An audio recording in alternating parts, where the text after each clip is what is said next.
Honourable Senators, the President.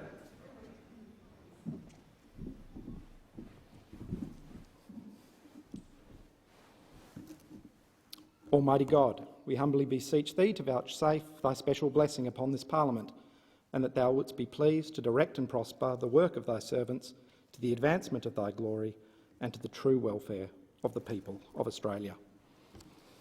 Our Father, which art in heaven, hallowed be Thy name. Thy kingdom come, Thy will be done in earth as it is in heaven.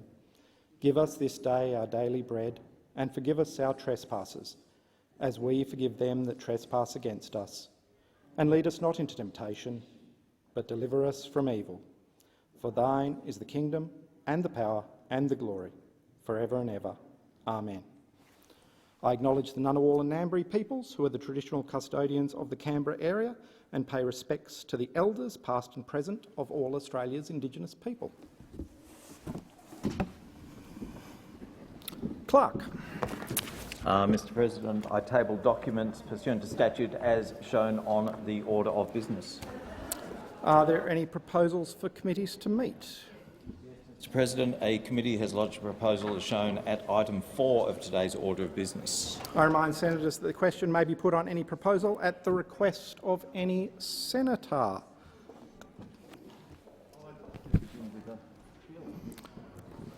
The President has received a message from the House of Representatives forwarding the Treasury Laws Amendment Cyclone and Flood Damage Reinsurance Pool Bill 2022 for concurrence. Minister.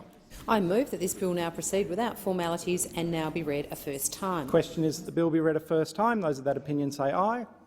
Against say no. The ayes have it. Clerk.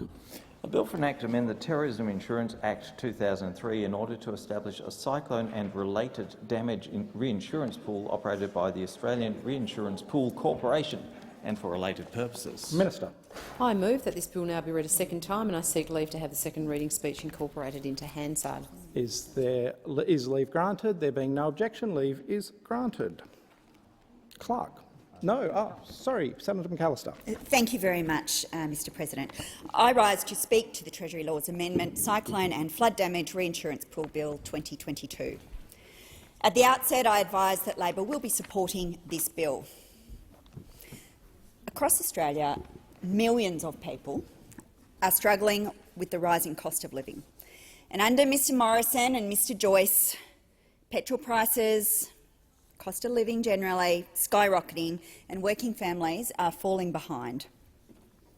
Now, this has been something that has received very little attention from the government until just very recently. And surprise, surprise, with an election in view, this now appears to be a priority, having done pretty much nothing about it for the last 9 years. Because if the government actually cared, if they actually cared about the cost of living, if they cared about pressures on families, those opposite would not have spent a decade attacking wages, attacking job security and attacking Medicare. The reality is that everything is going up for Australians except for their pay. This bill is designed to address some of the very specific cost pressures that affect Australians that live in parts of the country that are especially exposed to natural disaster. And Labor recognises there have been significant increases in the cost of insurance for households and small businesses in parts of Australia, particularly in Northern Australia. But let's be clear about this.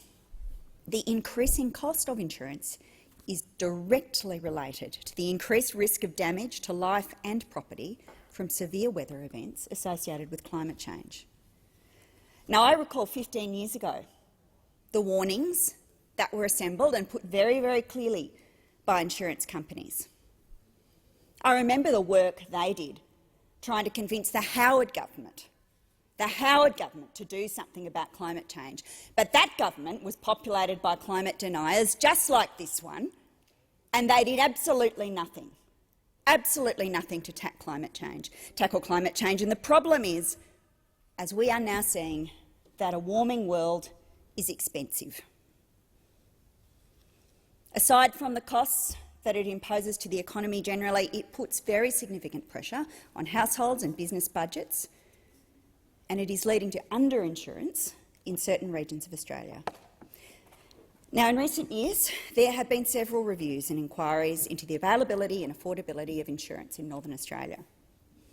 And despite all these reviews, despite all the recommendations, the Morrison government has failed to act until now, in what is likely the final week of the parliament. The final week of the parliament, and they want people to think that they care about cost of living and they care about underinsurance and they care about the impacts of climate change on community.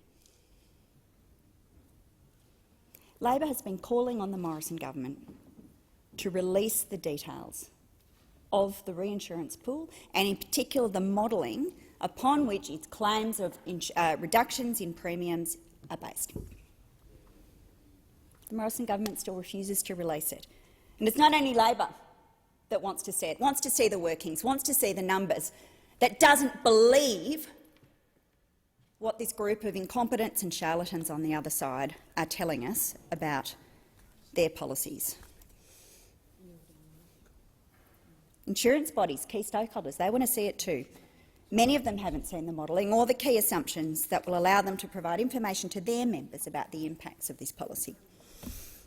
In its submission to the Senate Economics Legislation Committee inquiry into this bill, the RACQ said, and I'll quote them, "To date, RACQ cannot assess the impact the pool will have on our members' home insurance premiums, primarily because we have not received proposed pricing rates or associated modelling from the Australian Reinsurance Pool Corporation."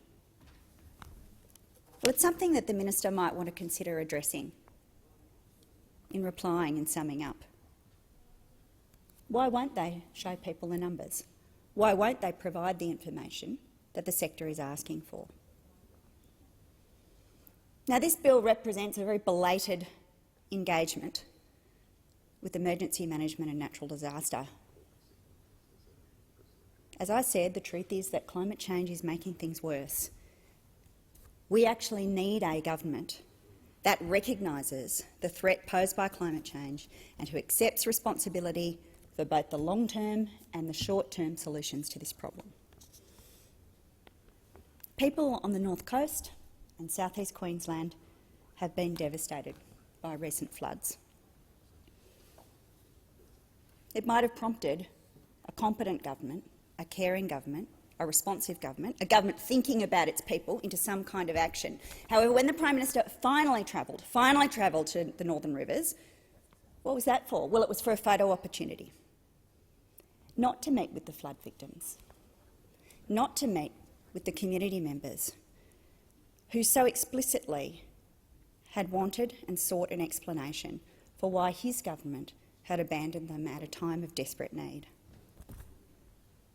What is it about this guy?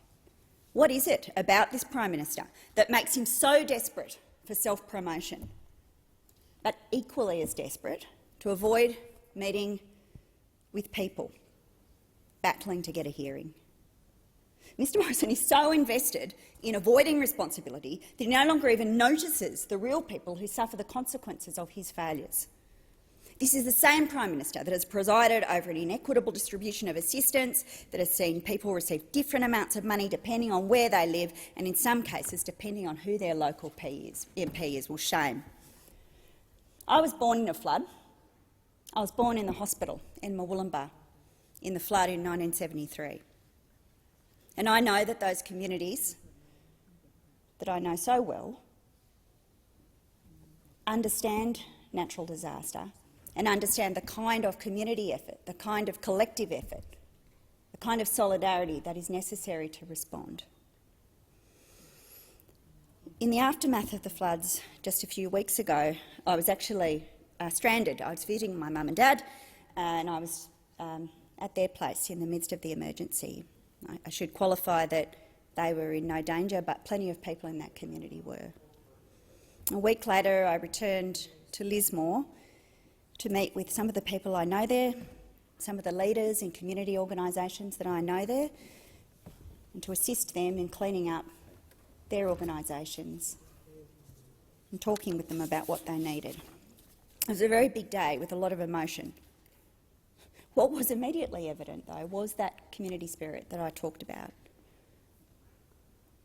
People were cheerfully supporting one another, staffing evacuation centres, donating food, helping one another clean up.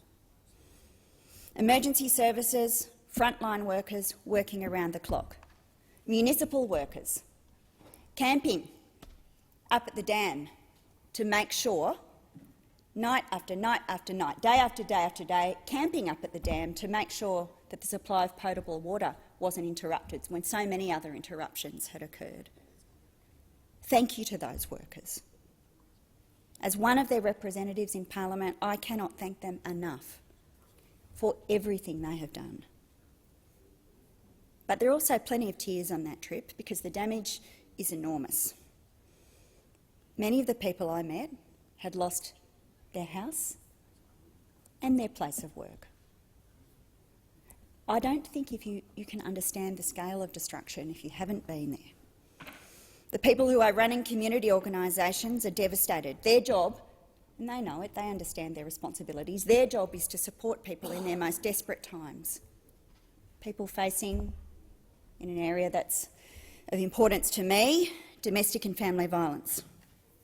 But the premises from which they provide those services have been completely destroyed. And we know from experience that tragically, in times of community trauma, the incidence of violence is likely to increase.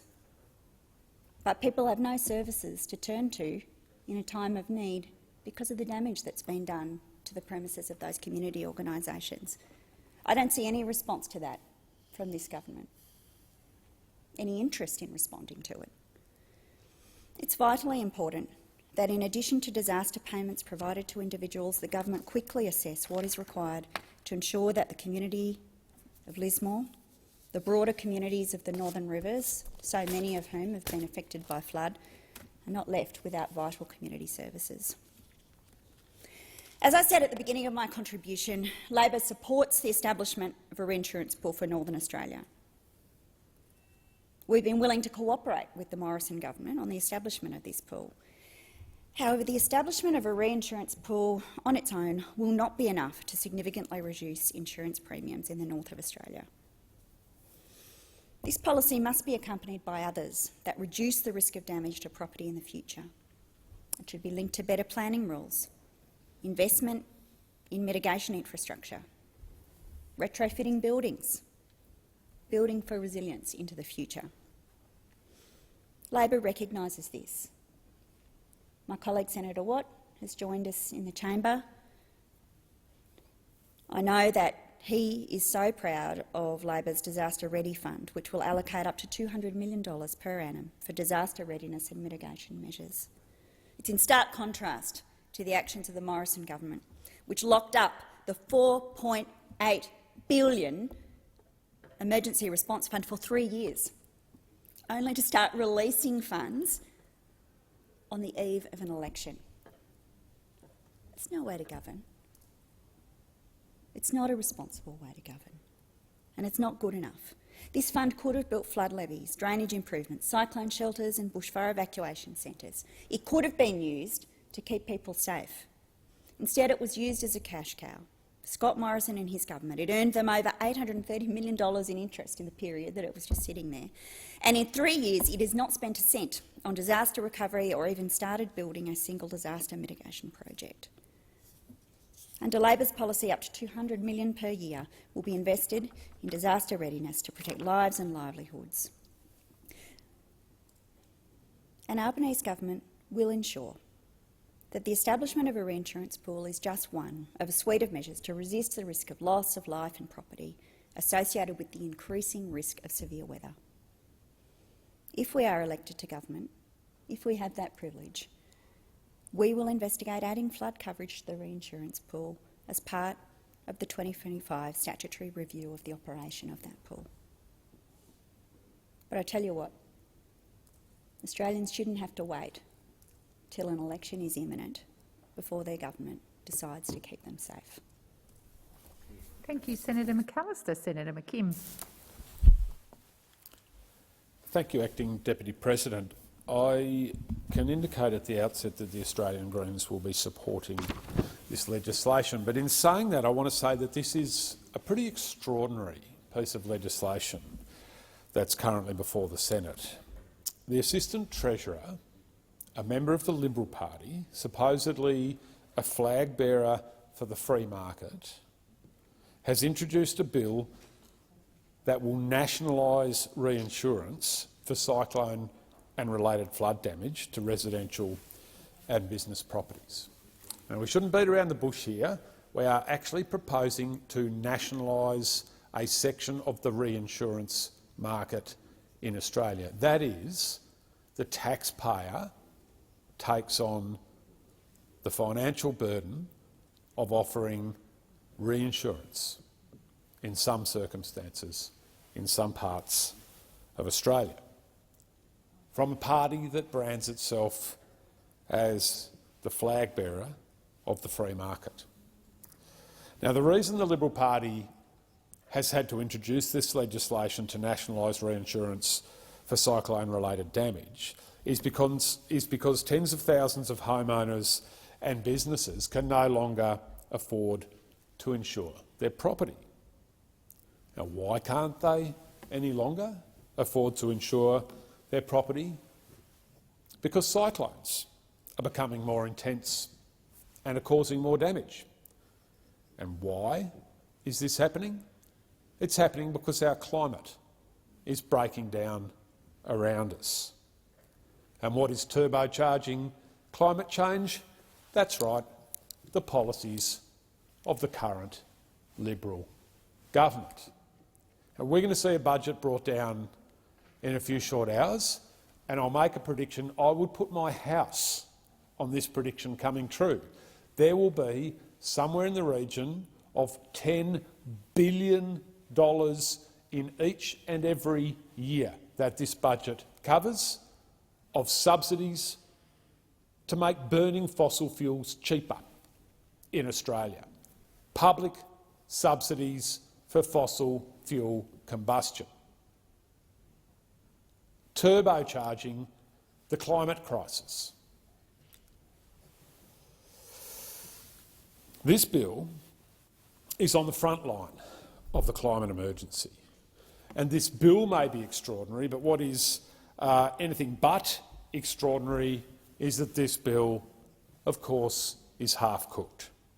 Instead of responding to the breakdown of our climate in an urgent and holistic way, this bill demonstrates how ad hoc, how hypocritical and how artificial this government is. Remember, this is a government, the Liberal National Coalition, that has spent 8 years actively hastening the breakdown of our climate, turbocharging it by pumping public subsidies into encouraging people and corporations to burn fossil fuels. A government that has done nothing in that time meaningful to prepare our country for the inevitable impacts of climate change that scientists have been warning about for decades, whether they be floods, whether they be bushfires, whether they be sea level rise and storm surge, whether they be any of the other eminently predictable and very comprehensively predicted impacts of climate change. This government's done effectively nothing to prepare us for those things. A government which has done nothing to prepare us for those things because it is made up in part of people who deny that climate change, that human-induced climate change, is even a reality, and a government that relies on its massive donations from fossil fuel corporations in order to run its upcoming re-election campaign. So you've got a situation where, in the face of skyrocketing insurance costs that are clearly the result of our climate breaking down, they've introduced a bill to nationalise reinsurance, to remove reinsurers' profit margins from the cost to consumers, but only for a particular class of climate change-driven disasters and only for a small group of climate change-related disasters that are in a particular part of our country. Now, undoubtedly, no one has felt the impact of the breakdown of our climate on their insurance premiums more than residents and businesses in cyclone-affected areas. But that doesn't mean that people who do not live in cyclone-affected areas are not feeling the impacts of climate change on their insurance costs. And climate change is not just impacting on insurance costs in flood-prone areas. In my home state of Tasmania, people are paying more on their insurance premiums because of increased bushfire risk. What is causing increased bushfire risk? That's right, climate change. If this government was serious about addressing cost pressures on reinsurance and therefore cost pressures on retail insurance, they would come into this place with a comprehensive plan to nationalise reinsurance in Australia for any so-called natural disasters that are happening or are made worse because of climate change. And we know that climate change has impacted so tragically on so many people so recently in our country, and in fact right now, as we debate this legislation, people in Lismore and the surrounding areas who did it so tough just a few short weeks ago are again being evacuated from their homes in some places because of the next round of climate change-driven rains and floods.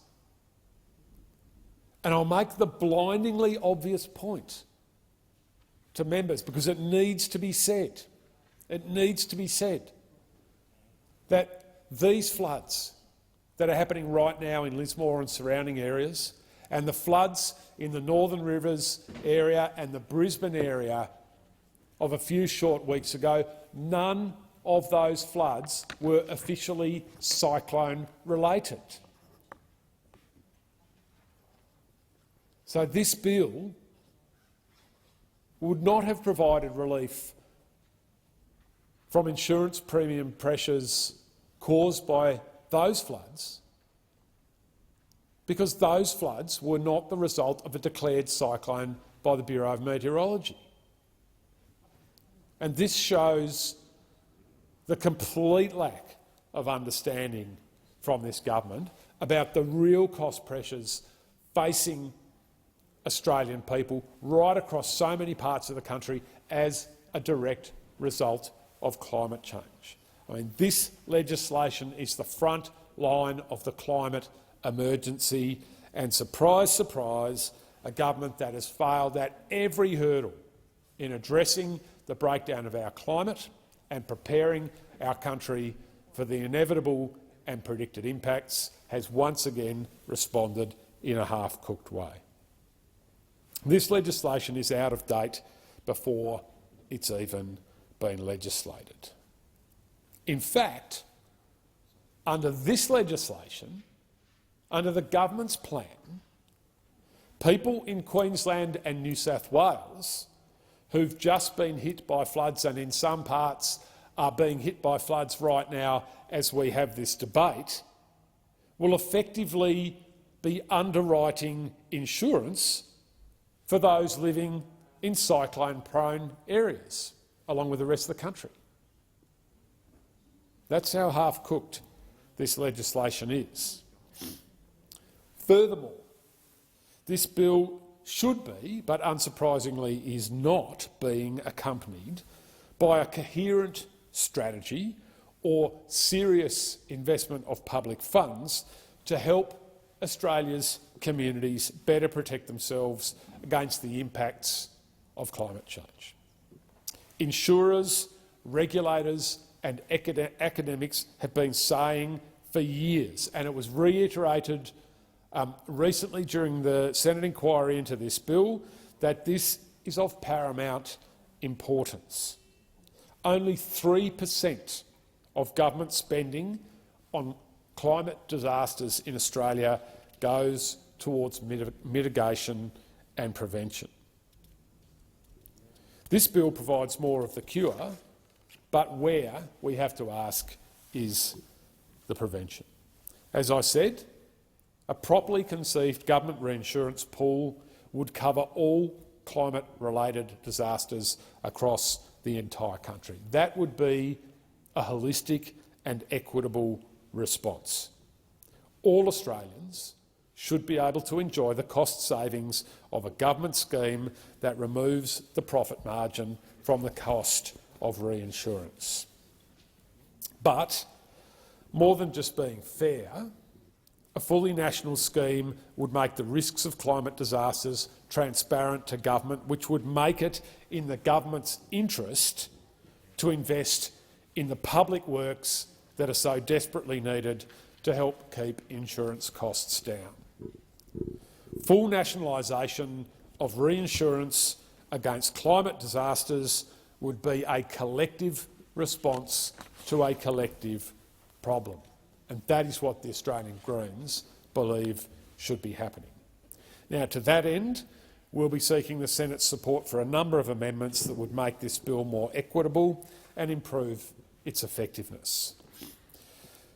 Our amendments on sheet 1559 would immediately expand the scope of the bill to cover all flood damage, so that, for example, people in Queensland and New South Wales who were so terribly impacted by current and recent floods would be provided with immediate support.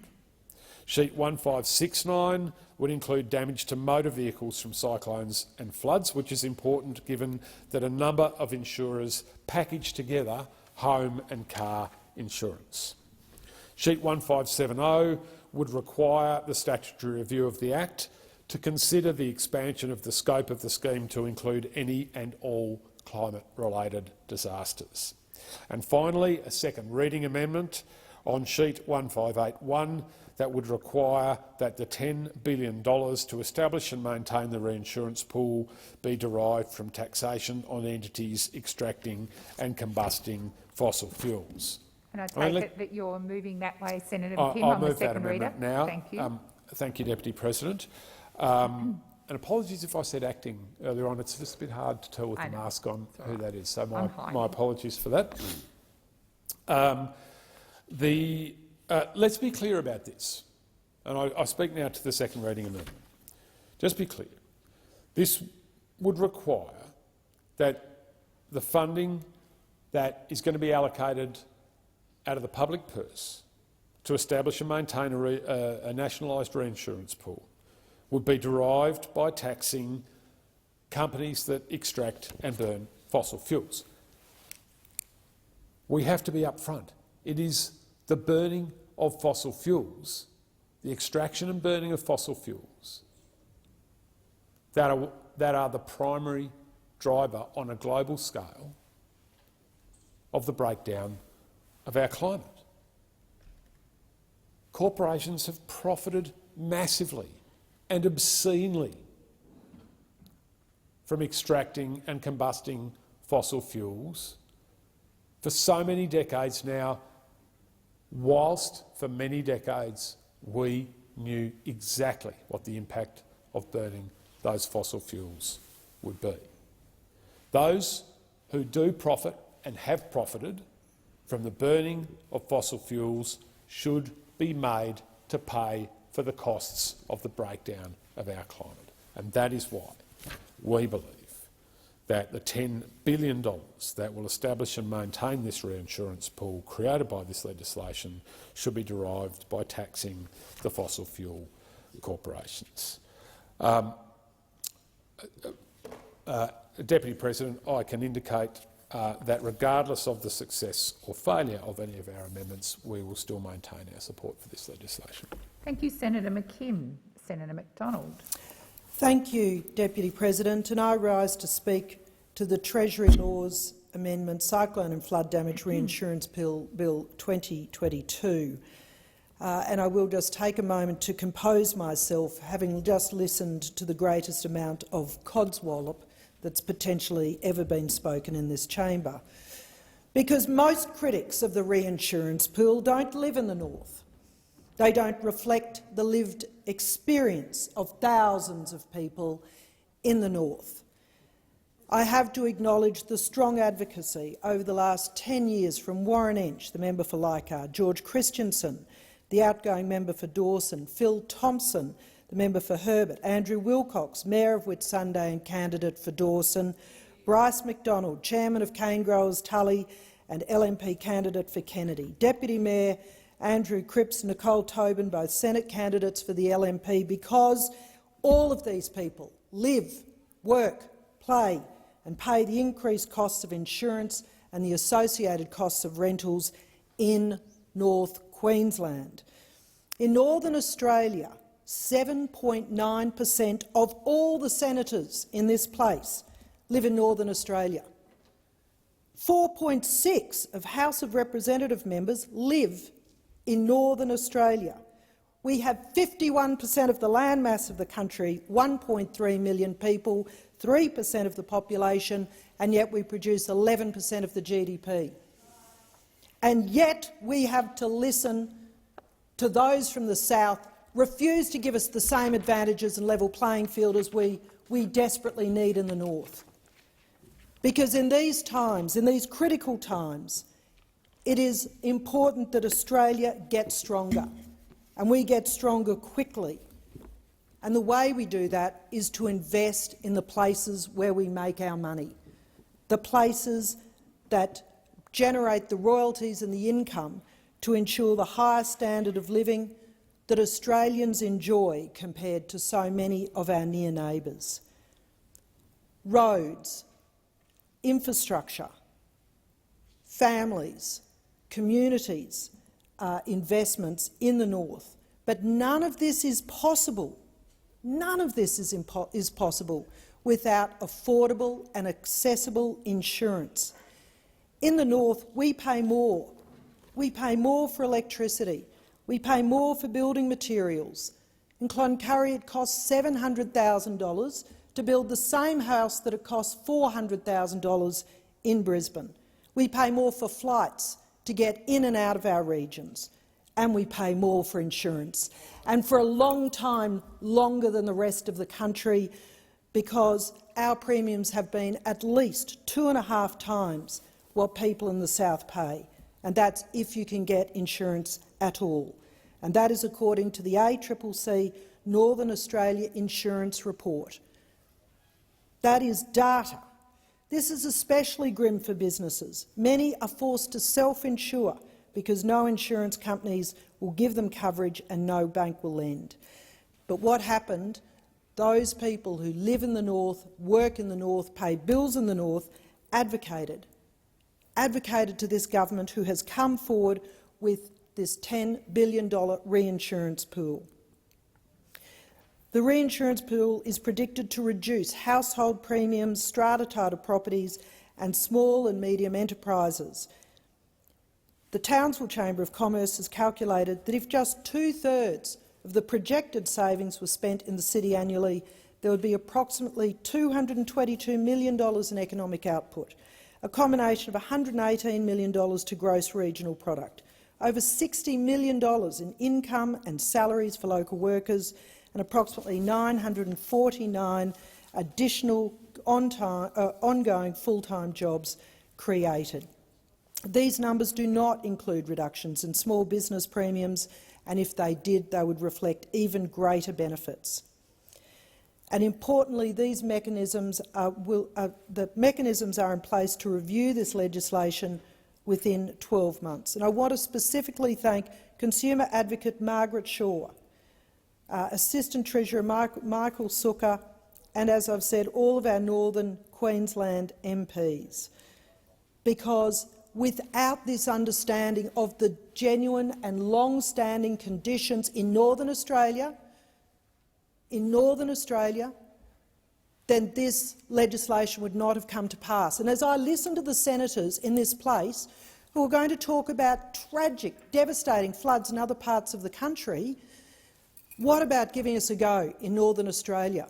What about lifting your eyes up and looking at the disadvantage that's been in Northern Australia for over 10 years, rather than reflect on the tragic and terrible circumstances of the most recent floods in South Australia? The Queensland Labor government, the opposition wants to talk about what they're going to do. Well, how about they talk to their mates in Queensland, where they have been raping and pillaging $65 million a year from North Queensland alone. Please resume your seat. Senator McAllister. Point of order. The standing orders really do prohibit reflections on other parliamentarians, and I think the language was unfortunate. Thank you, Senator McAllister. It would assist the chamber of Senator McDonald if you could withdraw. I will certainly withdraw the words raping and pillaging by the Queensland Government. Senator McDonald, you've been here well and truly long enough to know that you can't really retract and restate the words, so I ask you to retract unconditionally. I retract the words that I used. Thank you for your assistance to the Senate. Please continue. Senator McDonald. It is unfortunate that the state Labor government has been raking in $65 million per year in stamp duty that has not been reinvested in resilience in North Queensland. If the opposition, and nay the Greens, were serious about wanting to focus on resilience expenditure in the North, perhaps they could turn their eyes to money that has already been swept out of North Queensland straight into the coffers to be spent who knows where else, but I suspect in southern Queensland. The politicisation of disasters in this country is tragic and unfortunate. We just heard a commentary from Senator McAllister on the disaster fund, which Labor voted for when it was introduced to the parliament recently. But now they want to pretend that they not only— I'm sorry, I can't hear myself. Order, senators. Senator McDonald. That not only did they vote for, they continually fail to raise the point that the $50 million that was budgeted to be spent annually has been spent. In fact, the third round has been announced. The third round. And you cannot deny the reality of $50 million a year of that fund has been spent, and the reality that the $150 million balance was only to be spent after the billions of dollars of Category C and D funding which goes to the states has been exhausted. Unfortunate that the opposition doesn't understand the legislation and focus on what they voted for and what they could have assisted change. The politicisation of the disaster, where we want to discuss what happened in Lismore, and I just want to call out the member for Page, Kevin Hogan. The circumstances that his people have lived through are truly cataclysmic, one of the worst disasters in living memory, because these houses have been completely destroyed, 10,000 people without homes, and yet we want to politicise that, discuss that while the Prime Minister had COVID, he should have magically been able to be in Lismore, but meanwhile the opposition leader had left the state to fly to Western Australia. It would be good for that reality to be in place. Senators, order, senators. Senator Ayres, Senator McKenzie, Senator Davey. Senator Davey, this is conduct unbecoming. The matter is of great interest and it is very important, but Senator McDonald has the right to be heard in silence. Senator McDonald, you have the call. Thank you, Acting Deputy President. So back to the cyclone reinsurance pool, which is of course relevant for Northern Australia. Relevant for Northern Australia and the people in that part of the country who generate an enormous part of the wealth for this nation. And yet once again, we will see the South not want to give us a go. If you'd listen to the opposition, if you'd listen to the Greens, you'd have us completely depopulated and wiped out because of their lack of understanding of the circumstances in the North.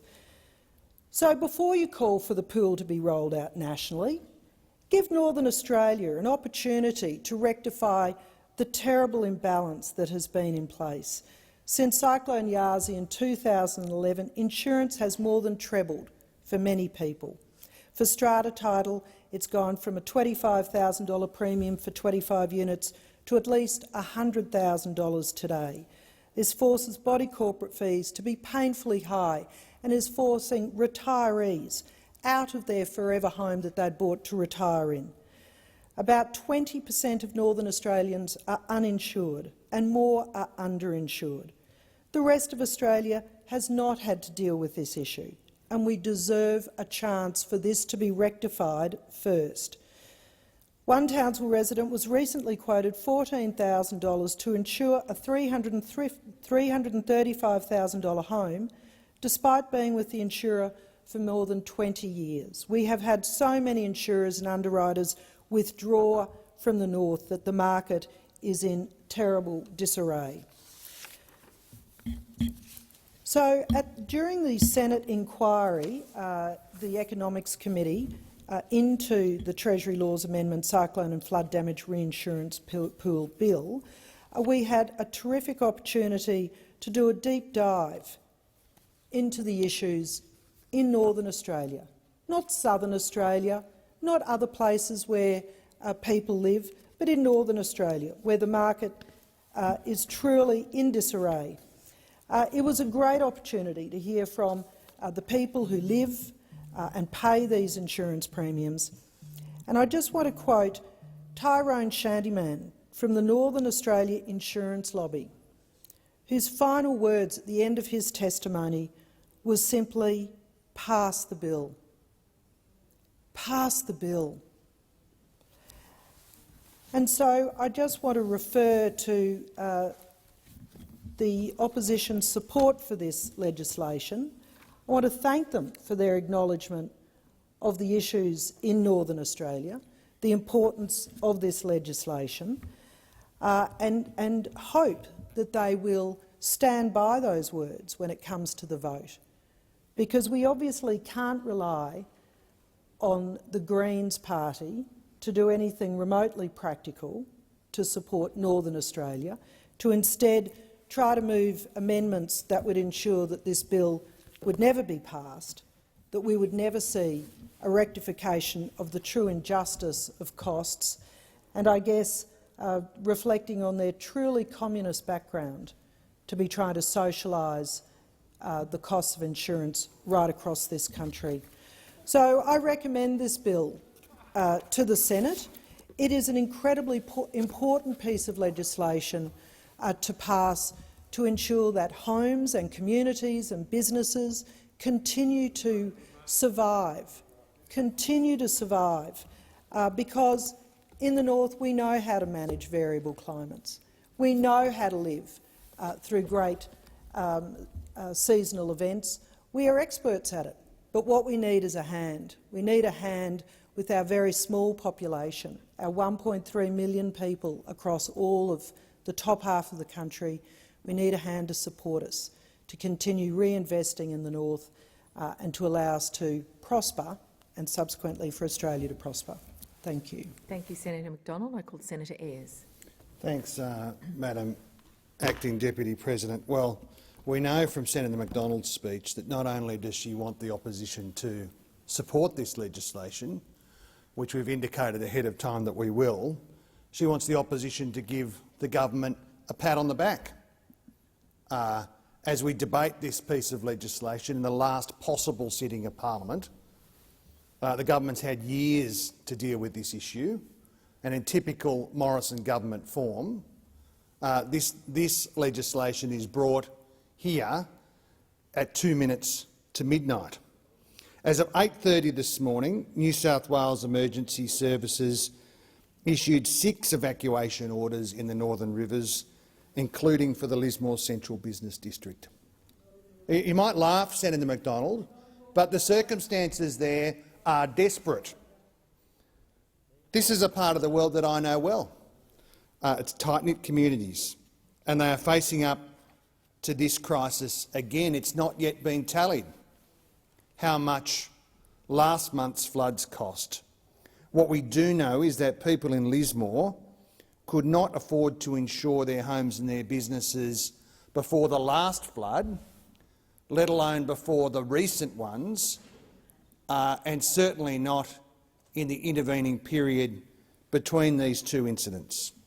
The costs will almost certainly spiral in the wake of this difficult summer. Many households and businesses will face a difficult question about whether they can afford to rebuild in such a flood-prone area. It's not limited to the Northern Rivers. The towns that are rebuilding from the Black Summer bushfires face a similarly difficult set of issues. It's clear that there will need to be government effort to reduce the cost of insurance in parts of the country that are vulnerable to natural disasters. And of course, the people of North Queensland have been disproportionately hit by the rising cost of disaster insurance. And on that basis, Labor will support this bill. But the measures are clearly insufficient and they are clearly flawed. And they reflect a government that is far too focused on its narrow political priorities at the expense of serious long-term planning. As Labor senators on the Economics Legislation Committee noted, there are limited details on how this reinsurance bill will actually deliver any savings at all to people in North Queensland.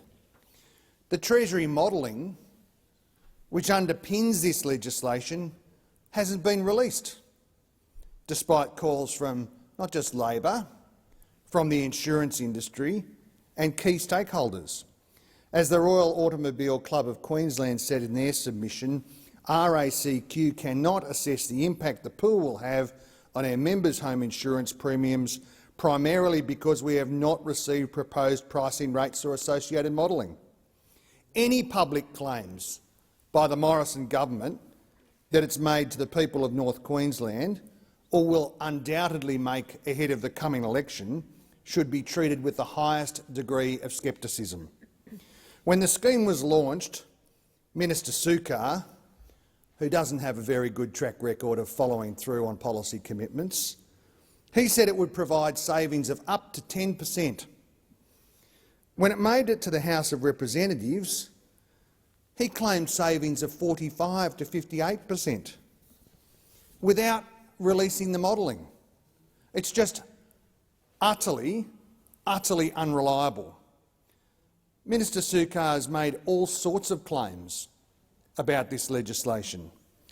I suppose much like the bogus housing industry set of propositions that he was engaged in before that promised a lot but delivered very, very little indeed.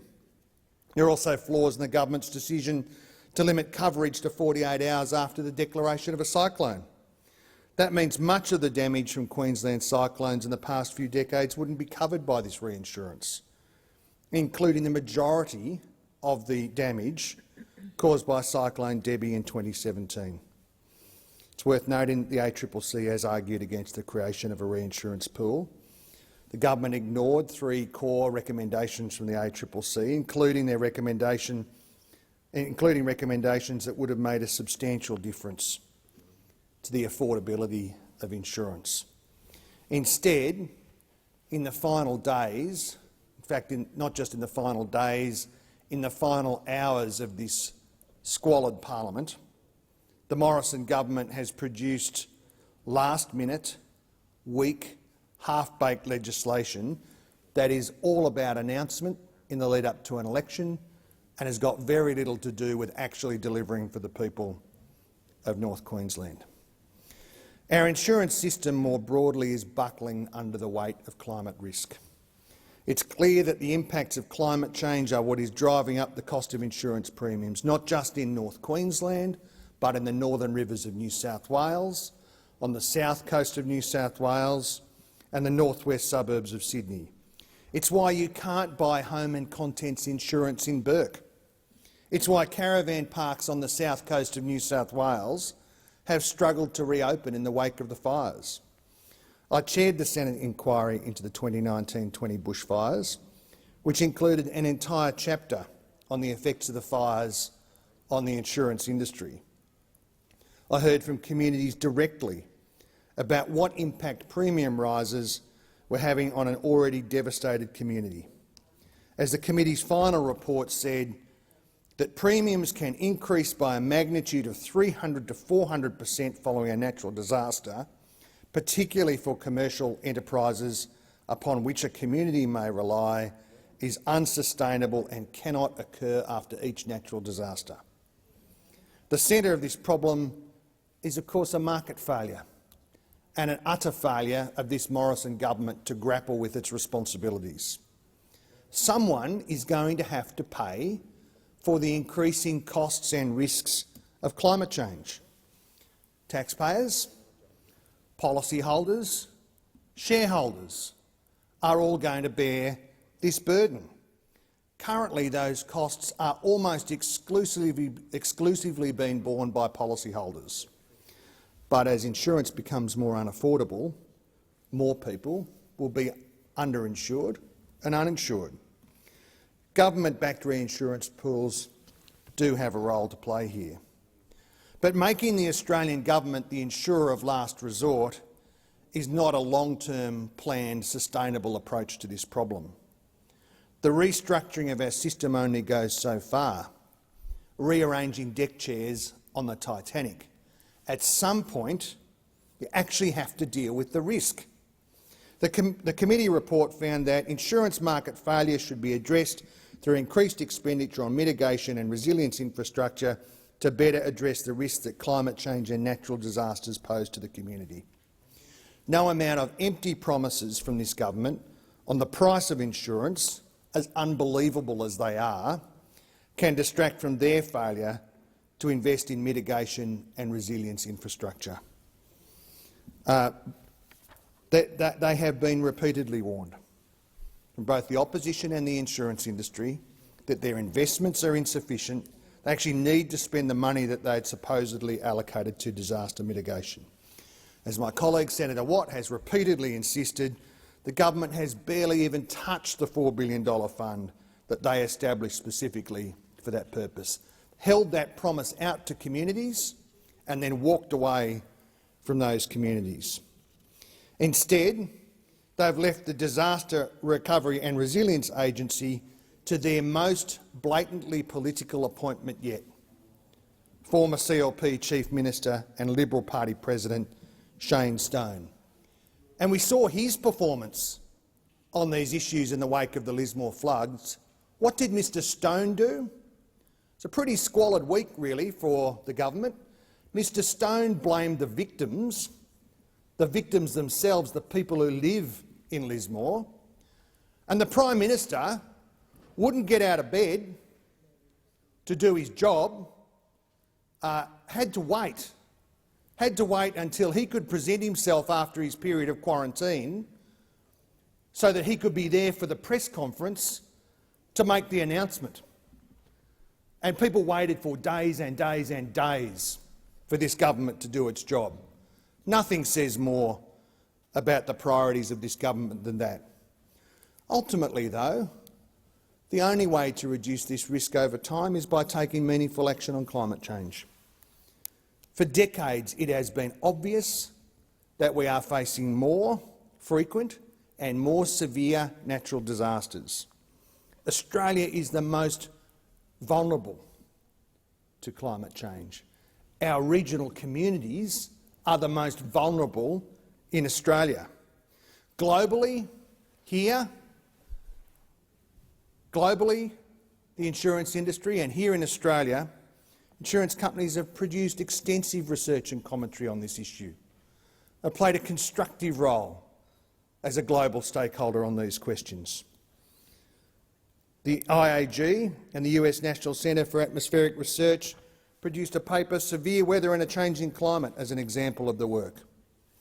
Its conclusions are clear and the impacts are diabolical for Australians, particularly Australians in the regions. Anyone who's read the report would be deeply saddened and disturbed by the scale of the floods in northern New South Wales and south east Queensland, but they would not be surprised. The industry has been right to have been urging governments to spend more money on natural disaster mitigation and resilience infrastructure. They've been in the media recently crowing about the success of their lobbying in this regard.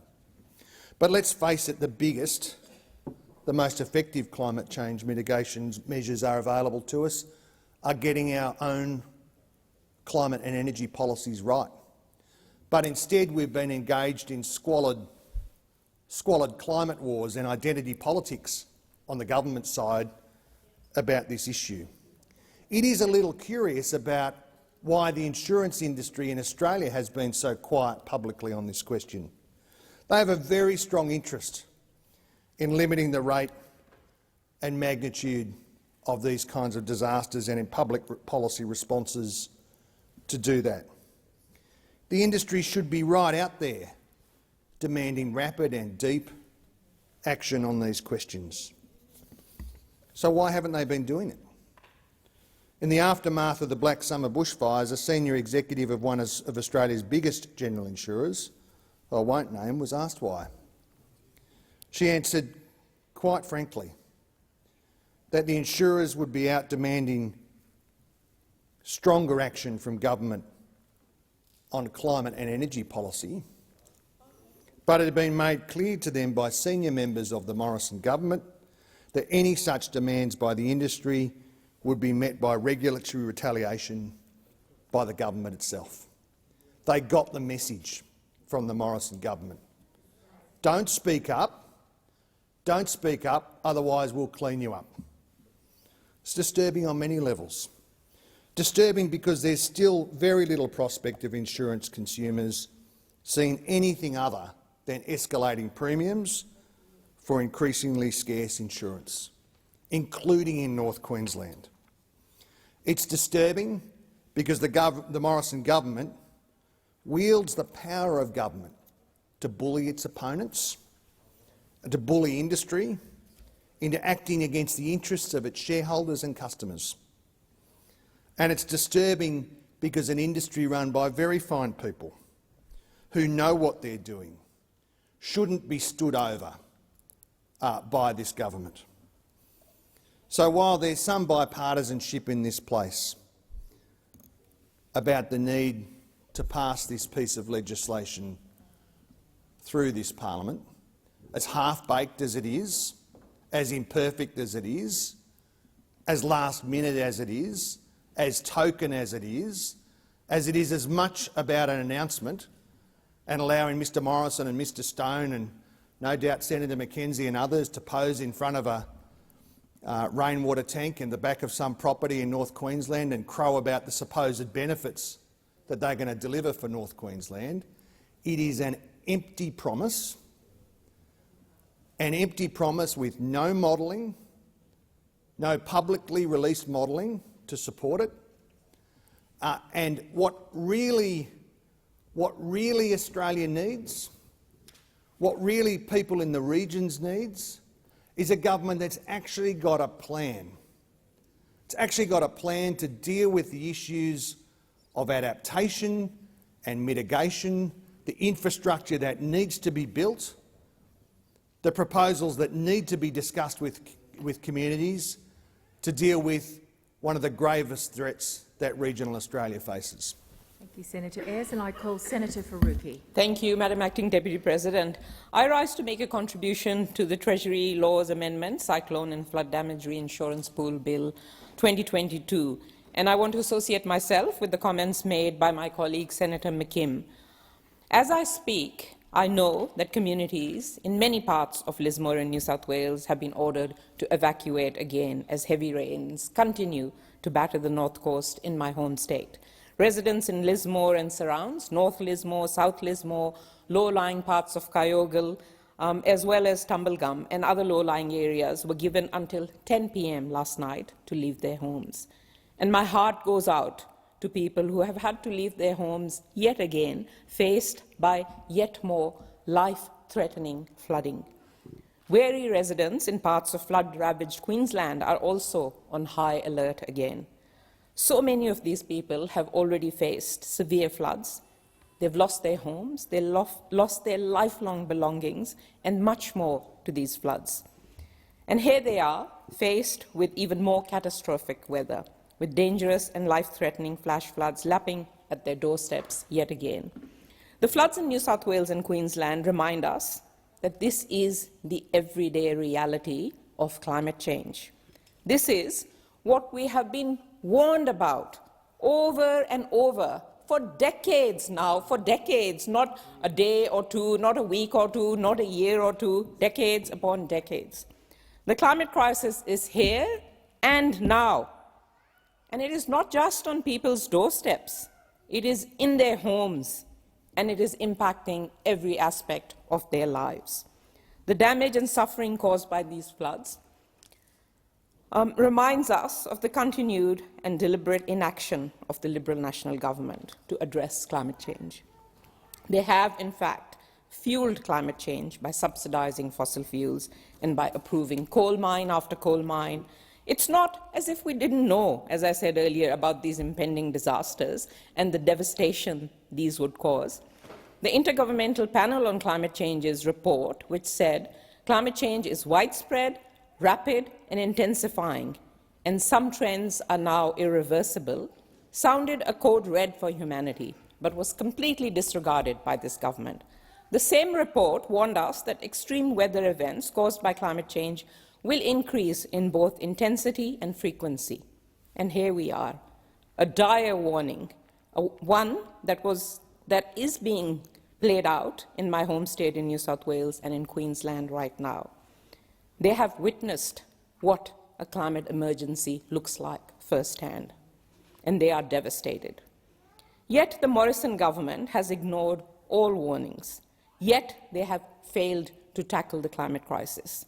Yet they keep talking about variable climate. We heard this morning from a government senator, as if it has nothing to do with their actions.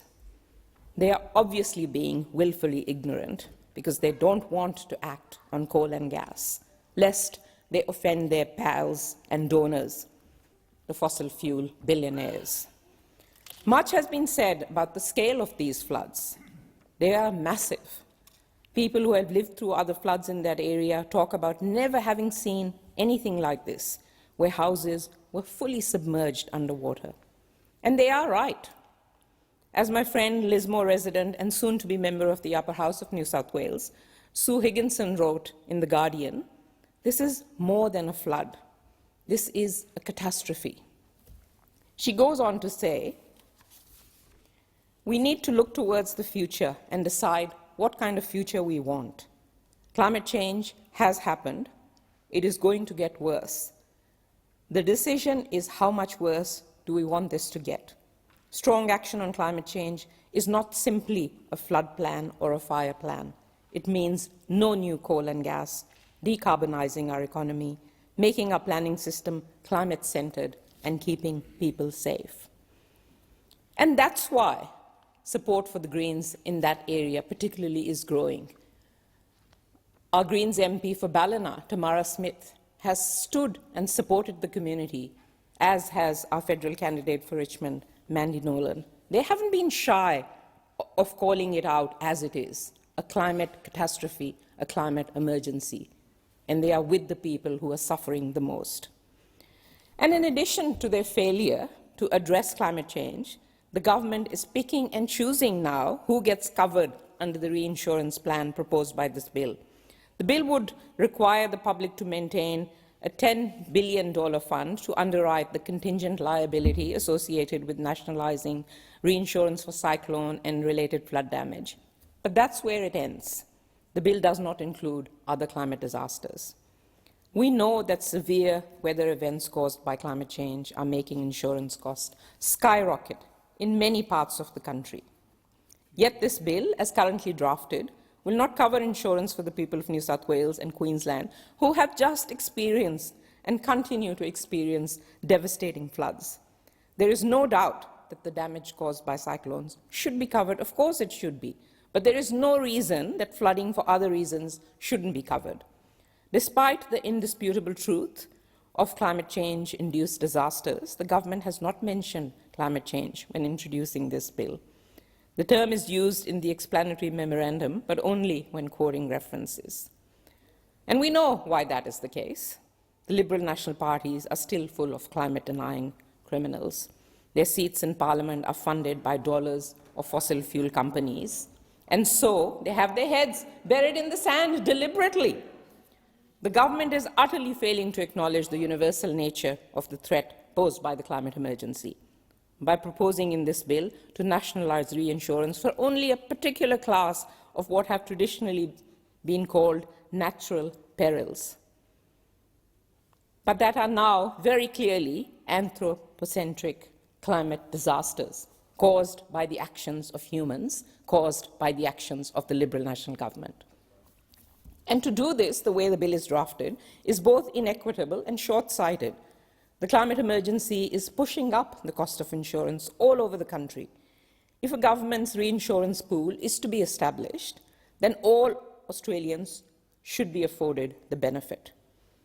The bill is so limited in its scope, and my colleague Senator Nick McKim has circulated several very sensible amendments to address this problem and cover people who have experienced damage caused by flooding. The government's reinsurance scheme proposed by this bill should cover all climate disasters and people affected by them, right across the country. The Greens want a statutory review to consider fully nationalising reinsurance for all climate disaster-related property damage.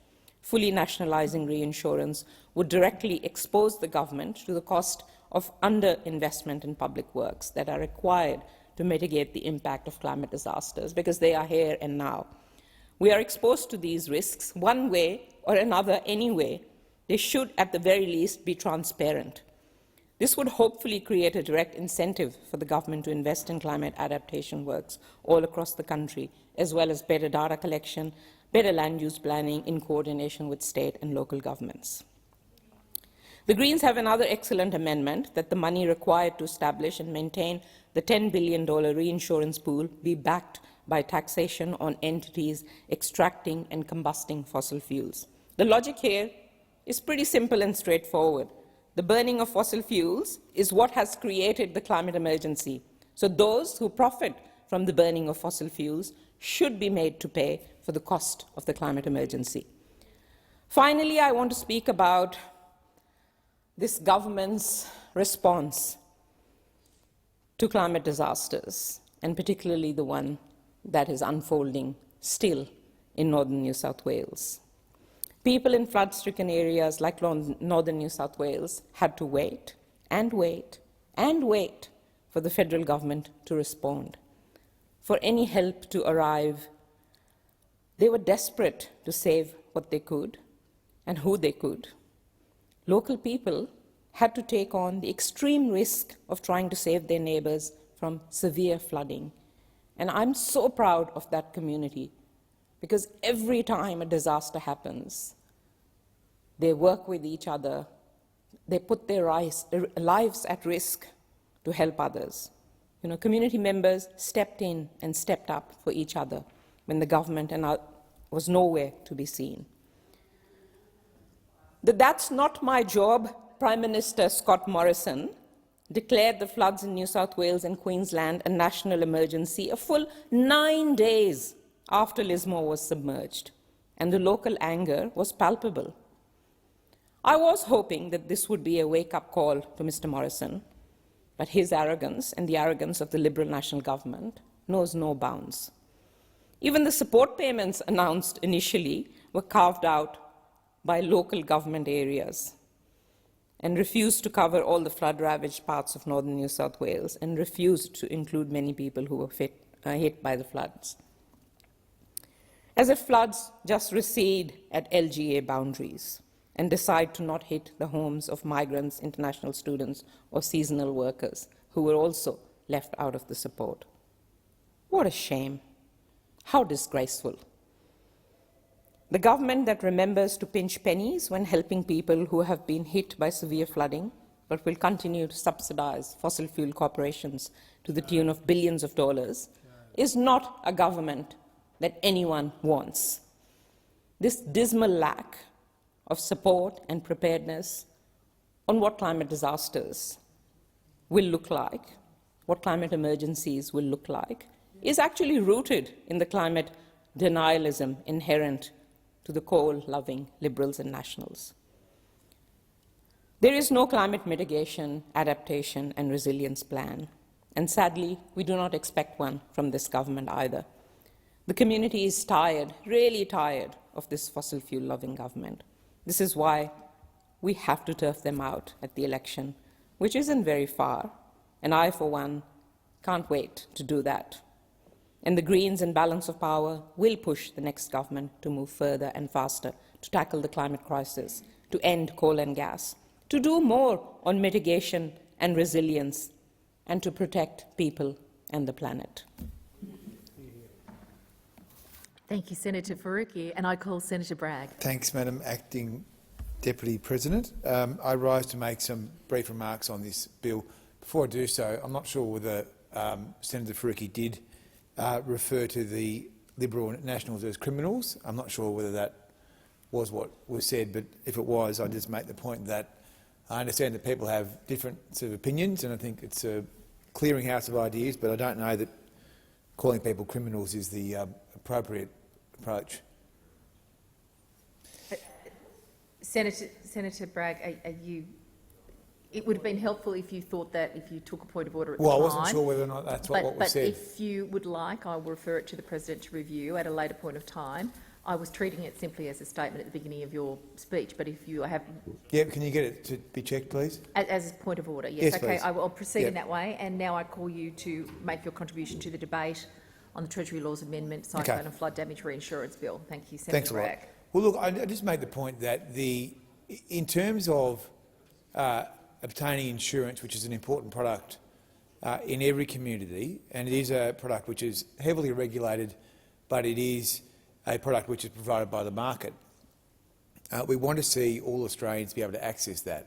And when there is a regulatory failure or market failure, there is a case for regulatory intervention. And it's been asserted that this would lower the cost of insurance in this part of the world, and that is a laudable objective. But it is a significant intervention in the market, and we ought to be very careful in making interventions in the market. And I would be concerned if the scope of this scheme was to be expanded in any way. The way that the legislation works is that once the BOM declares that there's been a cyclone, then the scheme can be triggered. Now, given the issue we're now facing with climate change, it is possible that because of climate change that the scope could expand, and I think that gives us two implications to consider. The first, we should be working as hard as we can with other countries to reduce the impact of climate change throughout the world. But secondly, we need to get moving on the mitigation issues, the planning, the building codes, the council issues, because this should be a temporary solution. It should be a fix for a point in time where the mitigation approaches are not strong enough. Now, we want to have resilient buildings. We want to have buildings that are insurable by the market. We don't want to have a government insurance company. Now, this is an intervention that is required now, and I accept that, and as I explained in my additional comments in the Senate report, I accept that it is a desirable measure to have right now, but we want to see it there whilst it's needed. So we need to get moving on mitigation. We need to maintain our commitment to climate change. It is good that we've agreed with other countries to sign up to net zero by 2050, and there have been past governments that haven't agreed to all the international protocols, but this government has agreed at the Glasgow conference to commit Australia to net zero, which I think is an important economic measure. Finally, it is an important precedent here, and I don't want to see it expanded beyond its current bounds.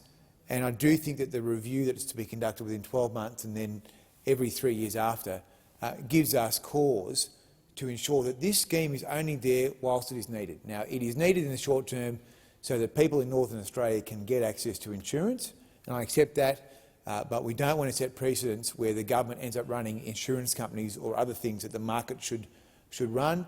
That is not saying that we should let the market rip. It is saying that there should be regulation where it's needed, where there is genuine market failure. And so I look forward to us maintaining our commitment to climate change adaptation, but also adaptation on the ground in terms of mitigation against these sort of floods. Thank you very much. Thank you, Senator Bragg. I call Senator Watt. Thank you, Madam Acting Deputy President.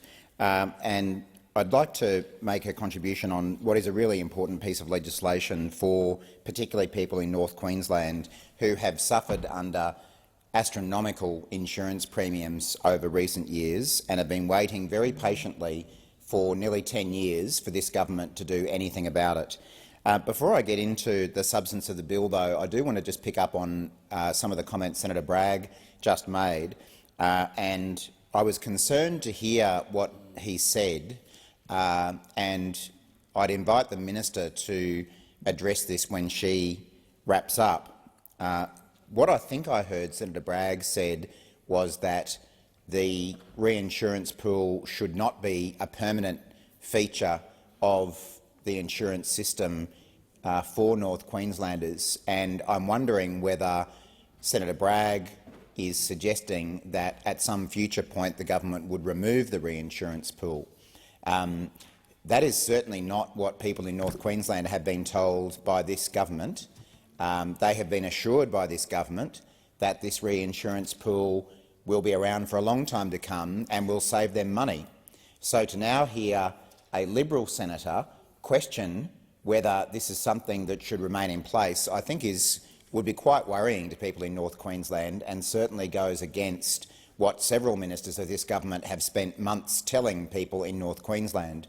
So, as I say, I invite the minister in her summing up to comment on what Senator Bragg has said and whether, in fact, this is just an election manoeuvre from the government and is something that they would withdraw at a future date if they were to be re-elected. Turning to the bill itself and what it seeks to do, as I say, I do not need to be persuaded one little bit that insurance premiums and insurance availability is a genuine problem for people, particularly in North Queensland.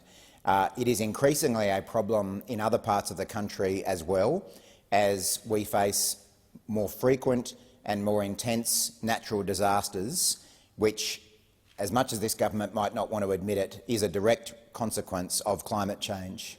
And we know, if we're just prepared to listen to any reputable scientist, they tell us that climate change will be driving more frequent and more intense natural disasters in the future. So the fact that many people across the country, particularly in North Queensland, cannot afford insurance currently or cannot obtain insurance currently is extremely worrying when we think about what we're likely to see in terms of more natural disasters in the future. I don't have the figures before me about the premium rises, but I know from having spoken to homeowners and businesses, community organisations and others across North Queensland that it is becoming increasingly difficult to even get insurance as a result of the heightened risk of cyclones, floods and other natural disasters. And for those people who are fortunate enough to be able to obtain insurance, the sums of money that they have to pay are frankly beyond most working families' budgets, and they're getting worse, with premiums increasing exponentially year after year. And as I say, this is something that the government has been promising to fix for at least 10 years. Warren Inch, the member for Leichhardt, has been in this parliament for the best part of 25 years. And for the best part of 25 years, he's been promising people in his electorate to do something about insurance premiums. And all the time that he's been here, all that's happened is that the insurance situation in North Queensland has got worse. So he has not delivered in his nearly 25 years in parliament on his promises to do something about insurance premiums and availability. And the same goes for the member for Herbert, Phil Thompson, for the member for Dawson, George Christensen, for senators from North Queensland who have spent so much time promising to do something about insurance premiums and availability in North Queensland and have done so little. And so now, on the eve of an election, literally in the last couple of sitting days before an election, all of a sudden they rush some legislation into Parliament to establish a reinsurance pool and go around making more promises to North Queenslanders that this is going to be the fix. Now, as I say, Labor is going to be supporting this bill. We absolutely recognise the problem that people in North Queensland are experiencing when it comes to insurance, and we support anything this government is prepared to do something about it. We're pleased that finally the government is doing something which might offer some relief. And as I say, it's just disappointing that it's taken nearly 10 years and an imminent election, before we've seen any action from this government. The government has had ample opportunity to do something about this. We have had inquiry after inquiry throughout this government's life which have pointed to the problems in the insurance market in North Queensland and have put forward recommendations, but nothing has been done. Most recently, we saw another ACCC inquiry into the matter, which made dozens of recommendations about what could be done to improve insurance availability and price for North Queenslanders. And you'll be shocked to know, Madam Acting Deputy President, that this report is still sitting on the shelf along with every other one that this government has commissioned, not acting on those recommendations. And it goes beyond taking legislative or other steps in relation to insurance. That this government's failure to deal with this problem is truly evident. It also goes to the matter of disaster mitigation. Now, if you talk to any of the insurers who cover the North Queensland market, or those who've been chased out of the market because it's just not viable for them to insure people, if you talk to any local governments in North Queensland, if you talk to businesses in North Queensland, if you talk to homeowners in North Queensland, if you just bother to speak to anyone in North Queensland, what they tell you, as they have told me, is that the best thing this government can do to reduce the risk of damage to homes and businesses from natural disasters is to invest in disaster mitigation. And the reason that matters is that if you can bring down the risk of damage to homes, businesses and other things by investing in disaster mitigation, that reduces the risk for insurers, that reduces the premiums. And there are examples all across Queensland already that we can point to where investment in disaster mitigation has brought down premiums. I know Senator Chisholm has spent some time around Roma, inspecting the flood levy there. I think he was there with the member for Kingsford Smith, Matt Thistlethwaite, a little while back, looking at the flood levy there. And again, I can't remember the figures, Senator Chisholm might have them, but the fact that a flood levy was built in Roma has significantly reduced insurance premiums for people in that area, which tended to get floods on a regular basis. So investment in disaster mitigation works. It saves people's lives, it saves their properties, it saves taxpayers the billions of dollars in repair costs after natural disasters, and it can actually put some controls around spiralling insurance premiums. And yet, despite all of that, despite report after report, stakeholder after stakeholder, insurer after insurer, local government after local government, saying that we need this government to invest in mitigation, instead what we've seen from this government is the world's biggest piggy bank, otherwise known as the Emergency Response Fund, a fund that was set up by this government 3 years ago with, at the time, about $4 billion in it. And as is often said by the government, yes, Labor did vote with the government for that legislation. We did vote to create the Emergency Response Fund because we thought it was a good idea for the government to put money aside to invest in disaster mitigation and also to have at hand for disaster recovery. But as I think all of Australia has now learnt after the tragic floods in northern New South Wales, the Emergency Response Fund has now been going for 3 disaster seasons. This government has still not spent a cent on disaster recovery from that fund. They haven't even started building a single disaster mitigation project from that fund, let alone completed one. But the one thing they have done with that fund is earn themselves a tidy $830 million in interest. So that fund was established to assist Australians with disaster recovery and disaster mitigation. It could have been used to build the flood levies, the drainage improvements, the bushfire evacuation centres, the fire breaks, the telecommunications improvements, all the kinds of things that we know keep people safe in a disaster and actually can make a practical difference to insurance premiums. It could have been used for those purposes, but instead it's just sat there earning interest for the government, making their own bottom line look better. So whether it be the ACCC report, the numerous other inquiries that have recommended changes to insurance to look after North Queenslanders, or investing in disaster mitigation, this government has failed over and over again. They make promises, led by Mr Ench, the member for Leichhardt, but the others are just the same, promises after promises after promises to do something about insurance. But when it comes to action, it's failure after failure after failure. And so now here we are, the last 2 sitting days before an election, when the government finally decides to do something. Well, let's hope it works. Let's hope that this reinsurance pool works, and that's why Labor is backing it, because we want to give it a chance to work, because we're just so happy to see the government do anything at all which might make a difference to insurance premiums in North Queensland. But I have to say that this government's track record makes us very sceptical about what difference this will actually make in practice. And that scepticism is only heightened when we see the way the government has behaved around the claims it's been making about the savings that people will generate from this reinsurance pool.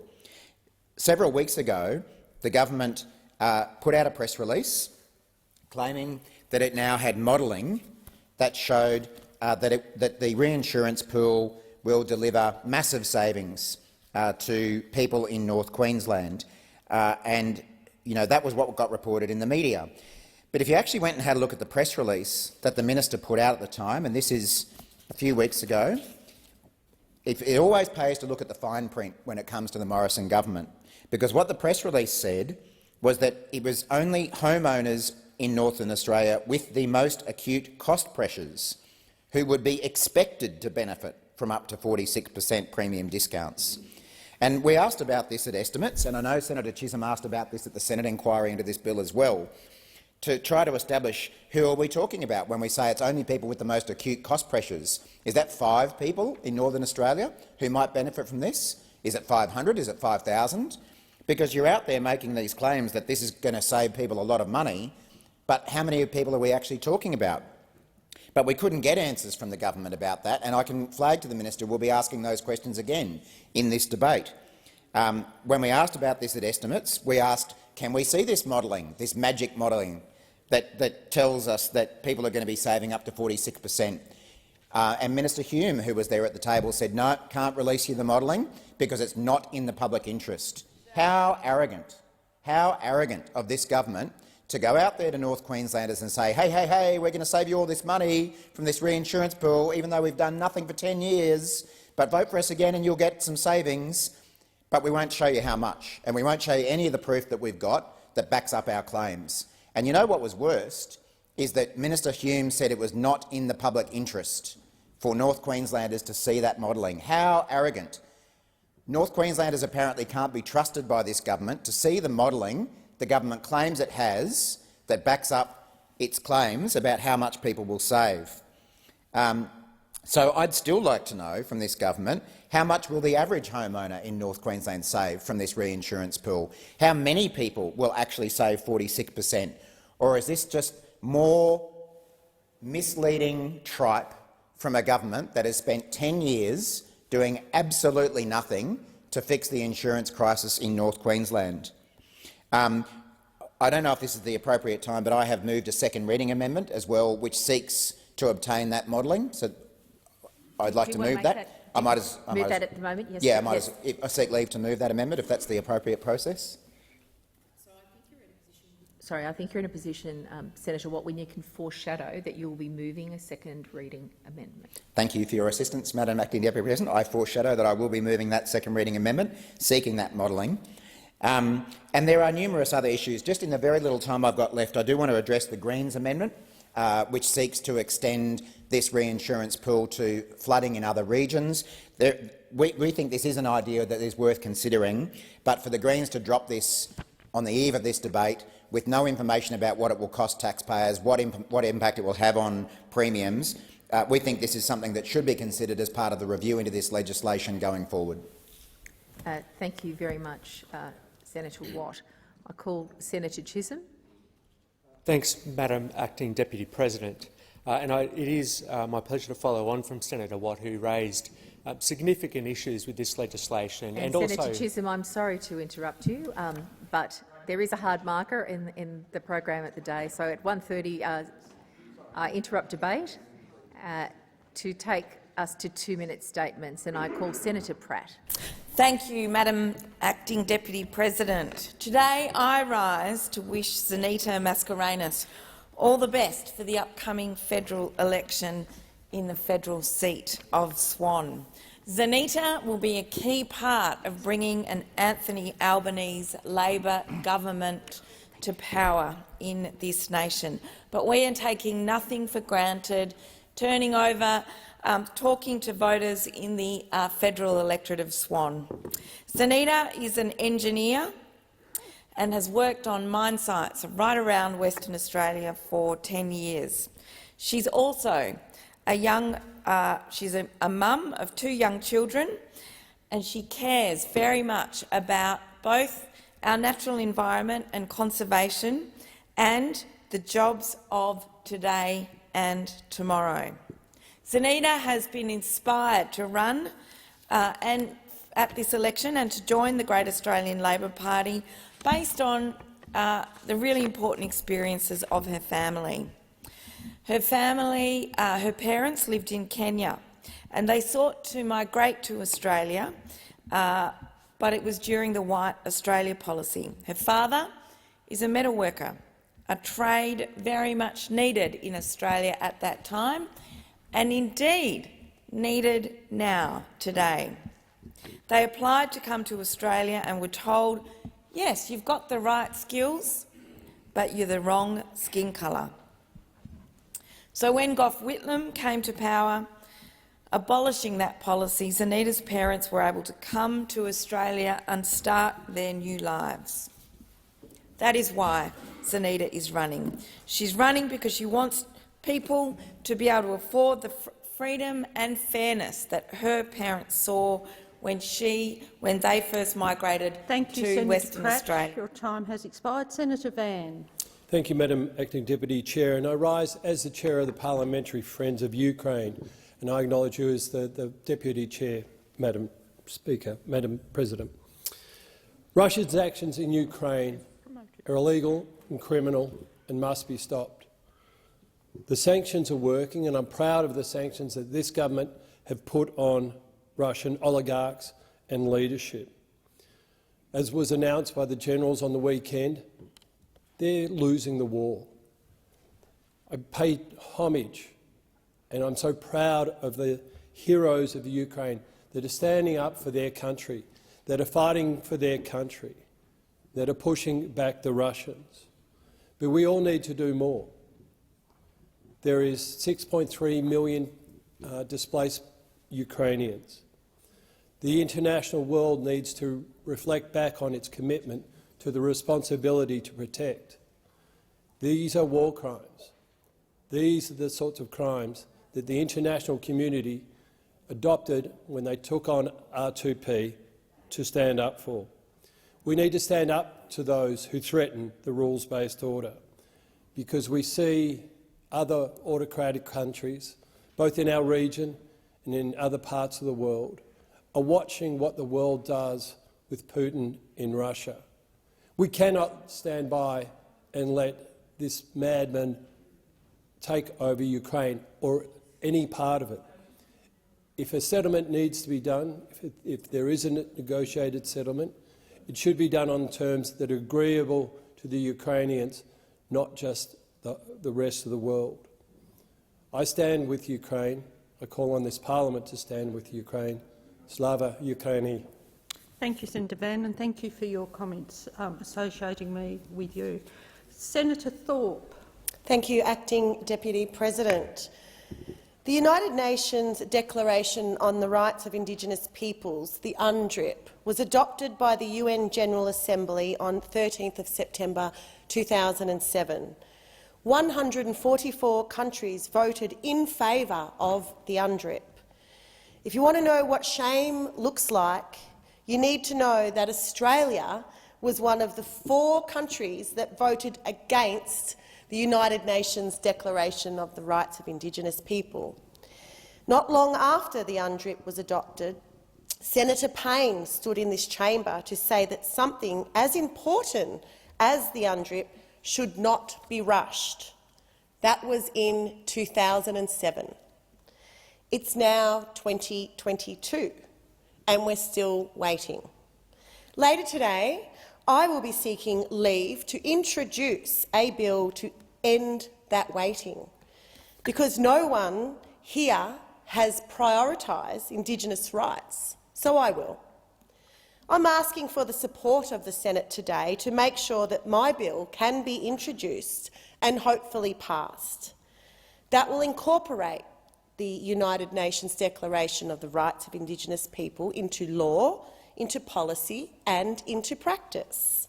My bill would require the government to give us a fully funded national action plan to implement UNDRIP and to audit existing laws and policies so they are compliant with UNDRIP.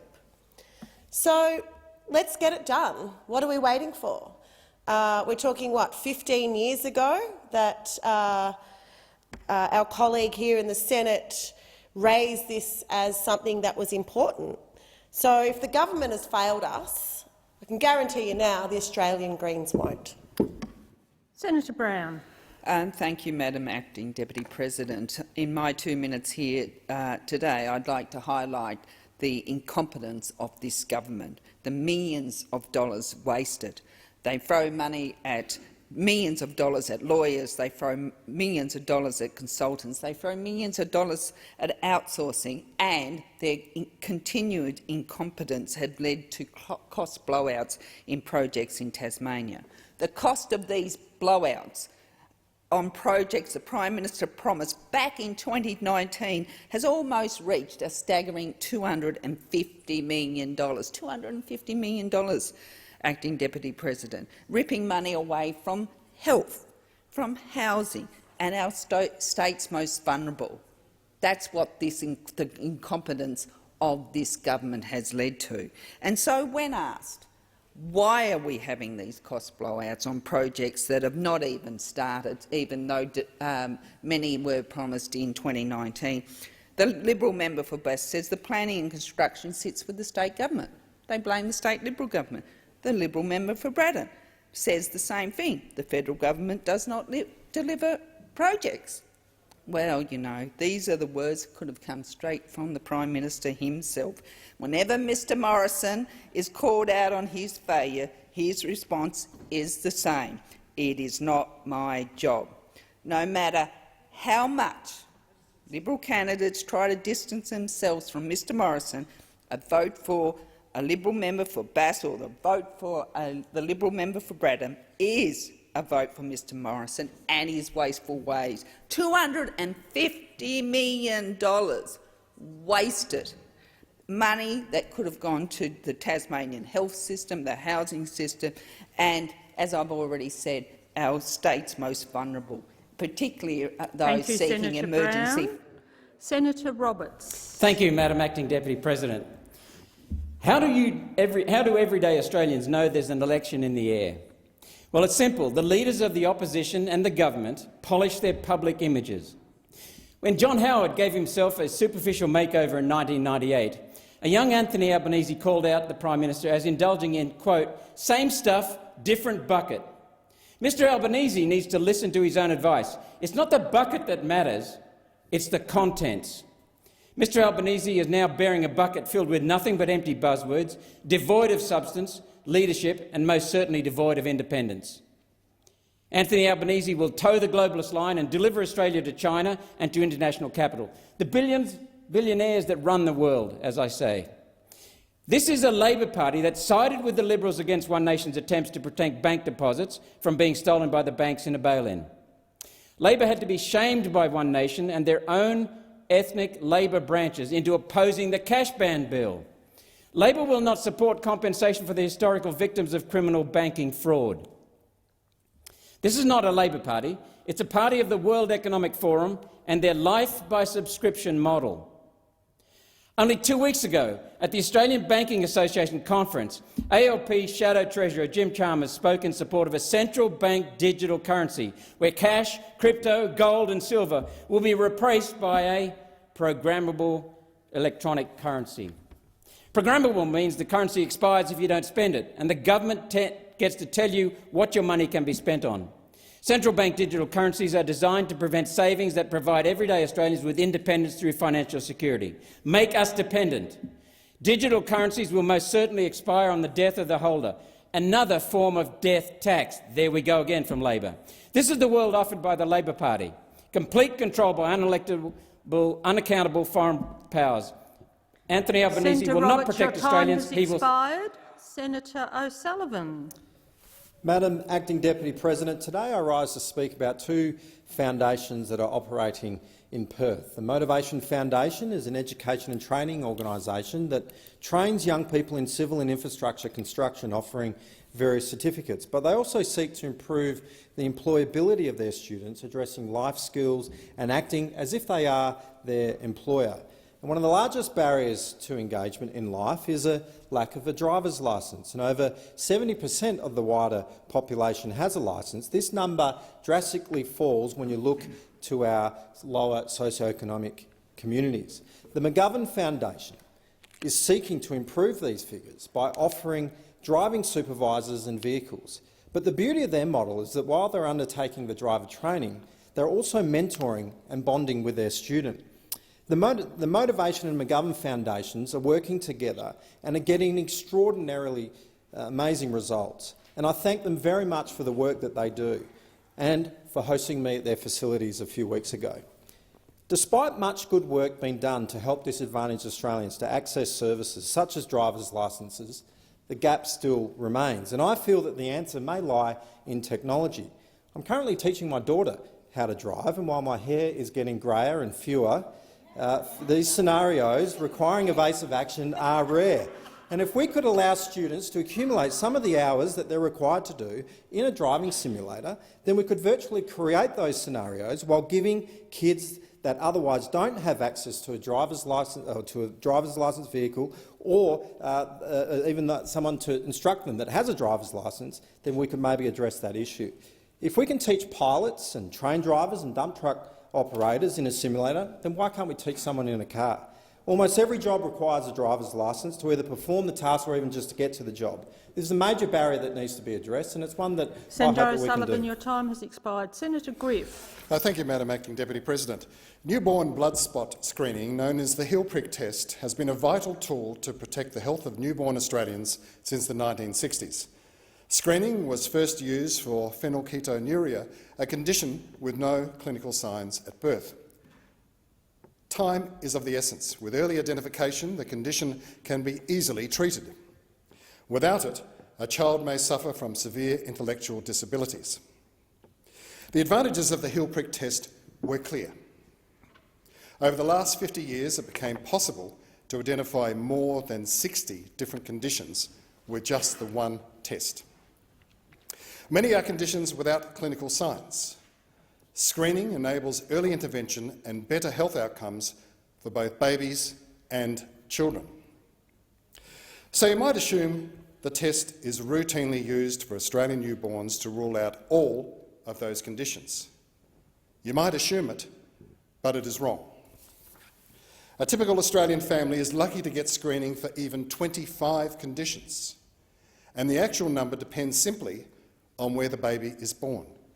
This is totally unacceptable, particularly since expanding the test to 50 conditions is estimated to cost just $10 per baby, just $10. $10 to screen for conditions which might have devastating lifelong consequences.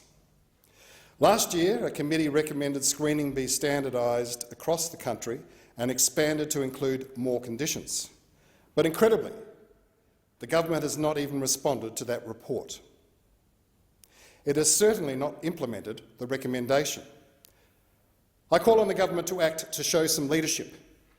This is a vital, cheap reform that will make a huge difference to the health of Australian babies. Do it today. Thanks, Senator Griff. Senator Ayres. Thanks, Madam Acting Deputy President. We've seen reports over the last week that the government of the Solomon Islands intends to sign a security agreement with the People's Republic of China that could foreshadow a permanent Chinese military and naval presence just 2,000 kilometres off the Queensland coast. The proposed arrangement undermines our national interest and it undermines regional security. It's yet another indication of China's regional ambitions and the lengths that Beijing will go to prosecute them. We've seen China militarise in the South China Sea, flagrantly violating the UN Convention on the Law of the Sea. We've seen China expanding its global footprint, including establishing its first overseas military base in East Africa and a rumoured new base on the west coast of Africa. The Morrison government has been keen to amplify and clumsily weaponise these issues in a craven effort to seek political domestic support. They are full of cheap, nasty and empty slogans, but they have failed to take a methodical and structured approach to protecting our national security. Work-shy blowhards, all of them, all talk, no action. There have been clear warnings. The Morrison government was even warned about a defence pact last year by an opposition politician from the Solomons. But besides crafting crude insults for question time, this Prime Minister hasn't lifted a finger.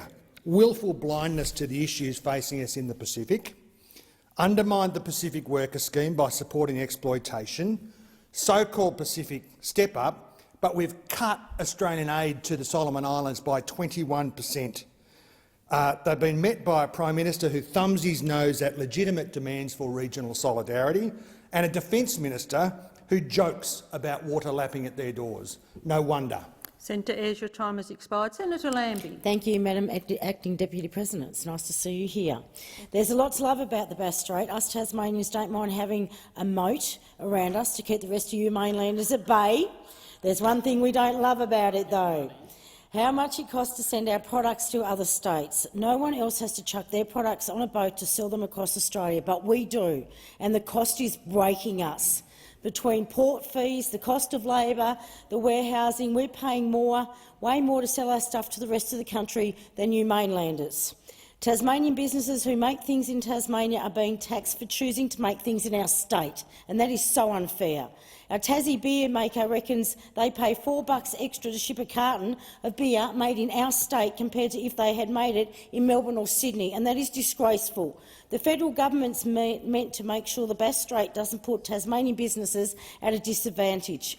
That's why we have the Tasmanian Freight Equalisation Scheme. The problem is that the government hasn't kept up with the shipping costs. You are miles behind. You've let it go wayside. And Tasmanian businesses are now paying 45% more than they did 10 years ago on their products to go across the water.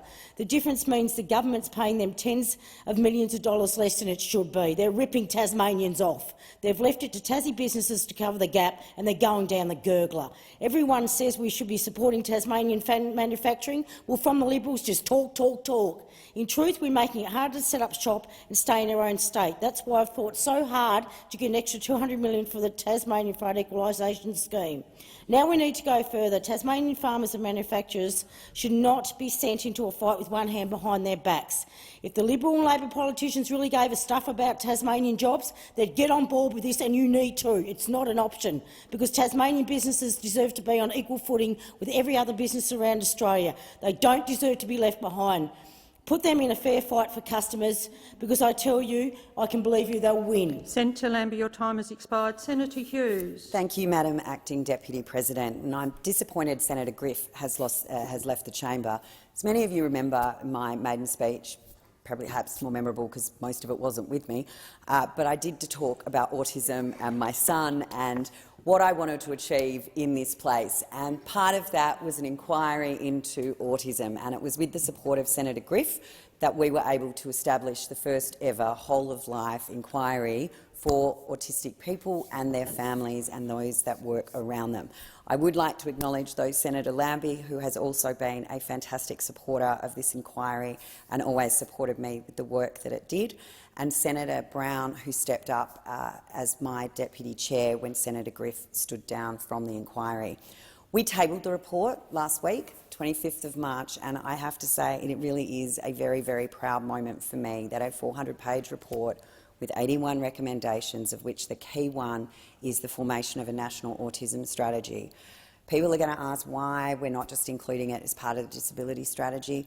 We now know that it's just not working for the autistic community. We have a 10 times higher suicide rate than the general population. Our unemployment rate for those with autism is significantly higher than the general disability community. There are so many things we need to do better. I just did a webinar with the Australian Autism Alliance, and I would like to thank them for hosting and for the 500 people that joined to have a Q&A session with Senator Brown and myself. This is something that we will continue to work towards into the future. The inquiry and the report is one thing, but the real work is about to start. So I'm very excited. I hope that all of you have the opportunity at some stage to even just flick through our recommendations. There are 81 of them. And it is important that all of us get behind this community and support them in whatever way that we can going forward into the future. Senator Patrick. Thank you, Madam Acting Deputy President. The government have their budget to present. To judge by the calculated leaks to various media organisations, it will include more efforts to buy votes by spraying taxpayers' dollars at marginal electorates. As a noted French statesman once said of the decaying French monarchy, they have learned nothing and they have forgotten nothing. The same applies to this government. There's no vision, just blatant political corruption on display. So at the close of this parliament, it's again necessary to highlight one of the government's most conspicuous but self-interested failures, their broken promise to establish a Federal Integrity Commission. It's been over 1,200 days since Scott Morrison promised a federal ICAC, and despite a full parliamentary term, the government never introduced any legislation into either House of Parliament. And they voted against attempts by the member for Indi, Dr Helen Haines, and myself to move ahead with our Australian Federal Integrity Commission bill. Whether it's sports rorts, car park rorts, dodgy water purchases, blind trust, jobs for the boys, JobKeeper rorts, the government's track record on integrity is a disgrace. So enacting a federal ICAC will be the job of the next parliament. We urgently need an integrity commission with real teeth, with the investigative powers of a standing royal commission, able to root out corruption and misconduct at all levels of the Australian government. There's a huge task ahead to clean up Australian politics. A federal ICAC, a strong parliamentary code of conduct, full disclosure of political donations and improved transparency across the board are all vital to restore the health of our democracy. There is much work to be done, and nothing can be taken for granted from either the coalition government or the Labor opposition. Independents are needed to press hard for these reforms to keep the bastards honest, whichever side wins the election, that's for sure. Thank you, Senator Patrick. Senator Ciccone. Thank you, Madam Acting Deputy President. It's also good to see you back in the chamber as well and in the chair. Now, last week, on the 21st of March, was the International Day of Forests. Forests are one of our planet's greatest renewable resources, and when managed sustainably, like we do in Australia, they provide essential materials for many industries, particularly construction. Now, I've spoken about forestry at length in this place, and I do so because it is often unfairly criticised and attacked by many who wouldn't know the first thing about how the industry operates. These people do not stop to think about the impact of their misguided activism on the lives and livelihoods of the many workers, families and regional communities who rely on jobs in forestry. But these people are not the only threat to forestry. There's also been a lack of support and direction from the coalition government. The Liberals and the Nationals have made a habit of announcing support for forestry prior to an election and not following through whilst in government. Despite the coalition's promise to plant 1 billion trees at the last election, Under their watch, Australia's plantation estate has shrunk by 500 million trees, down 10% since they formed government.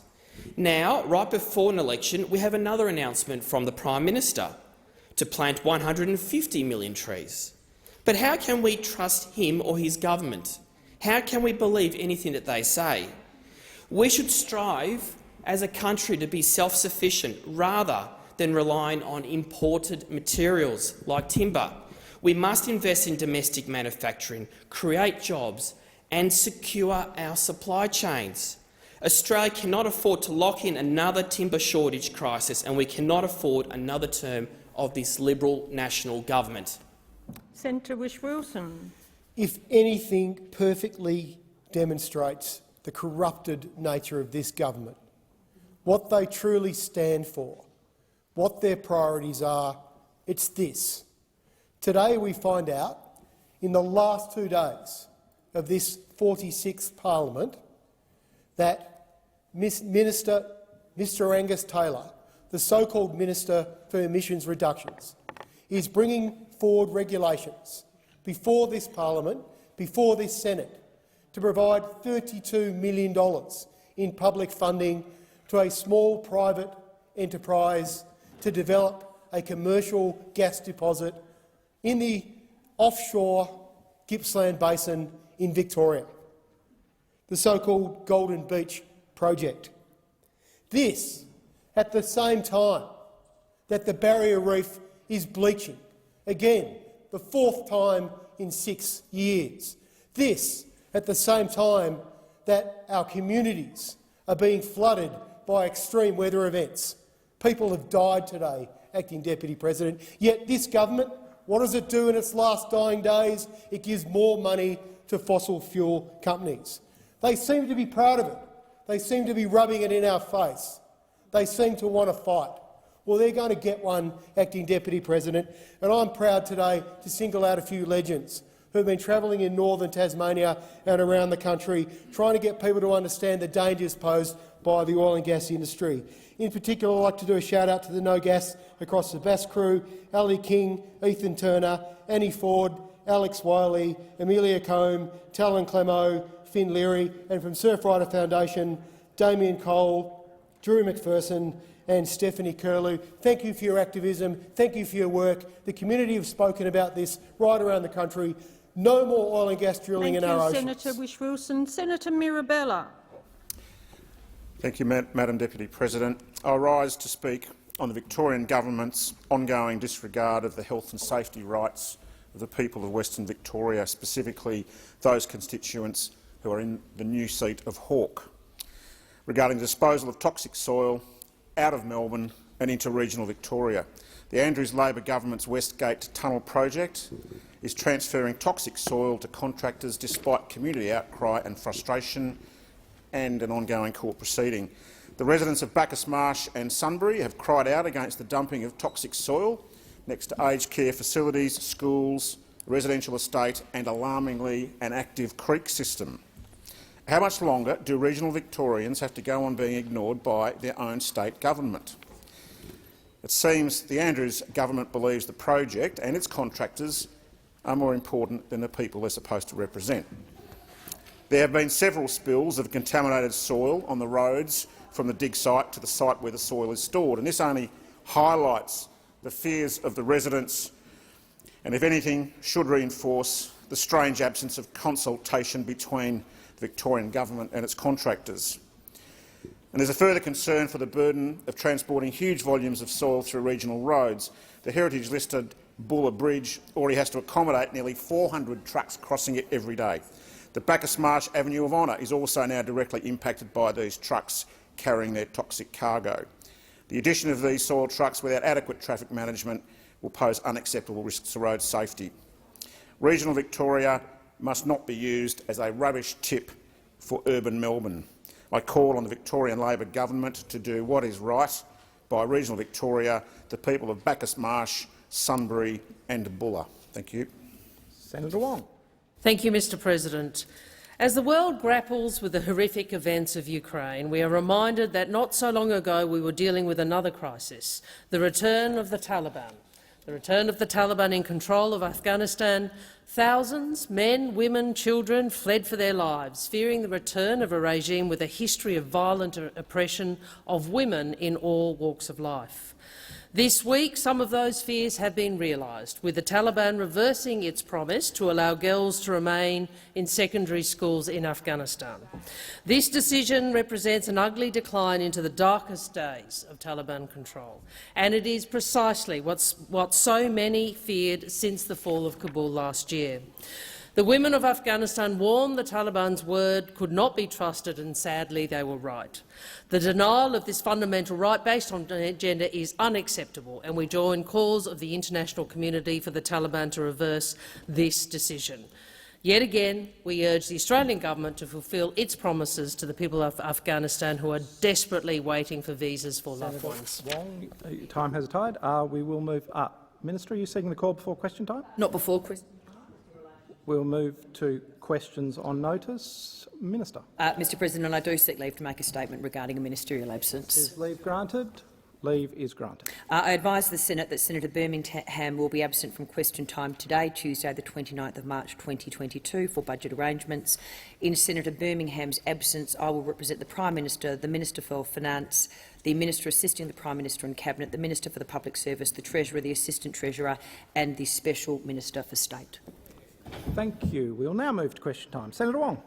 Thank you, Mr President. My question is to the Minister for Foreign Affairs, Senator Payne, and I refer to the reports that Solomon Islands Prime Minister Mr Sogavare has told his parliament a security agreement between the Solomon Islands and China has been finalised and, quote, the document is ready for signing, end quote.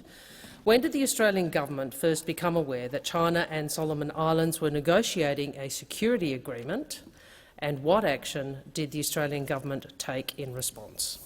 The Minister for Foreign Affairs, Senator Payne. Thank you, Mr President, and I thank Senator Wong for her question. We have been aware of increasing engagement, increasing interest in engagement with China in the Solomon Islands for some time, and we have absolutely and consistently demonstrated that Australia is always ready to support the Solomon Islands, together with members of the Pacific family, particularly in our work together. The most recent demonstration of that is the strength of the response of Australia, New Zealand, the Pacific, Papua New Guinea and Fijian representatives of part of the Solomon Islands Assistance Force in November of last year, Mr President, which deployed more than 200 members of the AFP, the Defence Force and DFAT personnel to assist in the restoration of law and order. About 50 members of the ADF, the AFP and DFAT remain deployed in those tasks in the Solomon Islands. On 24th of March, the Solomon Islands Prime Minister also announced that we will be extending our bilateral security treaty assistance to support the Solomon Islands to prepare and assist for the Pacific Games, which are in December of 2023, that will construct a second patrol boat outpost on Solomon Islands' eastern border, which is in addition to the western border and patrol boat outpost in the Shortland Islands. We'll also build an integrated police, health and disaster management radio network across the Solomon Islands. These are matters which have been under discussion for a period of time, particularly the latter, Mr President, the radio network, with Solomon Islands officials. For example, Minister Andrews and I participated in a bilateral security meeting with Foreign Minister Manelli and the Police Minister some months ago now, Mr President, in its regular rotation, I should say, as part of that process. And I would also say to the chamber that we've been clear— Minister, your time has expired. Senator Wong, a supplementary question. Thank you, Mr President. Article 1 of the reported draft framework agreement states, and I quote, "The relevant forces of China can be used to protect the safety of Chinese personnel and major projects in Solomon Islands." What does the Minister and the government understand Article 1 of the reported draft agreement to mean? Minister. Thank you, Mr President. And a note in respect of the articles themselves. They're obviously not matters to which the Australian government is a party in the preparation of or the or the progression of, and we've been clear and regularly and respectfully raised our concerns with the Solomon Islands government about these matters of security engagement. And it is particularly concerning to us that there may be, associated with this, any actions that undermine the stability and the security of our region, which I have said previously and repeated in public comments in recent days. We believe that the Pacific family, in its broad, is best placed to provide security assistance to the Solomon Islands, and we stand ready to assist further if that is needed. We have been explicitly and emphatically clear in relation to that, and in fact not just in words, Mr President, because that is what our deeds demonstrate in all of our actions in relation to engagement on these matters with the Solomon Islands. Your time has expired. Senator Wong, a second supplementary. Thank you, Mr President. Can the minister confirm that Australian bilateral official development assistance to Solomon Islands has been cut by $41.8 million, or 21%, since budget 2018-19? Minister. Thank you, Mr President. And Senator Seselja is right, but that is a misrepresentation. It does not incorporate consideration of Australia's construction of the Coral Sea Cable from Honiara to Sydney, and also, of course, to Port Moresby. What the senator also completely ignores. Order. So, Mr President, Order. Minister, Mr President, Minister, I would say Minister, resume your seat. Order in the chamber. Interjections are always disorderly. Please, let's hear the minister speak. Minister, you have the call. Mr President, I would say it is unlikely that some of the interjections from the other side that I can hear are audible more broadly, and particularly on the broadcast. But I would say, Mr President, that those opposite have indicated in recent weeks their strong commitment to bipartisanship in matters of foreign policy. I fail to see that demonstrated here today. Senator, order. Order. Senator Davey. Thank you very much, Mr President. My question is to the Minister for Emergency Management and National Recovery and Resilience, Senator Mackenzie. Can the minister please update the Senate on how the Liberal and Nationals government is supporting New South Wales and Queensland communities who've been affected by the recent devastating and ongoing flood emergencies? Senator Watt. Thank you, Senator Watt. I'd like to hear from the minister rather than you. Order. Order. The Minister for Emergency Management, Senator Mackenzie. Thank you, Mr President, and thank you, Senator Davey, for the question. Firstly, I want to extend mine and the government's, and I'm sure this chamber's, sincere condolences to the families and loved ones of the now 24 people who have lost their lives to the terrible flooding event that has started in Queensland on the 22nd of February and has spread throughout the East Coast to encompass over 81 local government areas in Queensland and New South Wales. I want to also thank our amazing SES, RFS, our emergency service volunteers, our ADF and all those wonderful Australians who've done what we are best known for, helping out our neighbours, our communities when times are tough. And this isn't over. Just today, the rains are continuing to fall, and right now we have 6 evacuation orders in these already traumatised communities. We will continue to work closely with both New South Wales and Queensland to ensure that support is available to those communities in need. And I just want to pay tribute to both my state Labor colleague in Queensland and my state Nationals colleague in New South Wales for working so collaboratively during this period.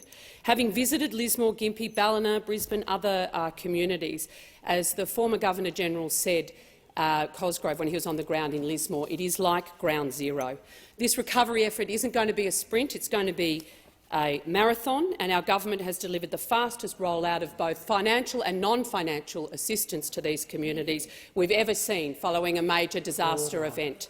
And at a scale, this is likely to surpass our response to the Black Summer bushfires. In anticipation, we activated Comms Displan on the 25th of February, and it remains active.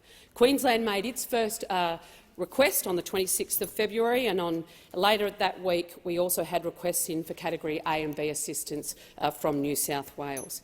And since then we've been able to support over 1.4 million Australians in combination with our state government colleagues to get through this disaster. Your time has expired. A supplementary question, Senator Davey. Thank you, Minister. We've heard a lot about the Emergency Response Fund, which is available. Can you please explain how our government intends to use that fund to support Australians affected by these floods? Minister. Thank you. The Emergency Response Fund, a future fund, was designed to grow over the next decade to $6.6 billion. It's there when all other avenues of funding have been exhausted, and its primary purpose is to ensure that we're prepared for the future events, for future generations. And the legislation underpinning that fund is incredibly prescriptive about how it is used. The magnitude of the floods in this event and the extent of the damage that they've caused is exactly the type of scenario that the ERF was designed to deal with. And that is why we will draw down on the fund and use the $150 million allowed for this financial year to fund emergency response and recovery, with $75 million going to both the Queensland State Government and the New South Wales State Government. And we'll use $150 million for the 22-23 recovery specifically for Lismore after the catastrophic flood event there, for them to be able to use it for flood mitigation following a study that the government will also fund. Senator Davey, a second supplementary question. Thank you. Minister, what other resilience measures has the government put in place to reduce the impact of future natural disasters? Minister. As the first Australian government to establish a national resilience-focused agency, I can absolutely confirm we are committed to building Australia's resilience to natural disasters. Our plan is more considered than simply rebranding a fund that already exists, as Labor is doing with its Disaster Ready Fund, under which it claims it will spend up to $200 million, not a ringing endorsement for a funding program. Unlike Labor, we're actually getting on with the job of building resilience, of giving communities hope for the future and support in the present, not politicising vulnerable communities who are struggling right now, whether it be bushfire traumatised communities or current flooded communities, in their efforts to get back on their feet. Our $600 million Preparing Australia program will support communities to undertake disaster risk reduction and resilience initiatives to reduce the impact of future disasters, because we know here in this country this will not be the last flood, this will not be the last bushfire or cyclone that our people will have to deal with. Your time has expired. Senator McAllister. Thank you, Mr. President.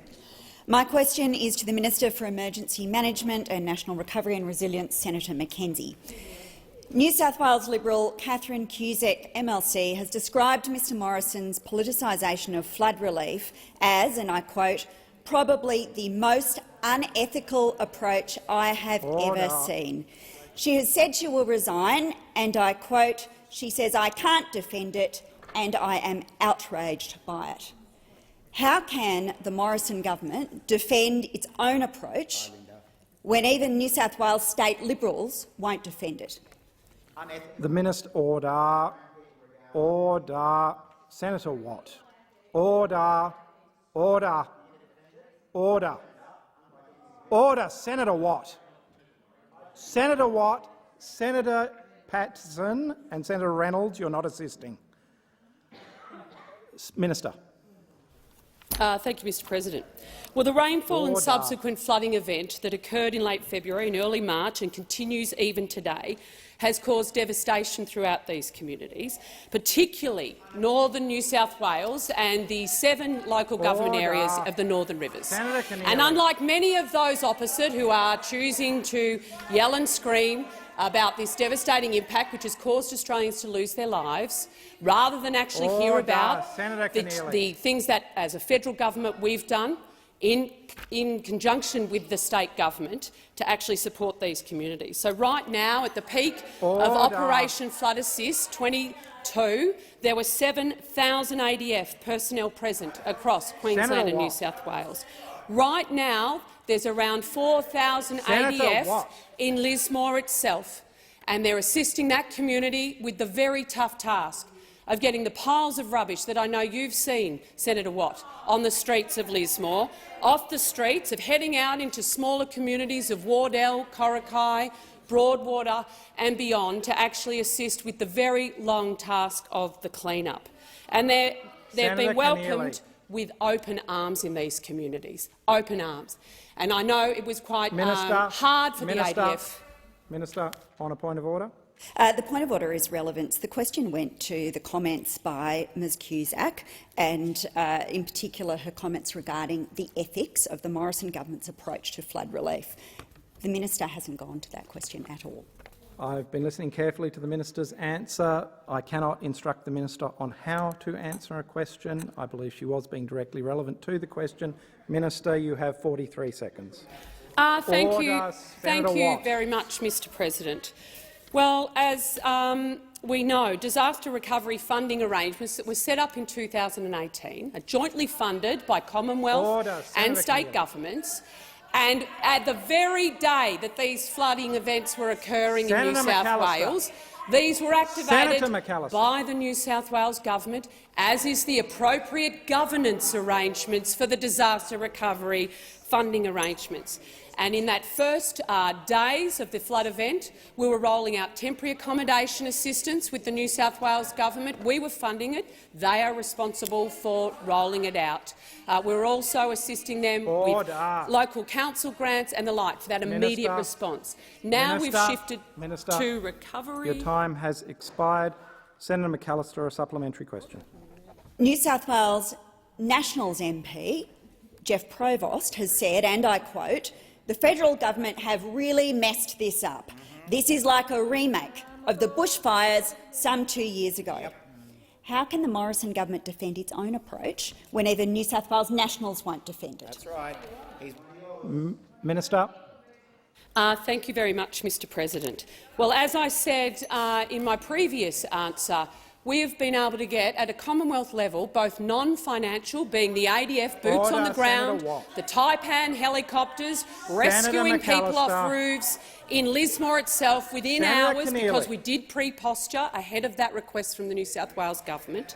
And we have even now 4,000 ADF on the ground. So non-financial support in record time and financial support in record time, rolled out through Services Australia and our own disaster payment and disaster recovery allowance. Now, it might not suit the Labor Party's narrative, who wants to politicise natural disasters, but what Australians in need want to hear from their leaders, what Australians in need want to hear from their political leaders, irrespective of whether they're federal or state, irrespective of whether they're Labor or Liberal, is actually working together to get the response where it's needed, when it's needed. It is becoming increasingly difficult to hear the minister's answers. Senator McAllister, a second supplementary question. Thanks, Mr President. Well, Mr Provost also declared that he was disgusted by Mr Morrison, and I quote him again. He said, "I would struggle to vote for him." When even members of the New South Wales Liberals and Nationals can't defend Mr Morrison, can't stomach voting for him and are disgusted with him, does the minister really expect Australians to feel differently? Minister. As I was saying, Australians in need are quite offended by those in the privileged positions that we hold for cheap political point scoring. They want us to get on with the job of assisting them in their time of need. And whether it is that immediate response phase in the immediate days when people are actually thousands of people are homeless here, getting temporary accommodation sorted, making sure they've got cash in their accounts to purchase petrol, purchase clothes. That's exactly what the Palaszczuk government partnered with us to do, as did the Perrottet state government do with the Commonwealth.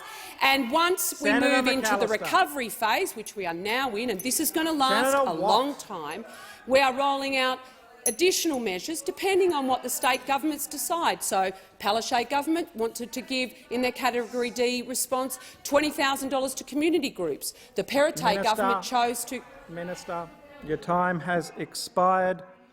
Senator Whish-Wilson. Thank you, Mr President. My question is to Senator Hume, representing the Minister for the Environment. Senator Hume, could you please update the chamber on the Minister Susan Lay's comments or her updates on the devastating and very concerning news that the Great Barrier Reef is experiencing its fourth mass coral bleaching in the last 6 years? The Minister representing the Minister for the Environment, Senator Hume. Thank you very much, Mr President, and I thank Senator Whish-Wilson for his question. Mr President, the Commonwealth Government, the Morrison government, is deeply committed to protecting the World Heritage-listed Great Barrier Reef. One sentence in.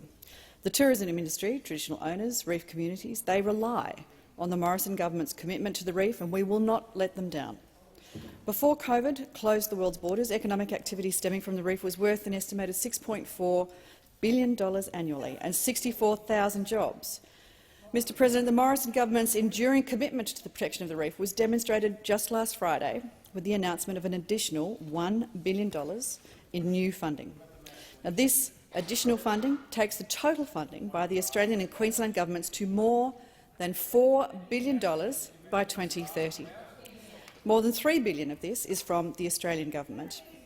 Benchmarked against global standards, Australia's management of the reef is recognised as a leading example and is considered by many— Minister, please resume your seat. Senator Whish-Wilson on a point of order. Point of order on relevance, President. I asked a very quick question. I asked the Minister to update us on Minister Lay's comments regarding the devastating news from last week.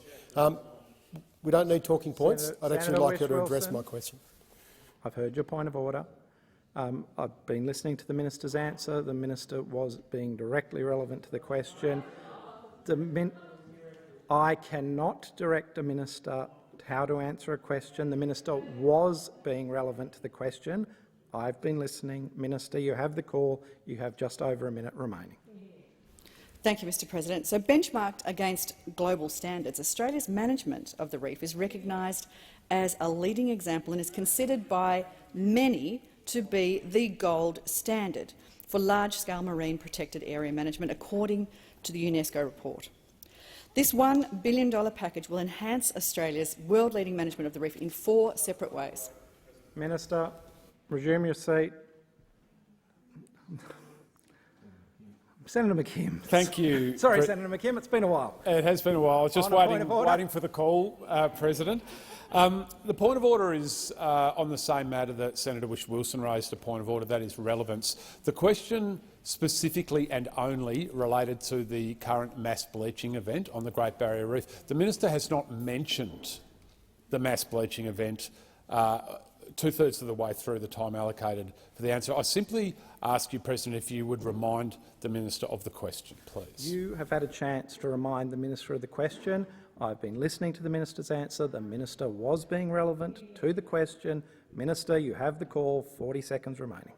Thank you, Mr President. I'm happy to mention mass bleaching. Now it is mentioned, because mass bleaching is one issue that affects the Great Barrier Reef. Other issues that affect the Great Barrier Reef are changes in climate.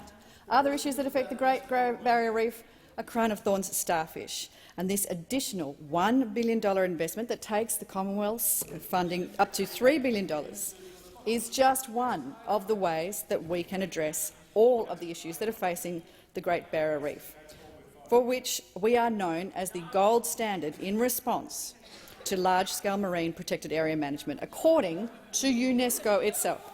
So there are 4 ways— Minister, your time has expired. Senator Whish-Wilson, a supplementary question.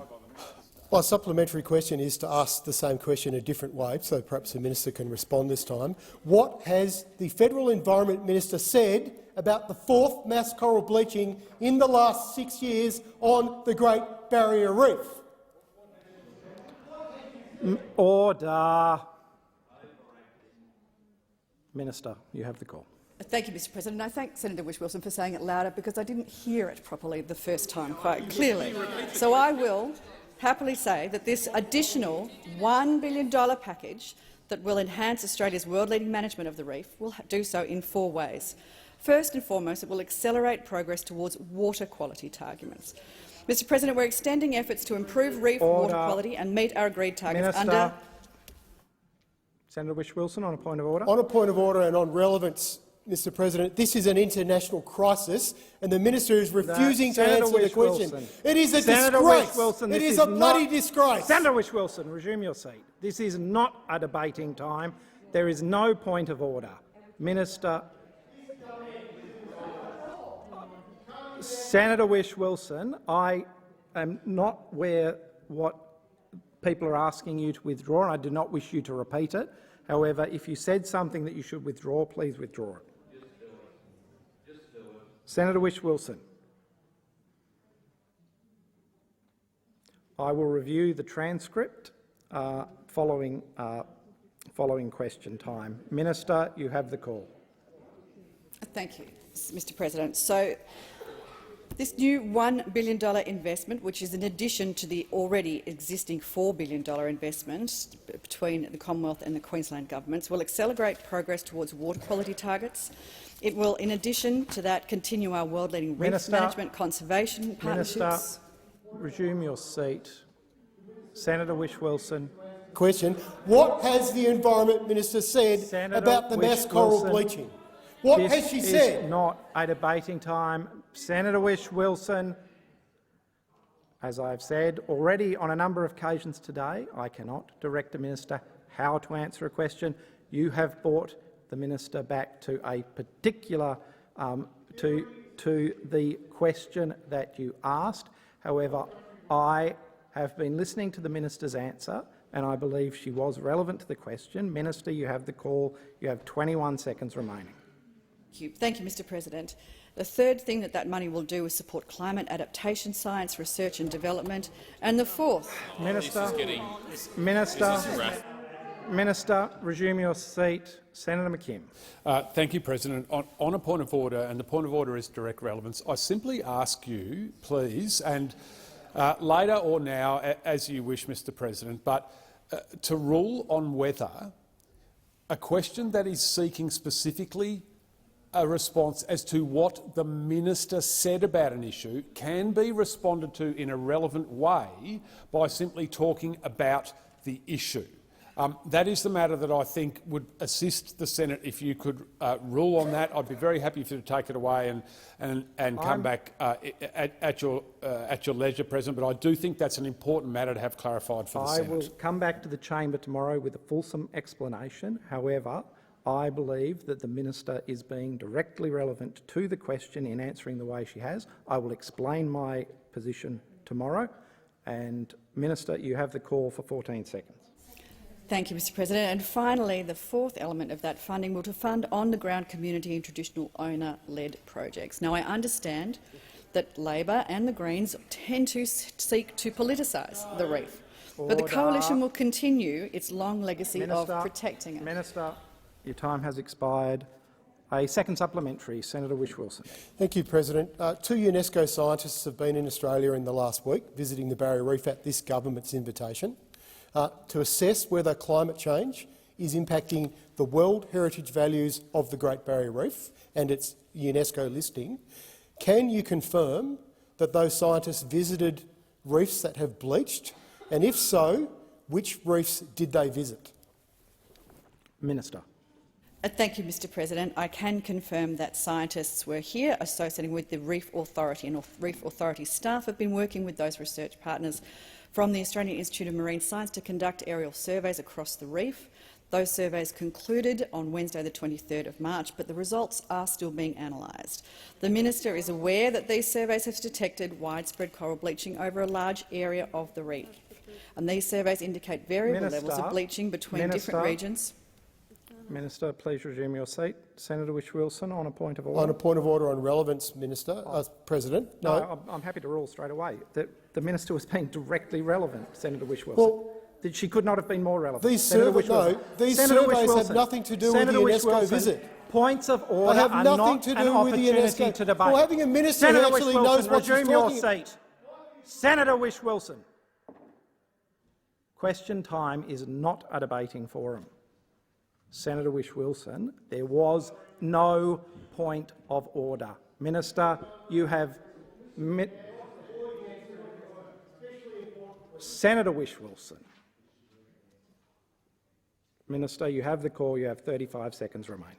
Thank you, Mr President. So these surveys indicated variable levels of bleaching between different regions and between different reefs.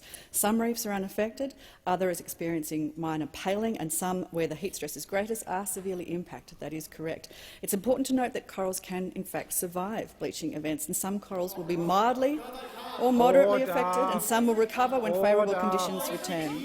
The bleaching follows a summer of very hot weather following record-breaking temperatures across the reef. But the Reef Authority will continue to brief the Minister on reef conditions as the data becomes increasingly available. All right. Senator Griff. Thank you, Mr President. My question is to Senator Colbeck, representing the Minister for Health, and it relates to the cost of healthcare in Australia. Minister, when the Medical Cost Finder website was launched 2 years ago, it was found that patients in some states were paying out-of-pocket costs up to 40 times more than patients in other states for some procedures. Fee transparency was supposed to alleviate this problem. Minister, can you tell me whether the Medical Cost Finder website has helped a single patient by reducing their out-of-pocket costs? The Minister representing the Minister for Health, Senator Colbeck. Thank you, Mr President. Thank Senator Griff for the question and some notice of the general topic of the question. Mr President, the government continues to invest in Australia's world-leading health system to ensure that Australians do have access to high-quality health services at reasonable cost. The current situation with respect to bulk billing, for example, sees the bulk billing rate at a record high of 83.5%, which is 6.5% higher than when we came to government in 2013. And GP billing, bulk billing records remain at record highs over the 2021 calendar year. The current over that 21 calendar year, the bulk billing rate was 88.7%, 6.9% higher than in 2012, Mr President. Senator Griff is correct. The purpose of the Medical Cost Web Finder site was to provide some visibility and transparency to support Australians to understand what their medical costs might be so that they could make appropriate decisions with respect to where they might access those costs. I don't have with me any specific data in relation to the outcomes of those elements from the initial build, noting that the Medical Cost Finder website is still in its initial stages of being developed, and there are further stages to be considered. And I understand that Minister Hunt has indicated a willingness to work with you, as we have done on other previous sites that have provided visibility, to continue to improve that information to be made available to Australians across the board.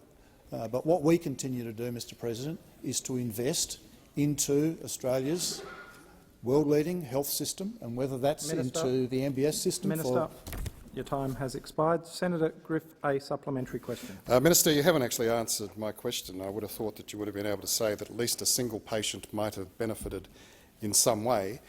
Can you actually tell me whether there has actually been a reduction in how much individuals spend overall on health care over this term of government? Minister. Thanks, Mr President. I actually don't have any data on individual spends, but I do have information, as I was just going through, about the amount of funding that the government continues to put into Australia's world-leading health system to support Australians to access at reasonable cost their care. So if you look at, for example, Australian government's funding to public hospitals, that's grown from $13.3 billion in 2012-13 to $25.5 billion in 2021. Mr President, by 90% over that period of time. Minister, resume your seat. Senator Griff on a point of order. Relevance, Mr President. My question was not how much government spends on healthcare, but how much individuals spend on healthcare and whether there has been a reduction in how much they spend as a result of this particular site. The minister did respond to that question. However, I will remind, when questions are narrowly framed, it is important to remain within the bounds of the question. Minister, you have the call. If you have anything you wish to add, for 20 seconds. Thank you, Mr President. I did specifically address that point, and I did indicate that I didn't have any specific data. And so, on that with me, Mr President.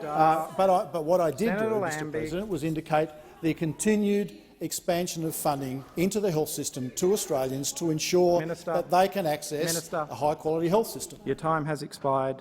Senator Griff for second supplementary. Thank you, Mr President. Minister, Australia has been reported as having the third highest reliance on individual health care contributions in the world. That's massive. What will government do, if re-elected, to lower the cost for individual Australians? Not government costs, but the actual cost to patients, to the public. Minister. Thank you, Mr President. And I don't accept the premise of the question, because government spending on health actually does contribute to the cost that would otherwise be the case for Australians with respect to the health system.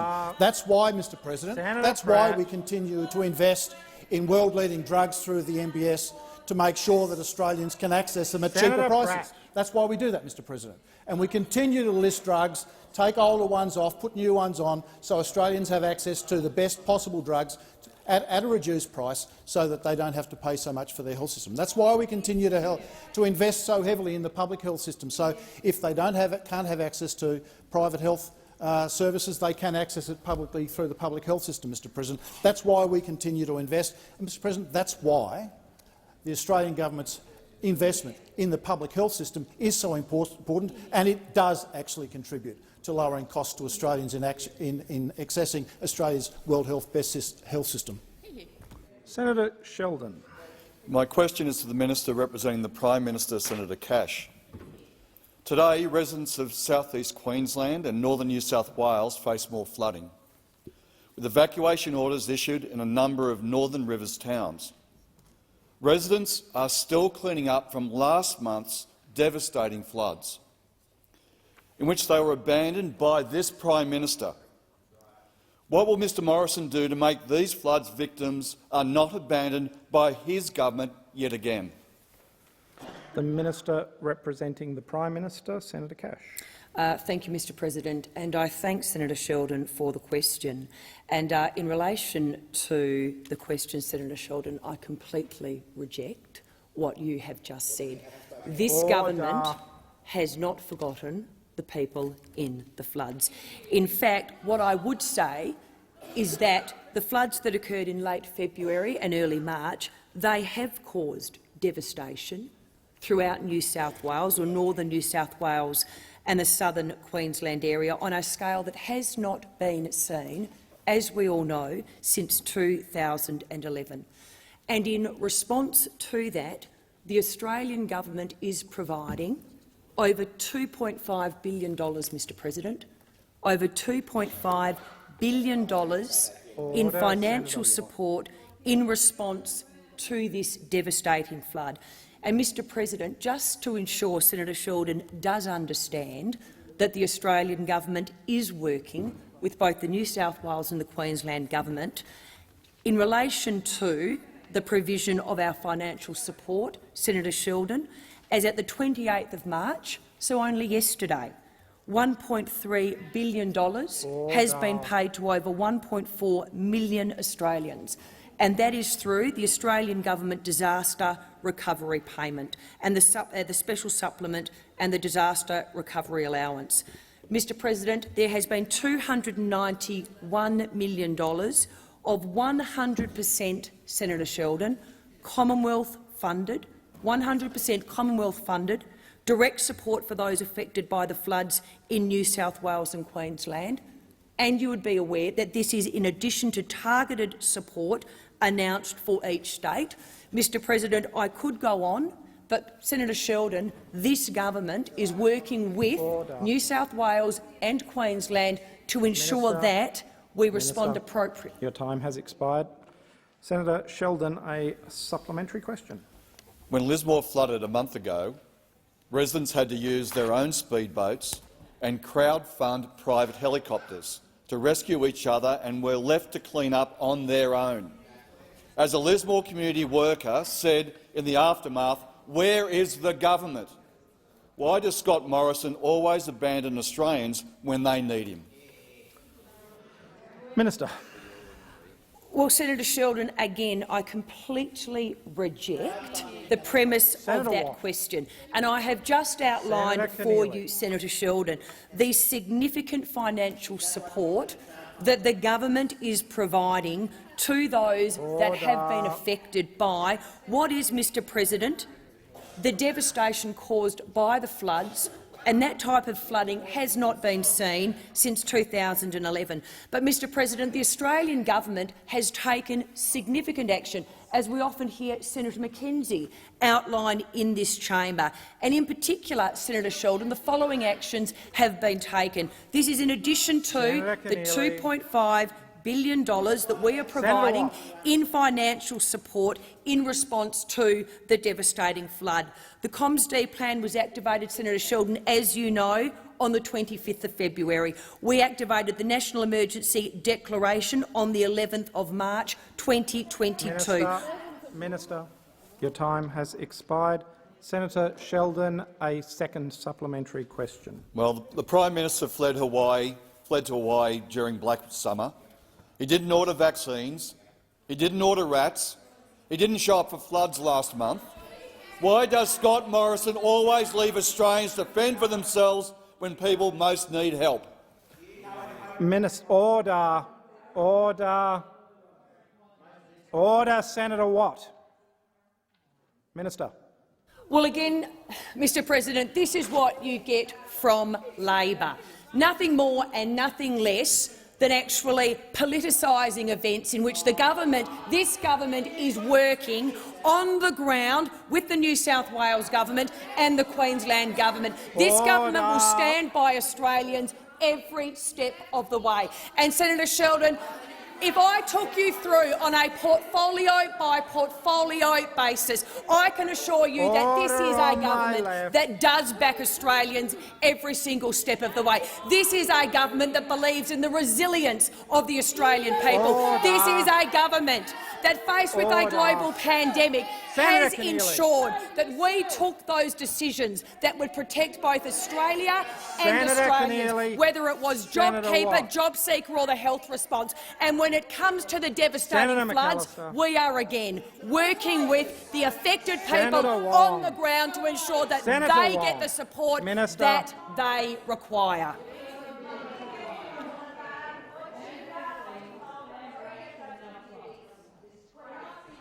Order. Senator Mirabella. Thank you, Mr President. My question is to the Minister representing the Prime Minister, Senator Cash. Senator, how does the Liberal and National government's plan for economic recovery ensure job security for all Australians, not only now but into the future? The Minister representing the Prime Minister, Senator Cash. Thank you, Mr President, and I thank Senator Mirabella for the question. And I do understand, Senator Mirabella, that it is your first question in this place. And how fitting, Senator Mirabella, that you ask a question in which the Australian people are actively interested, and that is, of course, Australia's economic recovery and how the policies of the Morrison government have in particular got more people back into work. Mr President, we know that on this side of the chamber, governments themselves do not create jobs. That is for the businesses out there, the employers out there. Governments put in place policies under which businesses are able to prosper, to grow and create more jobs for Australians. And colleagues, you will recall that in 2020 Labor's Jim Chalmers said this, The single biggest test of the government management of the pandemic is what happens to unemployment and jobs. Well, Mr President, on Jim Chalmers' own analysis, this is a government, Senator Mirabella, that has delivered for the Australian people. Senator and what the Watt, budget Senator tonight Keneally. will show,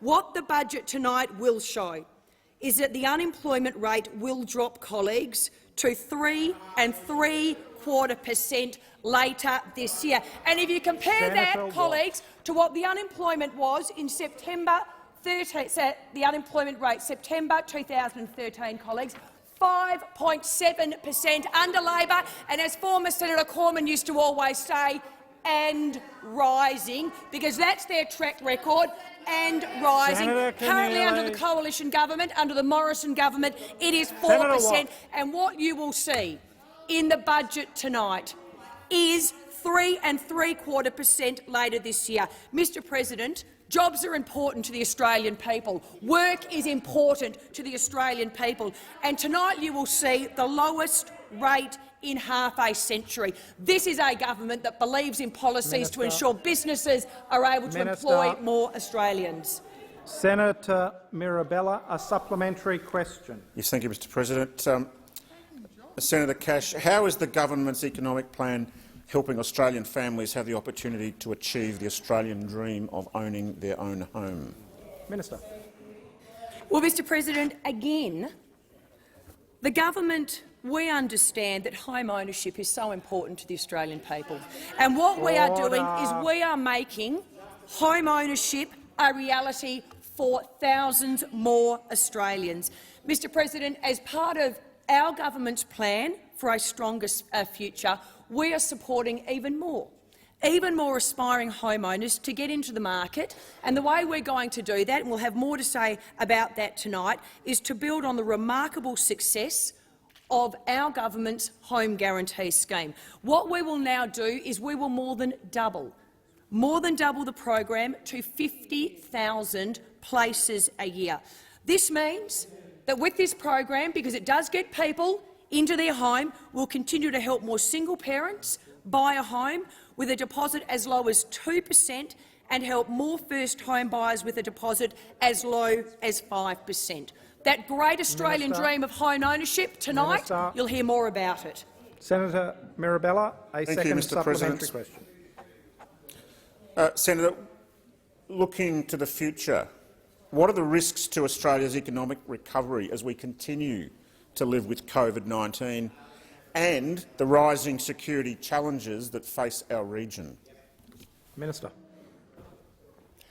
Well, Mr President, as Senator Watt was screaming out across the chamber, what are the risks to the Australian people? Well, Senator Watt, what I would actually say is an Albanese government. Because you see, Mr President, what does an Albanese government stand for? Well, over the last 30 years, Labor has delivered higher unemployment, higher interest rates, higher electricity prices, and colleagues, let us not forget, they have not delivered a single balanced budget.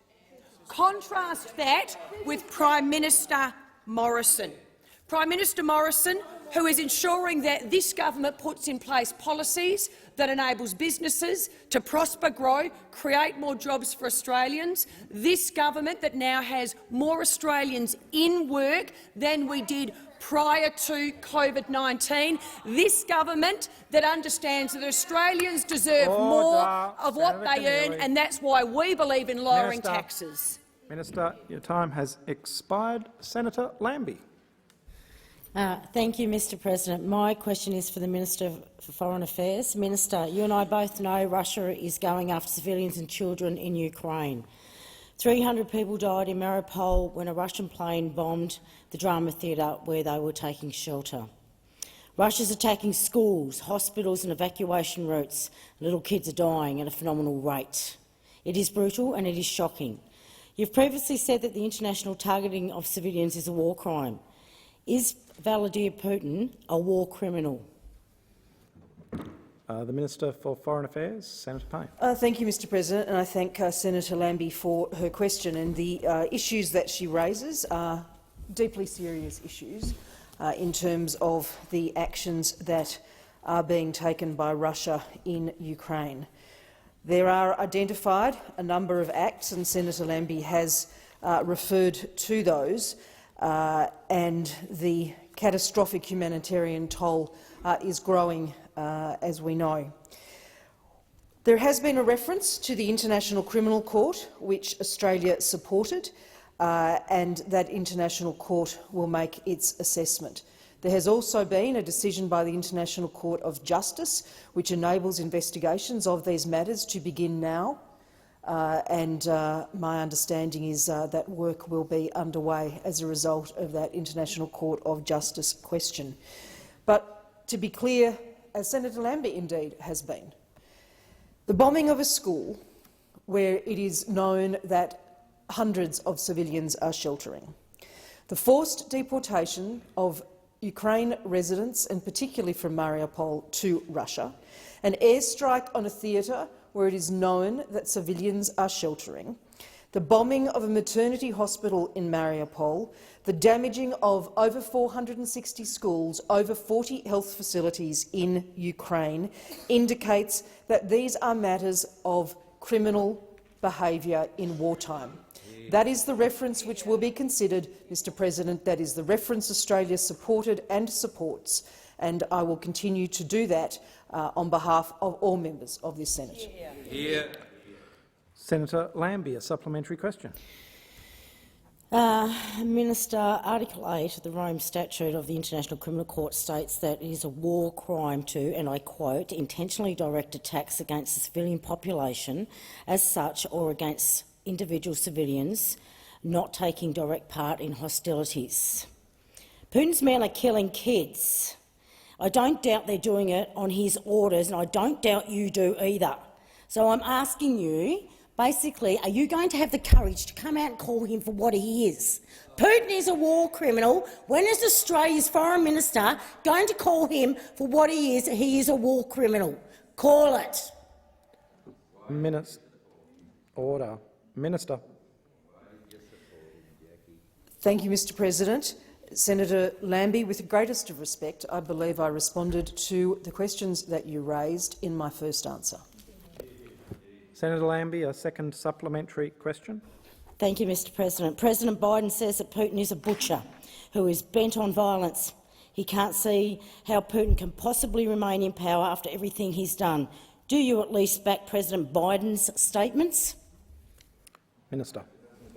Thank you, Mr President. The Australian government is working as closely as possible with a range of international partners, and that most certainly includes the United States, the United Kingdom, members of the European Union, non-EU members, non-EU countries in Europe, as well as our counterparts in Japan, in Korea, in New Zealand, in Singapore and others in the region. The Australian government has taken the strongest possible approach to our sanctions listings, Mr President, including listing over 500 individuals and entities. That includes, of course, President Putin himself and President Putin's most senior advisers, the members of the Duma, who I regard and Australia regards as the political facilitators of this egregious invasion, senior members of the Belarusian system as well, including President Lukashenko and his immediate family. I'm sorry, Senator Lambie, on a point of order. Yeah, point of order is I just simply want to know, is President Biden says that Putin is a butcher, does she agree? Senator Lambie, you have reminded Minister of your question. However, the Minister was being directly relevant. Minister, you have the call for 11 seconds. Thank you, Mr President, and let me conclude by saying that the strongest possible costs need to be imposed upon Russia.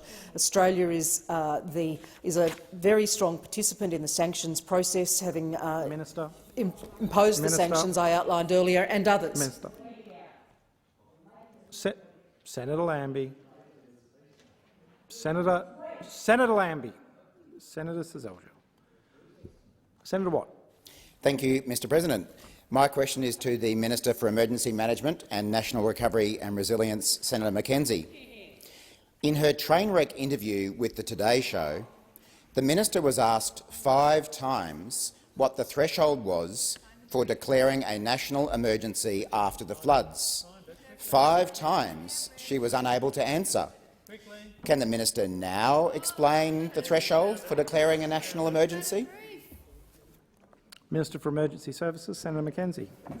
Thank you very much, Mr President. Well, as Senator Watt rightly highlights, on the 11th of March, the Governor-General enacted the National Emergency New South Wales Floods 2022 Declaration. The Prime Minister formally recommended a national emergency declaration following advice from the Director-General of Emergency Management Australia, Joe Buffoni, who has also briefed Senator Watt in my own personal efforts to make sure that we're as bipartisan as possible in dealing with this crisis. On the 10th of March, this advice was provided in consultation with a range of Commonwealth agencies based on the best possible information available at that point in time. The Prime Minister must be satisfied that the scale and impact of the floods meet the legal threshold to declare a national emergency. The making of a national emergency declaration enlivens a range of powers to make it easier for affected communities to access Commonwealth assistance, including empowering ministers to suspend, vary or substitute red tape requirements, for example, to make it easy for affected individuals with supplying identification, for instance, when they may have to apply for certain funding, disaster relief funding. Allows the Prime Minister to access information from Commonwealth entities on stockpiles. Minister, resume your seat. Senator Watt on a point of order. Thanks, Mr President. On relevance, the minister referred to a threshold in her answer, but my question was what the threshold was. So could we get an answer on that, please? You've reminded the minister of the question. I am listening, but so far I believe the minister has been relevant to the question. But I will also point out, seeing as those opposite are interjecting in my ruling, that the question began with a highly political preamble. A narrowly framed question cannot start with a highly political preamble. Senator, order. Senator Mackenzie, order. Senator Watt, you are wasting the Senate's time now. Senator Mackenzie, you have the call for 38 seconds. Thank you very much. Well, the Prime Minister has to be satisfied, as I said, that the scale and impact of the floods meet that threshold to declare it. Now, with this particular event, there was not one single event within the natural disaster as it occurred. Rather, it was the cumulative effect of the weather pattern as it rolled from Gympie right down the east coast, dumping, as the Bureau of Meteorology has said, a 1 in 500 catastrophe year-event catastrophe on Lismore itself. And based on the cumulative impact of that event over time, the Prime Minister— Minister, your time has expired. Senator Watt, a supplementary question. It's probably best that I re-ask. Does the minister know what the threshold is that her department uses when advising to declare a national emergency? What is the threshold? Minister.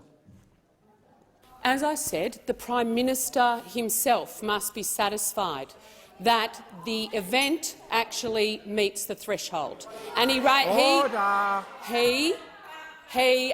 bases that on a range of data and advice. And as I outlined— Minister, on a point of order.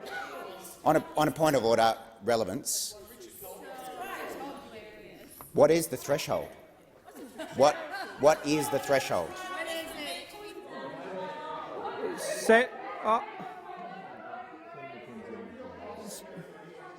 Order. Senator Mackenzie, on the point of order.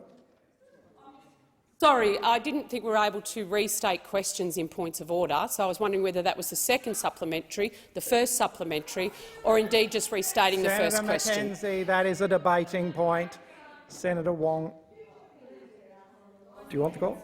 Senator Wong, on the point of order. On the point of order, which is a point of order around direct relevance. The first supplementary, there was no political preamble. It was a very clear question to this minister about what is the threshold. I would ask you to remind this minister of the question. I was listening to the minister's answer and I believe she was being relevant, so I am not going to remind her of the question. You have reminded her of the question, Senator Wong. I do not believe there was anything in the minister's answer so far that was not relevant to the question. Order. Minister, you have the call for 44 seconds. Yes, thank Minister. you, Mr President. Thank you. Well, the Australian Disaster Preparedness Framework defines a severe and catastrophic disaster as an event that is beyond current arrangements, thinking, experience and imagination, has overwhelmed our technical, non-technical and social systems and resources, has degraded and disabled governance structures and strategic and operational decision-making functions. So in developing the advice to consider a declaration, the agencies are provided information on the following criteria. Okay? Listen up. Historical analysis and recurrence, the concurrence and compounding effects and scale of the events, as I outlined in my first answer, demographics, Minister, weather impacts. Minister, your time has expired. Senator Watt, second supplementary question. Thank you, Mr President. When asked why it took the Prime Minister so long to declare a national emergency following the recent floods, this minister replied that the Prime Minister must consult with state and territory premiers.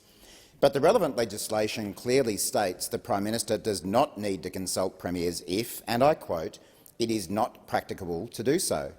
Why did the minister mislead flood victims when trying to explain the Prime Minister's delay in declaring a national emergency?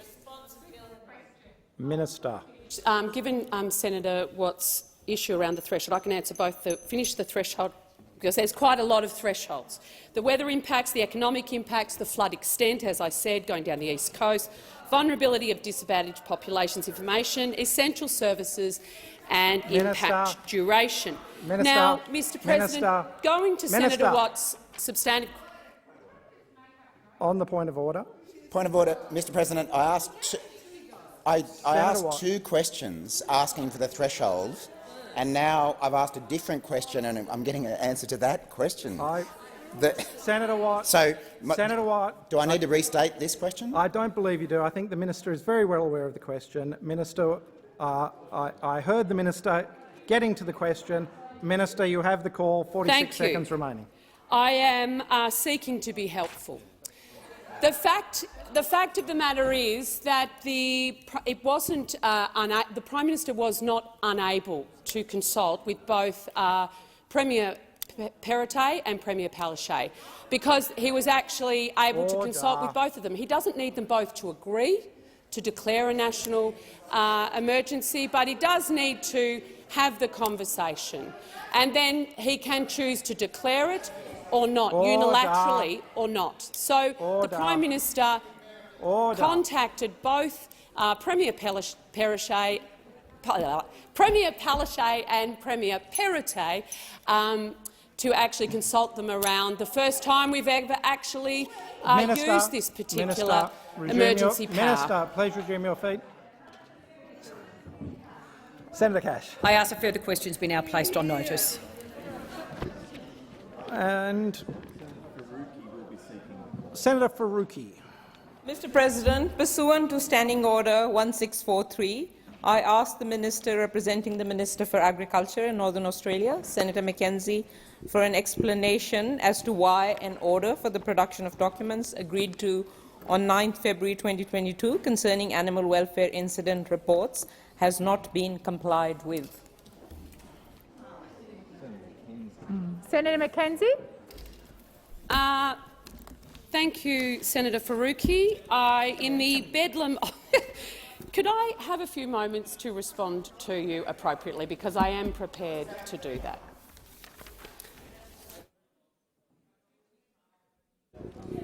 Senator Faruqi, that is a response, so you can seek the call if you wish. Madam President, are we going to give Senator Mackenzie a few moments? Or? Well, she has responded, so really it's up to you. So, Madam Deputy President, I move that the Senate take note of the Minister's failure to provide an answer or an explanation. Earlier this year, I moved an order for the production of documents regarding animal welfare incident reports held by the Department of Agriculture, Water and the Environment. That motion was agreed to unanimously by this chamber on the 9th of February. And the agreed motion allowed more than 1 week for the collection of the relevant documents, setting a deadline of 17th February. On that date, 17th February, Minister Mackenzie wrote to the President stating that the Agriculture Minister had advised that due to the large number of documents being sought, he was unable to comply with the time frame. Critically, Oh, beg your pardon. Sorry, Senator Mackenzie. Point of order. My apologies to the Senate and to Senator Faruqi.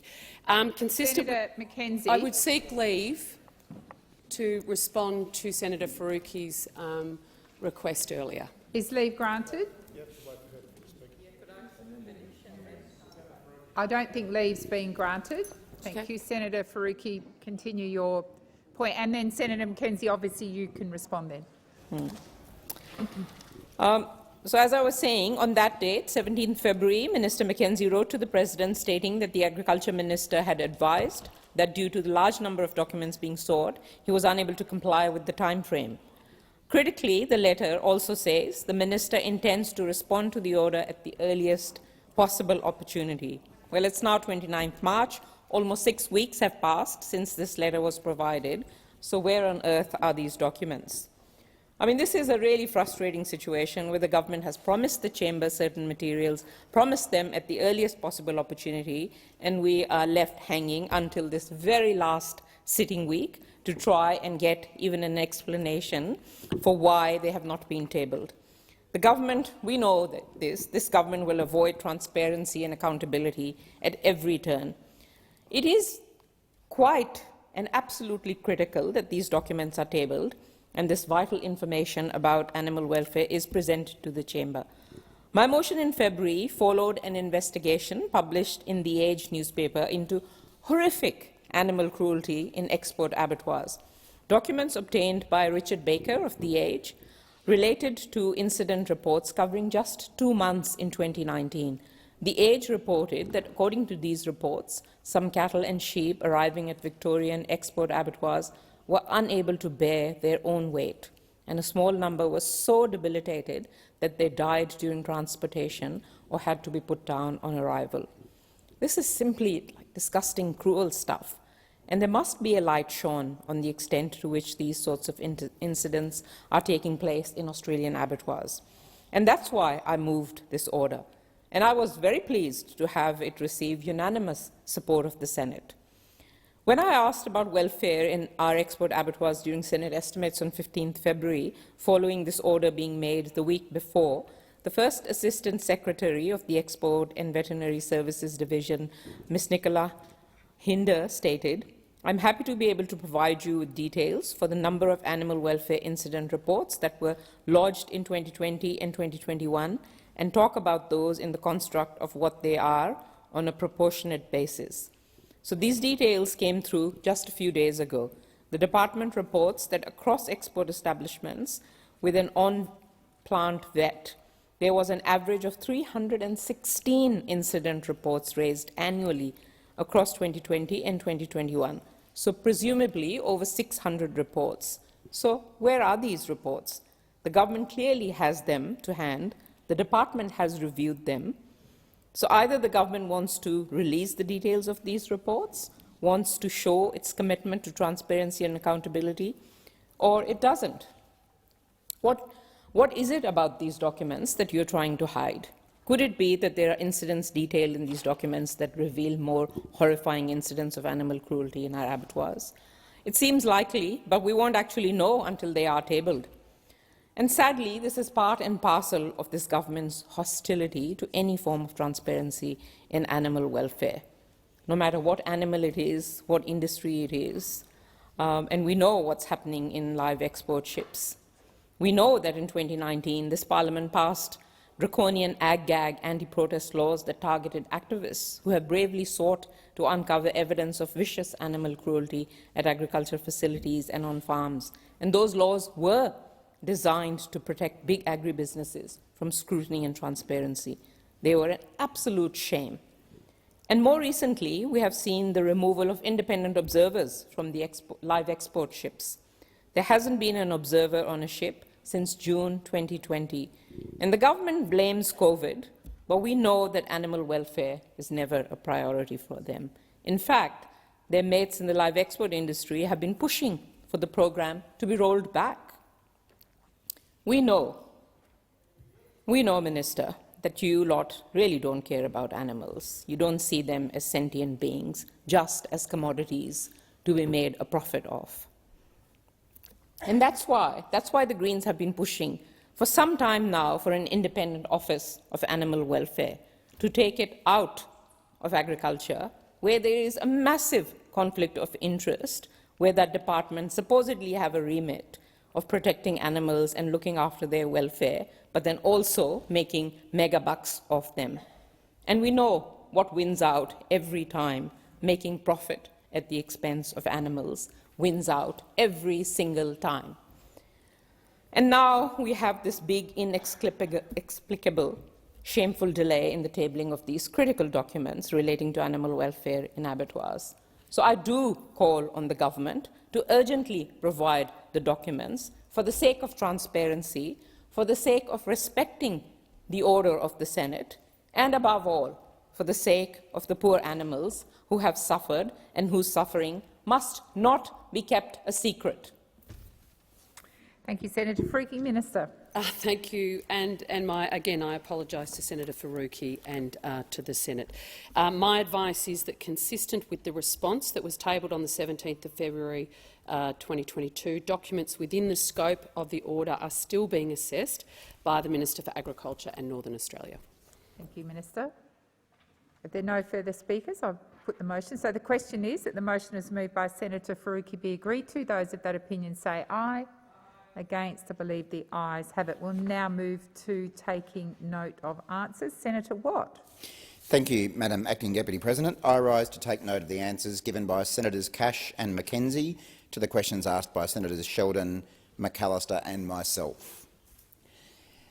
Can I begin by acknowledging that the people of northern New South Wales and South East Queensland again today face a very dire flooding situation.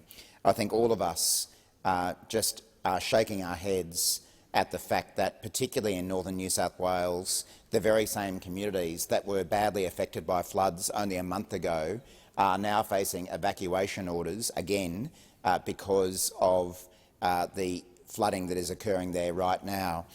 We have seen over the last few weeks some extremely unusual weather systems and highly unusual levels of rain, and it is tragic that people are being put through this situation yet again when they are still in the process of cleaning up from the last floods, let alone beginning the job of rebuilding. So I'm sure I speak for everyone here today when I pass on our very best wishes and solidarity with the people, particularly of northern New South Wales, but also South East Queensland, as these floods progress, and we do hope that people remain safe and listen to all of the warnings that are issued by authorities.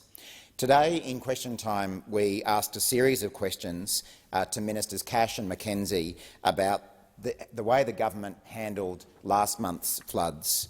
And looking back on it, it's very sad that throughout those floods and in the weeks afterwards, we saw all the worst qualities of the Morrison government and this Prime Minister on display. People being abandoned in their hour of need by their federal government. A government and a Prime Minister that was completely missing in action as the floodwaters rose, as they receded and as the clean-up began. And true to form, the politicisation of grant payments by a government during a natural disaster. I mean, we've become used to this government rorting every possible funding program it can get its hands on, whether it be car parks or sports rorts, every other kind of rort under the sun. But to see a government politicise the allocation of grant funding based on colour-coded spreadsheets in the natural disaster is a new low even for this government. Now, I know we've heard members of the government object to Labor describing this as politicisation, and I can hear Senator McDonald doing it now. Well, if Senator McDonald and her colleagues don't like listening to Labor politicians describe this government's behaviour as politicisation, perhaps they'd care to listen to some of the people from their own side of politics, such as New South Wales Upper House member Catherine Cusack, who announced that after a distinguished career in the New South Wales Parliament, she was going to resign because of what she called, and I quote, the Prime Minister's unethical approach to distributing flood funding. And what she was referring to was the fact that the National Party-held electorate of Page, which did suffer extremely bad flood damage, that electorate and the communities in it were receiving higher levels of disaster assistance than those communities who were equally affected a little bit further up the road in the Labor-held electorate of Richmond. A New South Wales Liberal MP describing the Prime Minister's approach as unethical. And that was backed in by the National Party state member for the seat of Tweed, Mr Jeff Provost, who labelled the Prime Minister's behaviour as disgusting and deplorable, and he went on to say that he would struggle to vote for the Prime Minister. So park to one side whatever anyone from Labor might be saying about the way this government has handled these floods. Let's just listen to some of the local members who are actually from the coalition, but more importantly, let's listen to people who are on the ground. And I can tell you, having been in Lismore through the floods, and I know Senator McDonald didn't think I should be there, having been in Queensland floods for over a week, I can tell you that people in Lismore did feel abandoned, because the question that I was asked most often by people who were suffering from the floods in Lismore was simple. It was, where is the government? Because during the floods, in the immediate aftermath of the floods and in the clean-up from the floods, there has barely been a member of this government present, or barely an official of this government present, lending a hand to people who had suffered terrible damage, who had lost loved ones. They were exhausted, and they were left there on their own to clean up by this government. And of course we've seen this before. It is a disgrace, Senator McCarthy. We've seen this before, because this is a Prime Minister who went missing in action after the bushfires, who didn't bother ordering vaccines, who didn't bother ordering rapid antigen tests, and of course is only discovering cost of living as a problem in the run-up to an election. Has expired. Senator McDonald. Thank you very much. Senator Watt will be amazed to hear me be in agreement with him of the terrible catastrophe that has been the flooding in southern Queensland and northern New South Wales. You'll find no argument from anybody in this place that what has happened, particularly in Lismore, that has been described as like a tsunami had been through there. A township where there is still no power and the businesses are boarded up because they will not be able to be repaired for months. Who knows how long that process will take as business owners decide what situation they're in and what position they will take. Where there are still thousands of people displaced from their homes. And yes, as the rain falls now, what a worrying situation that is for them. However, to say that the government has been absent, to try and link this to other political agendas is devastating. On top of the natural disaster, to then have their issues politicised in this way is incredibly unfortunate. I have seen so many of our ministers and other government members show their support both physically and in any way that they can.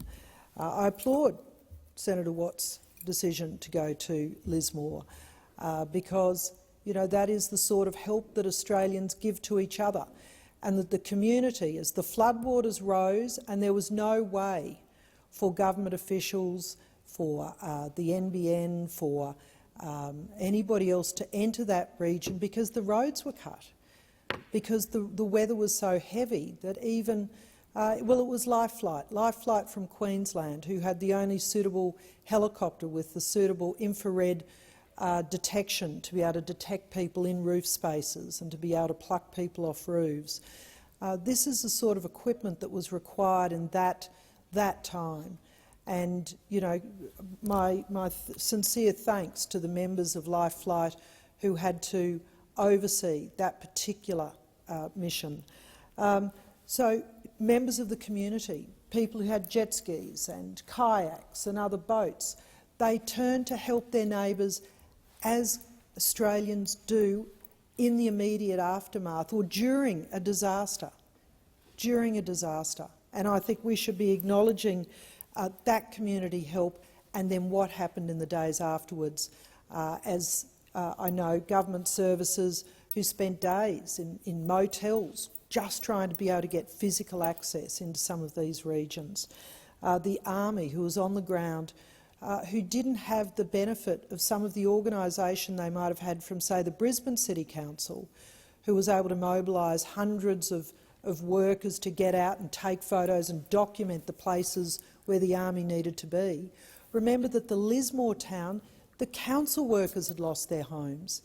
There was not a connection of resources and support like in Brisbane, where a portion of the town had been flooded. All of Lismore had been flooded.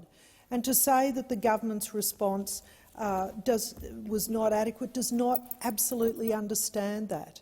The Prime Minister in the weeks following had COVID. The opposition leader had gone to Western Australia, but the community kept going and government services poured in. And as part of that flood response and recovery, there has been hundreds of millions of dollars in support, financial support in the Army, nearly $1 billion in services that have gone into that region in clean-ups and pick-ups. But this is a 1 in 500-year disaster. And the local member, Kevin Hogan, the member for Page, has lived through the trauma of his family, his friends, as well as the people who live in his community being without a home, without a business, and yet others on the other side seek to make this a political issue rather than do what Australians do best, which is pull together, support those people, drive additional resources as they are identified. I think that we should be thinking more about the people who are in such desperate stances and how we can assist rather than how we seek to criticise. Thank you, Senator McDonald. Senator McAllister. Thank you, Deputy President.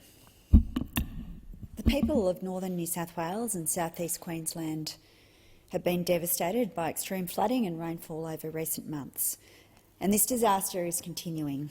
As we meet here today, people in Coraki, Lismore, Tumbulgum, Billinudgel, Mullumbimby, Kyogle, Murwillumbah, Condong, all subject to evacuation orders and warnings. These floods have caused the destruction of property and, tragically, the loss of life. Tens of thousands of people have been forced to flee their homes, and the damage caused to these communities is actually difficult to adequately describe. These communities cannot be left on their own. I do know these communities well. I was born in Murwillumbah in the hospital, and I was born there in a flood. And yes, flooding is a fact of life for people in the northern rivers. There's something in the name that gives you a clue that there might be a bit of water about. But these natural disasters are becoming more severe, and we should be better prepared for them. This is not what the Morrison government has delivered. The floods that struck the region last month had a very personal impact. At first, I was stranded there with my mum and dad in the midst of that emergency, although fortunately, I really should say, in a safe location. Sadly, so many others in my communities were not so lucky.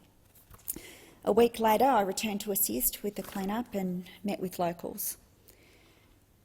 Many people have commented on this, but it was evident in Lismore that the community spirit was overwhelming. Volunteers had set up community centres. They were incredibly well organised. Young people were fronting up with brooms and gloves and mops. People were preparing food. Emergency services and frontline workers were working around the clock. And I can't thank all those people enough for everything that they were doing then and everything that they continue to do. But on that visit, there were plenty of tears. The damage is enormous.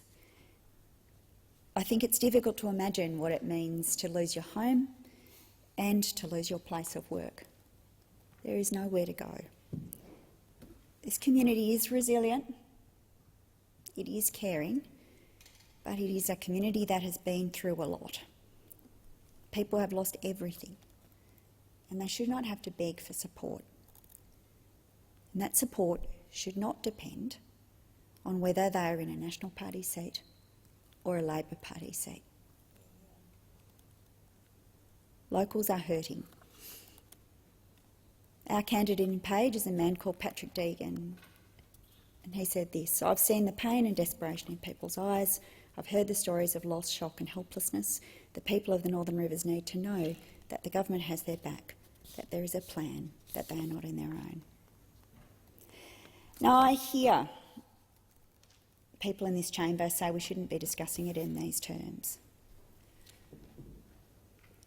that it's not proper to point out where government has let people down.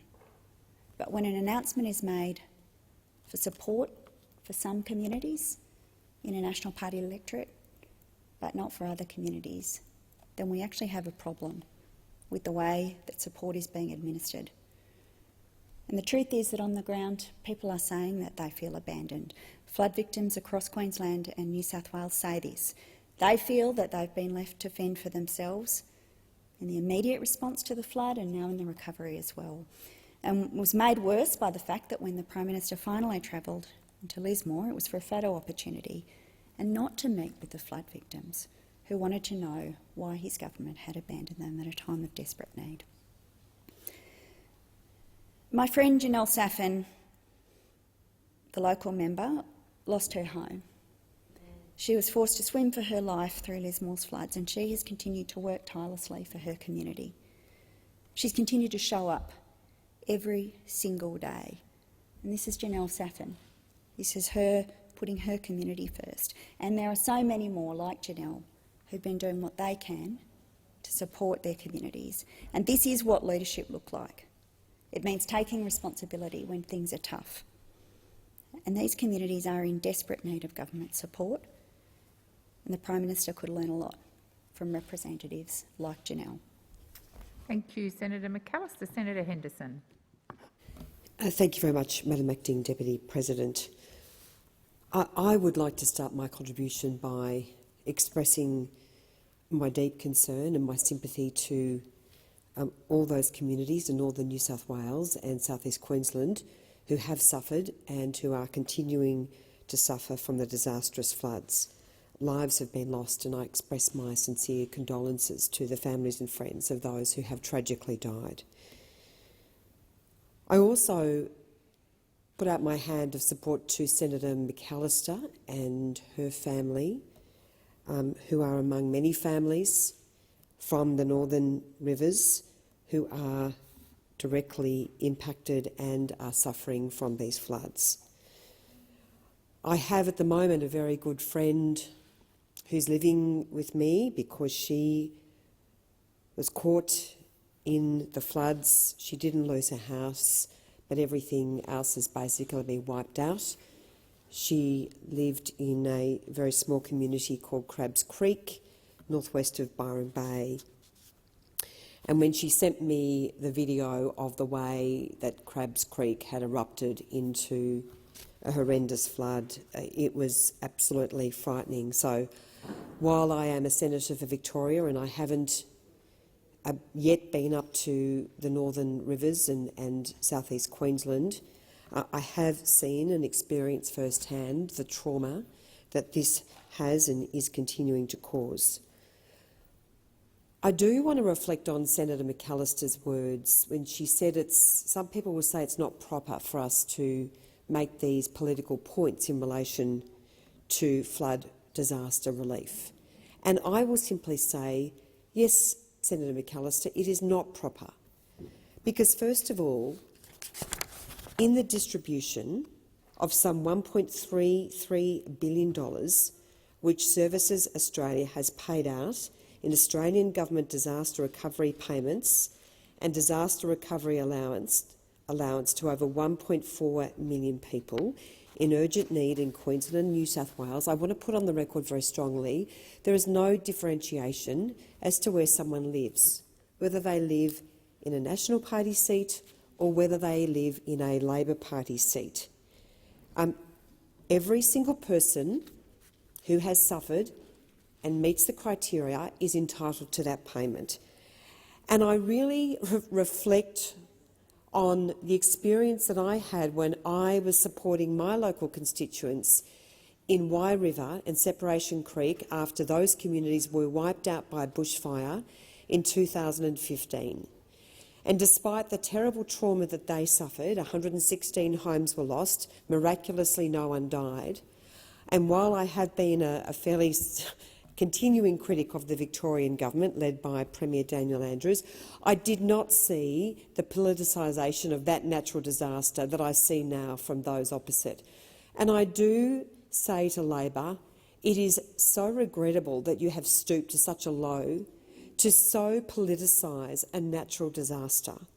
And I would please say, yes, there are people who are hurting. Yes, there are people who are angry. But for goodness sake, let us work together to support Australians in their hour of need. And for Senator McAllister to be quoting the Labor candidate, which is clearly all about politics, at a time when all of us need to be focused on those residents who are living in these areas, who are thinking, where am I going to live? How am I going to earn a living? Where is my next night's accommodation? We understand how absolutely devastating this is, but Australians don't need to be confronted with this low-level politicisation of a natural disaster like we have never seen before. And I have lived through, as we all have, many natural disasters and seen firsthand, whether it's Ash Wednesday, Black Saturday, Black Summer, the Wye River bushfires, and really I just say to Labor senators opposite and to the Labor Party, please, you can do better than this. And to characterise the Prime Minister's visit as a photo opportunity is just so revoltingly offensive. He met with many families behind closed doors, and I really say to Labor, please, at this time, let us work together to support those who need our help and just keep the politics out of this. Thank you, Senator Henderson. Senator Chisholm. Thanks, Madam Deputy President. And my thoughts are also with those people who are being impacted by floods at the moment, particularly those who are facing it for the second time in a short period. Through my work as a senator for Queensland, I went and visited Gympie a couple of weeks ago, which itself had suffered its second flood this year.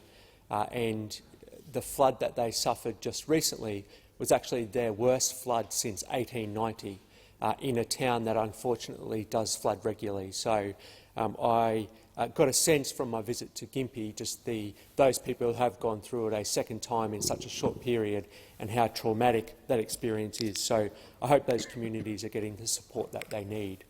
I did want to respond around this claim of politicisation because I think this is important. And when you've got nothing else to say, when your response is incompetent, all you have to rely on is claims of politicisation. And that's actually what they've come into this chamber and tried to defend it today. But it's because their lack of response. And the tragedy for the Australian people with this government is they actually are incapable of learning a lesson. Incapable of learning a lesson. And it wasn't us saying it, it was actually the National Party member for Tweed. It was actually a Liberal member of the Upper House. So they're the politicians, not us. And Senator McAllister, Senator Watt, the excellent member for Richmond, all they are doing is their job of voicing concerns of local residents. That's actually what they were doing. And if it wasn't for the work that they were doing, adding voice to those people who were impacted, the government response would have been more lacking than what it was. That's how disgraceful that their efforts have been. So the Liberal Upper House member, Cusack, called it unethical. The member for Tweed, Jeff Provost, said the government have really messed this up. This is like a remake of the bushfires some 2 years ago. So exactly the point that I am making was made by the National Party member for Tweed, who said that this government haven't learnt their lesson from more than 2 years ago when it comes to bushfires. And this is, unfortunately, Australians are having to put up with more of these natural disasters. We've seen it in Queensland, we've seen it in other parts of the country as well. And this is the problem with this government, is that they actually are not learning any lessons. They are not actually getting better in their response. And then when they do respond, it's actually more political. So we've seen that now today, people in Gympie are getting $1,000 compared to people in Lismore getting $3,000 as part of the response. There are people living in tents in Gympie, same as they are in those other parts, months after this has happened, and the government are doing nothing for those people as well. So it is unfortunate that we've got to speak out on these people's behalf, because the government don't listen, they're incompetent, they don't actually respond and fix these problems, and all too often their response is political.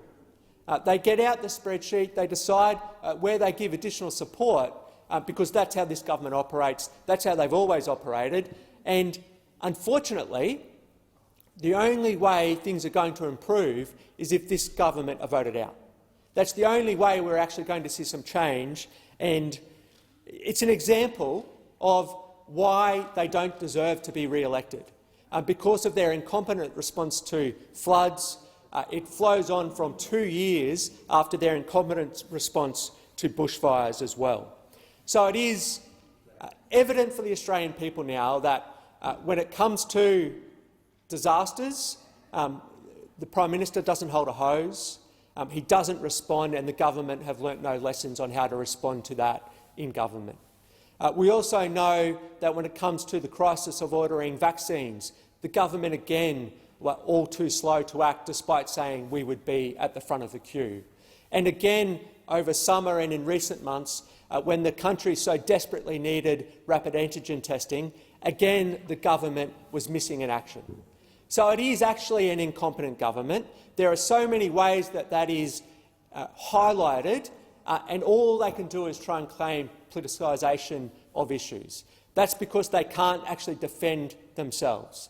They are incompetent, and the only way this will be improved, because they've shown over almost 10 years now they don't learn any lessons, is if we vote them out. That is the only option left to the Australian people. Thank you, Senator Chisholm. Your time has expired. So the question is that the motion is moved by Senator Watt to take note of answers be agreed to. Those of that opinion say aye. Against, I believe the ayes have it. Senator Whish-Wilson. Rise to take note of the non-responses by Senator Hume to my questions today on the bleaching of the Great Barrier Reef. I've been here for nearly 10 years, Deputy President. I've consistently asked questions about the changes we've seen in our oceans as the Greens Ocean portfolio holder. I've chaired multiple Senate inquiries in the Environment, Communications and Reference Committee into warming oceans, into the grant to the Great Barrier Reef Foundation. I've consistently asked questions and estimates, not just to changes we're seeing in the Barrier Reef, but off my coastline, in Tasmania, indeed all around the country. And I wouldn't have believed 10 years ago if you'd sat me down and said, Senator, you're going to witness these changes. I wouldn't have believed you, even as someone who cared deeply about the oceans and someone who followed climate change so closely. I've asked questions at Senate question time now for 10 years. I've been laughed at when I've raised the issues that our oceans are dying. I've been told I need to get a hanky by the head of government business when I've raised the very first results of the 2016 mass coral bleaching on the Great Barrier Reef. And I tell you, Deputy President, it is hard today not to be filled with rage and despair at the response that I got from this minister to the fourth mass coral bleaching on the greatest natural wonder of this planet in the last 6 years. This bleaching in a La Nina year God help us if the reef is bleaching in a La Nina year. We know from the IPCC science that on a business-as-usual scenario, our current trajectory, we are witnessing the terminal decline of not just the Great Barrier Reef, but many of our ocean ecosystems. This is a fact. The IPCC says that even on a 2-degree warming scenario, which is the current Paris protocols, Kyoto protocols, we are still going to see a 99% decline in the coral cover on the Great Barrier Reef. That's on a 2% scenario. We've already seen radical changes on a 1 degree of warming, 1 degree above pre-industrial levels. So imagine a doubling of that, and that's somehow a good result. All I want from this government is truth, no more denial. I would like to see them come out and say that climate change is the biggest threat to the Great Barrier Reef, and we know that climate change is warming our oceans, and what is causing that is predominantly the burning of fossil fuels. Why aren't we talking about this in here all day, every day? Why isn't it on the news? Why has it barely been reported? Why are we so distracted with other things when our planet is changing before our eyes and we can act? But we will only act if people understand what's at stake. It's the only thing they will do to vote for change, is if they know how serious this is. And it might beg a simple question. Why aren't we talking about this every day? Why isn't it in the news every night? Why do Labor and Liberal not talk about this issue? Well, the answer must be simple too. That is because they are complicit in the changes we are seeing on the Great Barrier Reef and in this ocean. We know we need to cut emissions by 2030 by 75% to have any chance of even meeting 1.5 degree of warming. 50% more heat stored in the ocean than we already have. And that's a 75% emissions reduction by 2030. But what do we get? We get laughable targets from the two major parties that are worried about their own political fortunes and worried about annoying the hell out of their fossil fuel donors. It is not good enough. And I urge Australians to vote for the Barrier Reef, to vote for our oceans. Send the strongest possible message this federal election that whoever forms government needs to act. The strongest possible message you can send is to vote Green.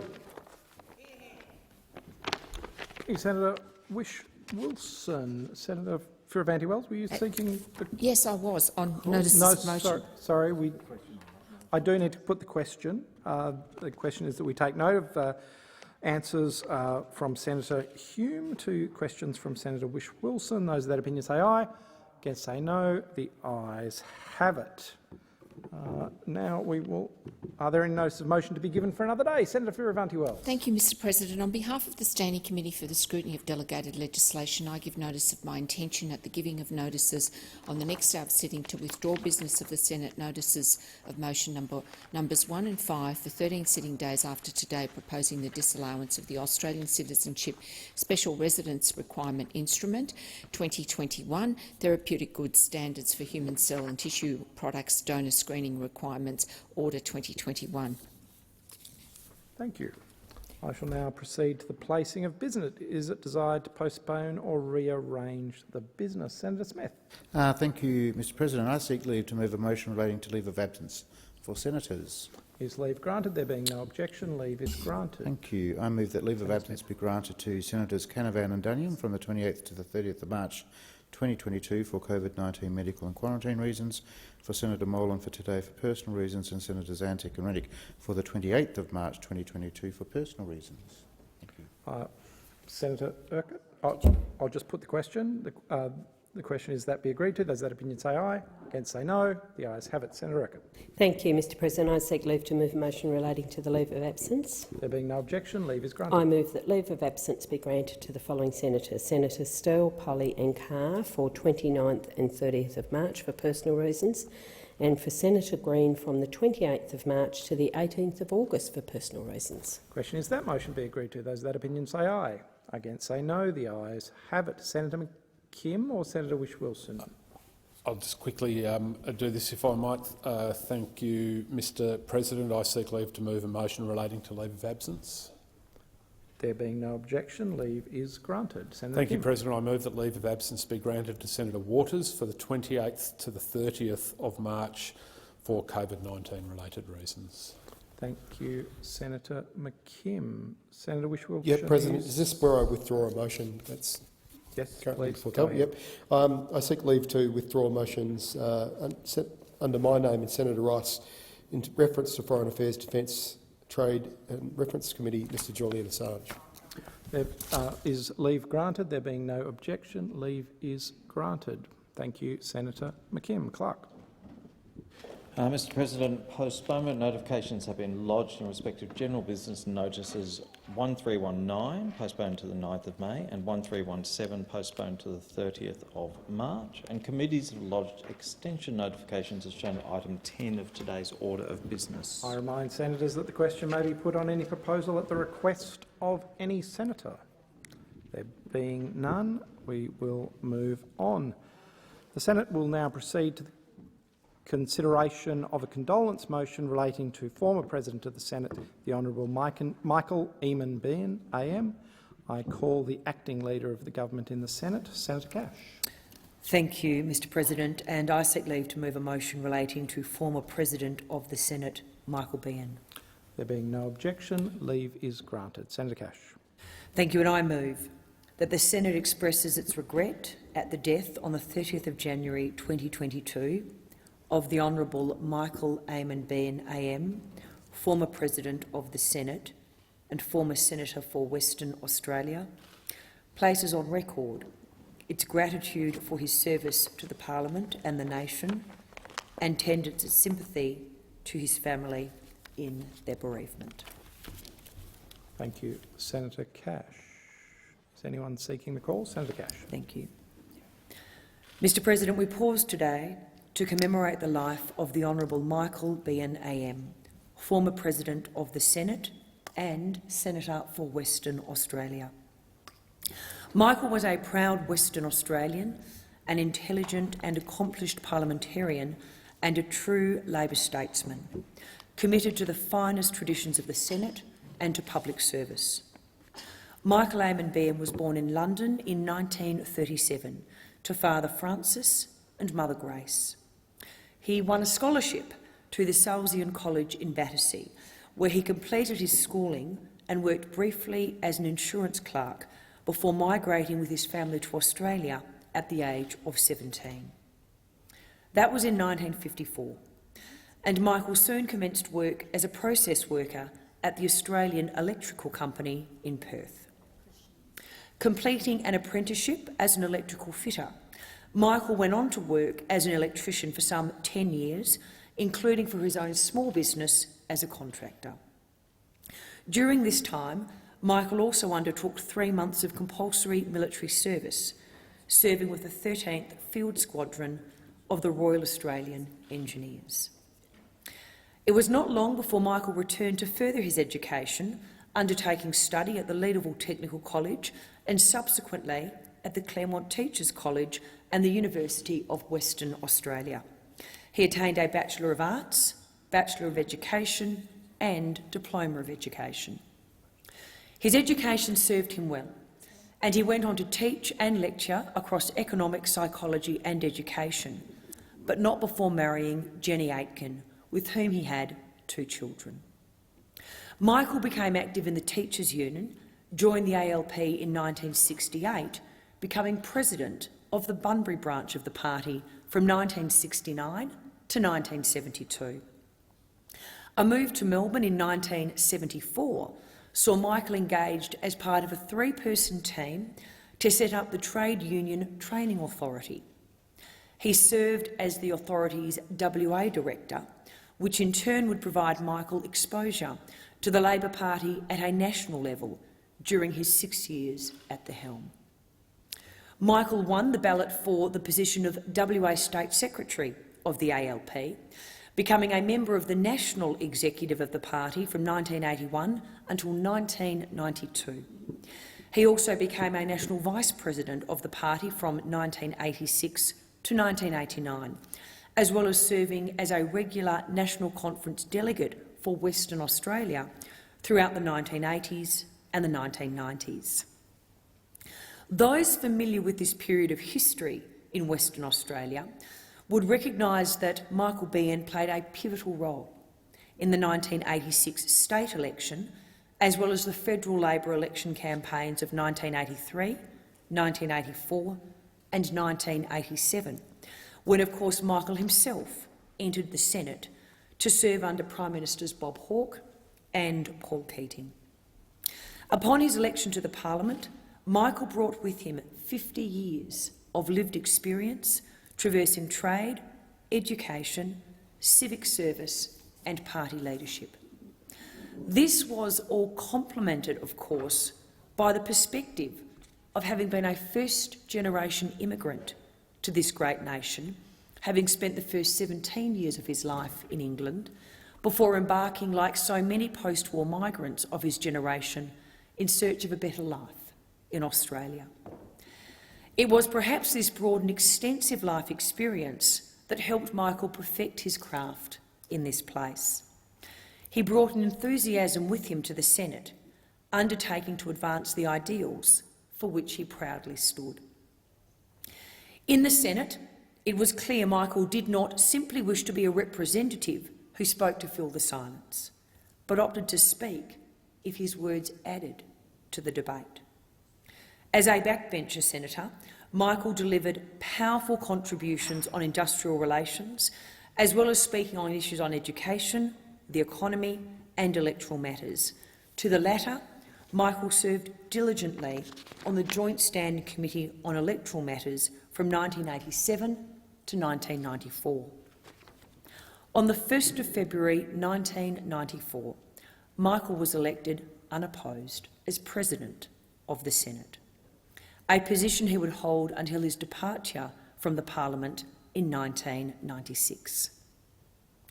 During his time in the Senate, Michael thought deeply not only of the political ephemera of the day, but upon the enduring role of the institution of the Senate in Australia's democracy. In his final address to this chamber, Michael reflected on how his views of the importance and purpose of this place had transformed throughout his parliamentary career. As Michael described it, he had initially held a fairly sceptical and dismissive view of this place when he was first elected in 1987, describing himself as no enthusiastic supporter of the very chamber over which he would eventually preside as president. This scepticism, however, stands in some contrast to the reflections Michael delivered in his valedictory remarks 9 years later, in which he surmised, "I do have greater respect for it as an increasingly effective and necessary check on the power of the executive, any executive. I believe the Senate is developing and refining its role as a house of review, and that while petty politics frequently distract it from an effective use of its powers, much useful work is done in scrutinising and critically appraising the decisions and activities of government." It is a rare but worthwhile exercise for senators to routinely challenge ourselves on what the Senate means to each of us.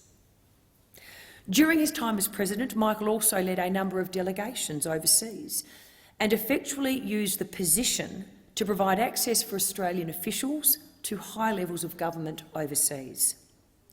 Michael was a deep-thinking man who polished his craft as a parliamentarian and deftly performed his duties as President to raise the decorum of this place and the standing of Australian governments on the world stage. Following his departure from the Senate in 1996, Michael married Margaret, quite literally the day after he left the Senate. He went on to be elected as Director of the Pharmacy Guild of Australia, representing the interests of independent community pharmacists to government and other community and private organisations. In this role, Michael advocated for the expansion of pharmacy businesses to encompass the provision of health advice and health-related services.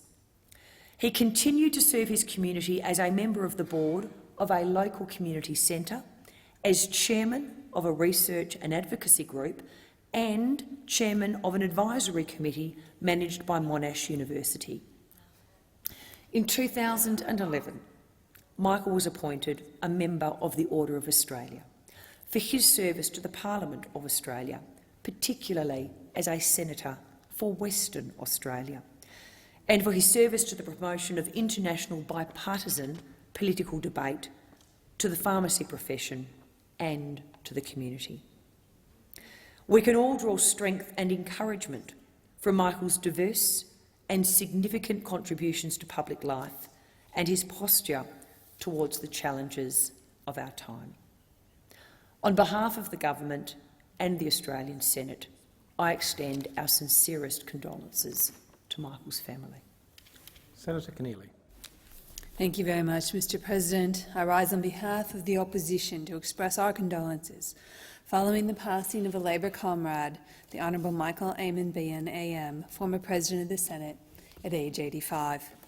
As I begin, I wish to convey the opposition's condolences to his family and friends. And I'd also like to acknowledge the acting leader of the government, Senator Cash, for her contributions today. I thank the Behan family as well, and the Honourable Gary Gray, AO, Australian Ambassador to Ireland and personal friend of Michael, and members of the Western Australian branch of the Australian Labor Party, particularly John Cattle and Marcel Anderson, for their thoughtful consideration, advice and anecdotes about former Senator Behan. 11 years ago, the Australian people recognised the contribution of Michael Behan by admitting him as a member of the Order of Australia for service to the Parliament of Australia, particularly as a Senator for Western Australia, to the promotion of international bipartisan political debate, to the pharmacy profession and to the community. At his funeral in Melbourne on Tuesday, 7 February 2022, former Senator Behan was described as a genuinely good and kind man. For a kid who played and swam at Collymore Harbour and attended Loretto Abbey School in Dogley, he would rise to great heights. His career was varied. He was an electrician, a teacher, a union leader and a secretary of the Australian Labor Party in the state of Western Australia. In 1987, he became a senator for that state, which culminated in his role as president of this chamber until he left politics in 1996. Former Senator Behan was a true Labor man and a great Irish Western Australian. And through all of this, he remained good, gentle and kind. Michael Behan was born in London in 1937, and his early years were not easy. The impact of the Great Depression was still being felt. Then the Second World War came, with constant bombings, including of his family home. As a consequence, the family decided to move to Ireland. Former Senator Behan often spoke of his teenage years as a time of joy. He immersed himself in Irish culture, and he became a true lover of his father's native country, especially of Yeats' poetry and Joyce's prose. In his adult life, he returned to Ireland often. When the Behan family decided to migrate from Ireland to Australia, former Senator Behan was 17 years old, and it was time for him to think of the future. In 1954, after disembarking a migrant ship at Fremantle, he found work at the Australian Electric Company in Perth, manufacturing electrical equipment. And following his apprenticeship as an electrician and his introduction to trade unionism, he became increasingly interested and concerned about workers' rights and workplace safety, and was determined to do something about it. In his 20s, he decided to return to formal education. He first attained an arts and education degrees from the University of Western Australia and became a secondary school teacher in the regional town of Bunbury in Western Australia. It was this combination of factory floor background, trade qualification, union membership and teaching that led Mr Behan to becoming the first ever education officer of the Trades and Labour Council of Western Australia. This initiative underpinned the establishment in 1975 of the Australian Trade Union Training Authority, known as TUTA, funded by the Whitlam government to provide education and training programs for union officials. TUTA was a project of Labor Minister Clyde Cameron, and former Senator Behan was a devotee of its mission. It not only sought to educate union officials on the basics of organising and representing workers, but greatly improved the training of officials by including courses on governance and running a business. In addition, its emphasis on extending professionalism extended to appearance, style and language. It was the importance of image and presentation that former Senator Behan carried into his later role as a party official preparing candidates for election. And former Senator Behan was instrumental in guiding the establishment of TUTA as a statutory authority in every state and territory and became its first director in Western Australia. And it was through TUTA that he also learned the importance of training and organisation to keep unions relevant in an ever-changing world. He was also attuned to the need for political action to ensure the rights and well-being of working men and women were protected. Now, Michael Behan's move to the political wing of the Labor movement occurred in 1981 when he became the General Secretary of the Western Australian branch of the ALP. This was a significant time, as Senator Cash notes, to be involved as a party official, as success occurred at a state and federal level. Former Senator Behan led Labor's successful election campaign to win government at the state level in February 1983, and a few weeks later, Labor won the March 1983 federal election, installing Bob Hawke as Prime Minister. Former Senator Behan would go on to oversee Labor's successful state re-election campaign in WA in 1986, as well as the local contribution to further federal success in 1984 and 1987. These elections saw Labor in Western Australia address the lack of women in state and federal parliaments, with a record number of women from Western Australia elected at both state and federal levels. I'd like to think that Mr Behan would be a little bit delighted that 2 female senators were leading his condolence today. And while Michael Behan was a champion of women being elected to Parliament, and his record reflects this, he was not a supporter of affirmative action or quotas, an issue at which he was at odds with his party. Michael's enduring political legacy during his time as party secretary was the modernisation of Labor's political campaigning infrastructure, practice and culture in Western Australia. He brought a greater professionalism to campaigns, seeing the value in modernising local and regional organisational structures and training campaign workers. His vision was to ensure that those who followed him would be best placed to steward his party forward. He adopted new ideas and technology from overseas, and he created a culture of campaign innovation, which deployed political imagery and themes, communicated with new tactics and methods. In the 1980s, these ideas were new and novel, and those who worked alongside him at all the time became used to his organizational motto of crisp, concise and contemporary. This became the campaigning hallmark of New Labour under Tony Blair in Britain, but its origin was very much in former Senator Behan's thinking 40 years ago. He further introduced wage equality for political workers and party staff, becoming the first to champion pension payments and equality of reward and opportunity for female staff. And the party adopted his approach to campaigning and organisation nationally.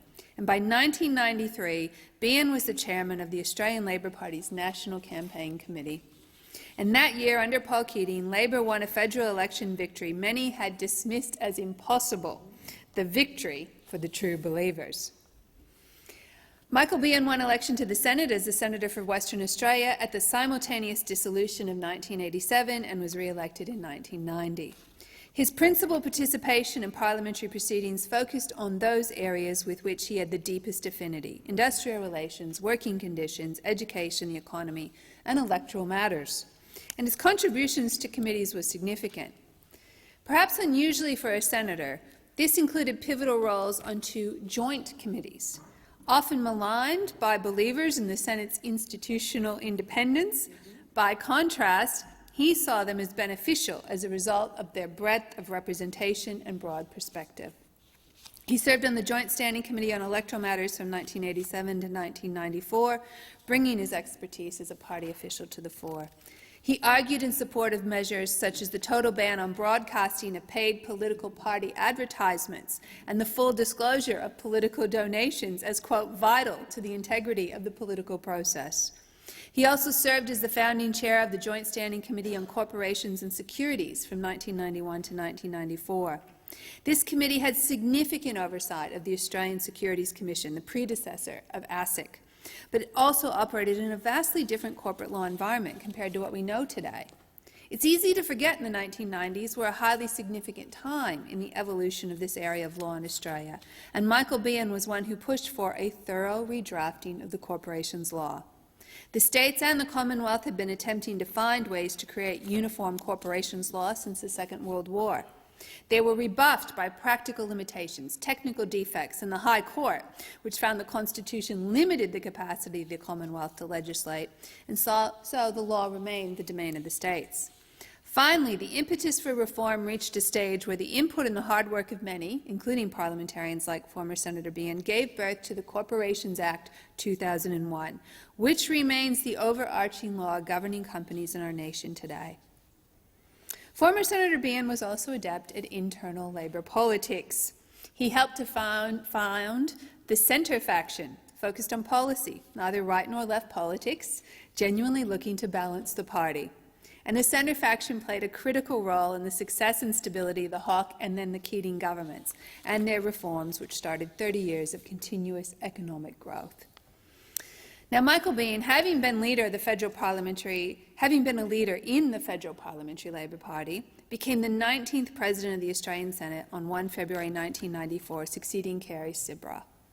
As the Senate's presiding officer, he improved the actual working of this chamber, and his reforms continue to today. It was during his Senate presidency that changes to the committee system came into effect that sought to make committee membership and chairing arrangements more closely to reflect the party representations in the Senate.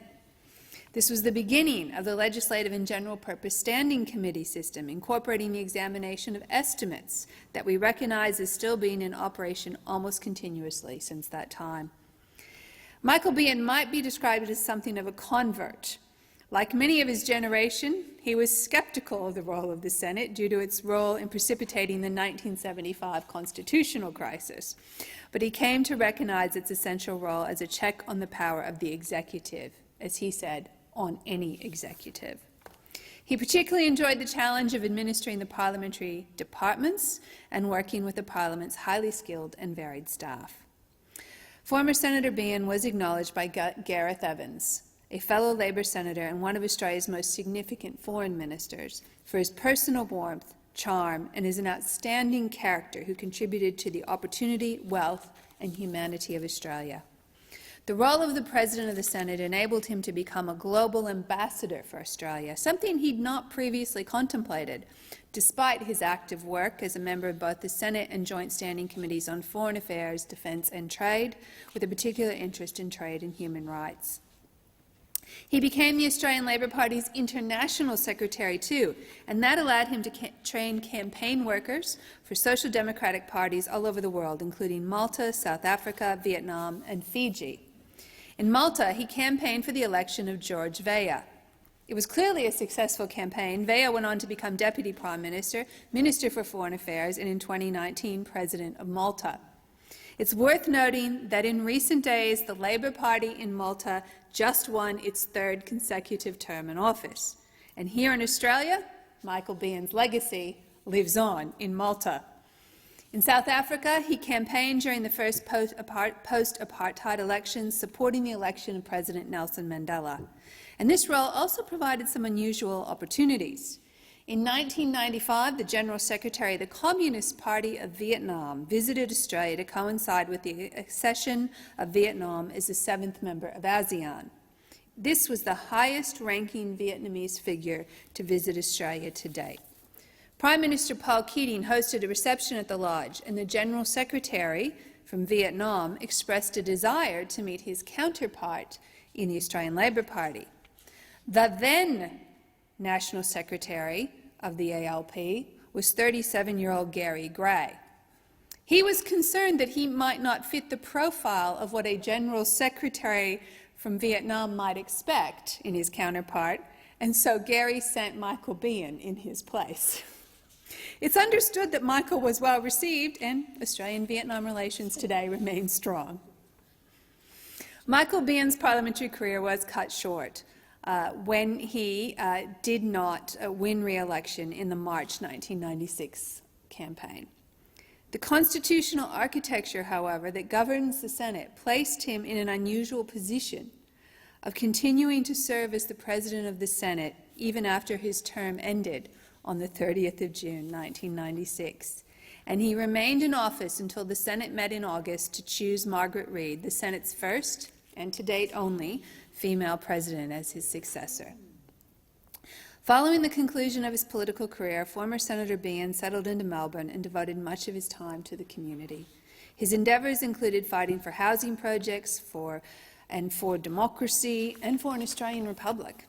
And I know from our colleague in the other place, the member for Wills, Mr. Peter Khalil, who was former Senator Behan's local member, just how valued he was in the community. He also acted as a government relations and strategic policy consultant for the Pharmacy Guild of Australia.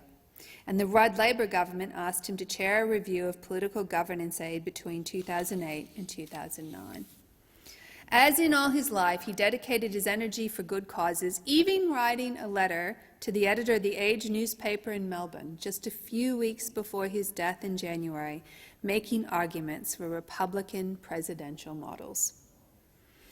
Michael Behan lived a real Labor life, committed to community and committed to causes. He was the epitome of politeness, a popular identity in the Senate, and someone who always worked in support of the team.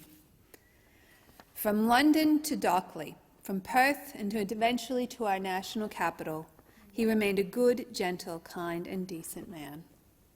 He was also someone you could trust. He would straight up tell you if he was not going to back you, and would not hold it against you if you were not going to back him. He will be greatly missed. Michael is survived by his wife Margaret, his brothers Terry, Peter and Frank, by his first wife Jenny, and his children Daniel and Kate. The opposition again expresses our condolences following the passing of Michael Behan, and we again convey our sympathies to his family and to his friends. Call the Deputy President, Senator Lyons. Thank you, Mr. President. I rise on behalf of the WA branch to put on the record my contributions to the condolence motion to former Senator and President of the Senate, Michael Behan, and I wish to associate my comments with those of Senator Keneally and Senator Cash. I knew Michael really as a party member and someone who was active in the party. And I knew, obviously, he was a senator, but most of my association was in work with him as a member of the party and an active member of the WA Administrative Committee and the National Administrative Committee. So Michael joined the party, as we've heard, in 1968 and was active in the Bunbury branch, and he took that branch from a fairly moribund branch to an active branch. And I'm pleased to say he really worked to increase the membership and revitalise the sorts of activities members got involved in. And I'm pleased to say that that activism of the Bunbury branch continues today under the stewardship of Don Punch, the local Labor member down there, and I've certainly met with the branch on many occasions, and they are still an active branch, and I think they would be pleased to know the history of that branch as being revitalised by Michael Behan. Michael, as we heard, had retrained as a teacher. He became an educator, and he first worked with the WA Trades and Labour Council, now known as Unions WA, as a trainer. And he was part of a three-person committee that established the Trade Union Training Authority, which was an amazing establishment, and I'm sure Senator Urquhart, like me, as a union official, attended courses at Tudor in Albury Wodonga, and certainly Michael Behan was part of the group, the small group that established the Trade Union Training Authority. And I'm sure there's other people in this place, apart from Senator Urquhart and myself, and in the other place, who also attended Tudor. And it was a very sad occasion when it was, defunded and became lost to the trade union movement. So in about 1981, as we've heard, Michael became the Secretary of the WA Labor Party, and it was in this role that I certainly got to know him more closely, and in his role on the National Executive. Certainly Michael was pivotal in Labor winning the state elections, as we've heard, in 1983 and 1986, and it was probably in 1986 that I got to know Michael. And of course that followed with the federal campaigns that we won from WA in 83, 84 and 87. Now, as history shows, and I believe Senator Cash and Senator Keneally have remarked, but I lived through these times, these were heady days for the Australian Labor Party, very heady days indeed, and some that those opposite like to refer back to and try and still tarnish us with in this modern day of politics. But they were heady days for the Australian Labor Party. And I have to say, in all of the time that I knew Michael, he was very gentle. I don't think I cannot recall a time that I ever saw him raise his voice or indeed lose his temper. He was a very calm influence and a very good secretary to have at the helm of the Labor Party during those years.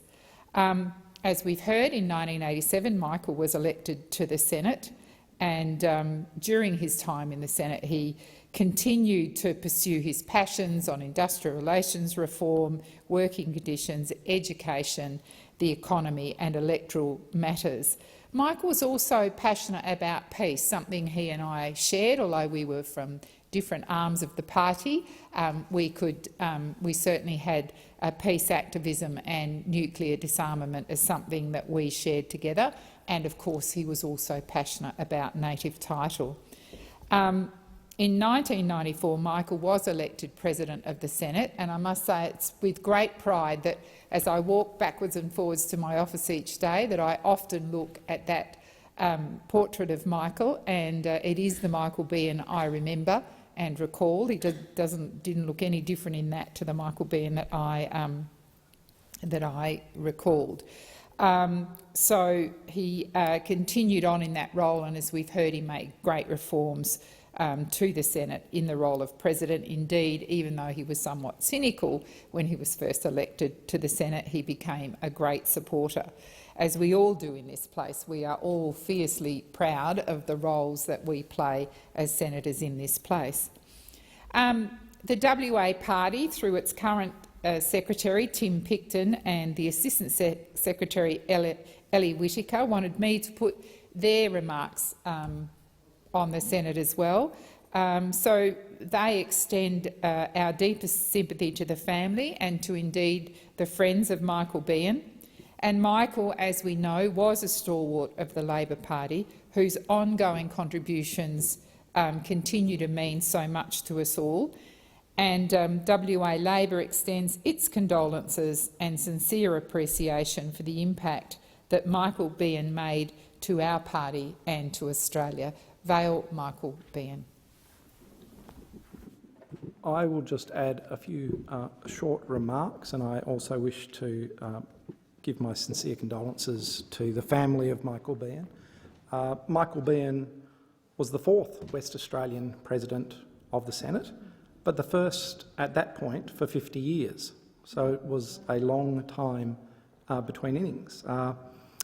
His career as an electrician, I understand, was cut short by an industrial accident in which he lost a finger.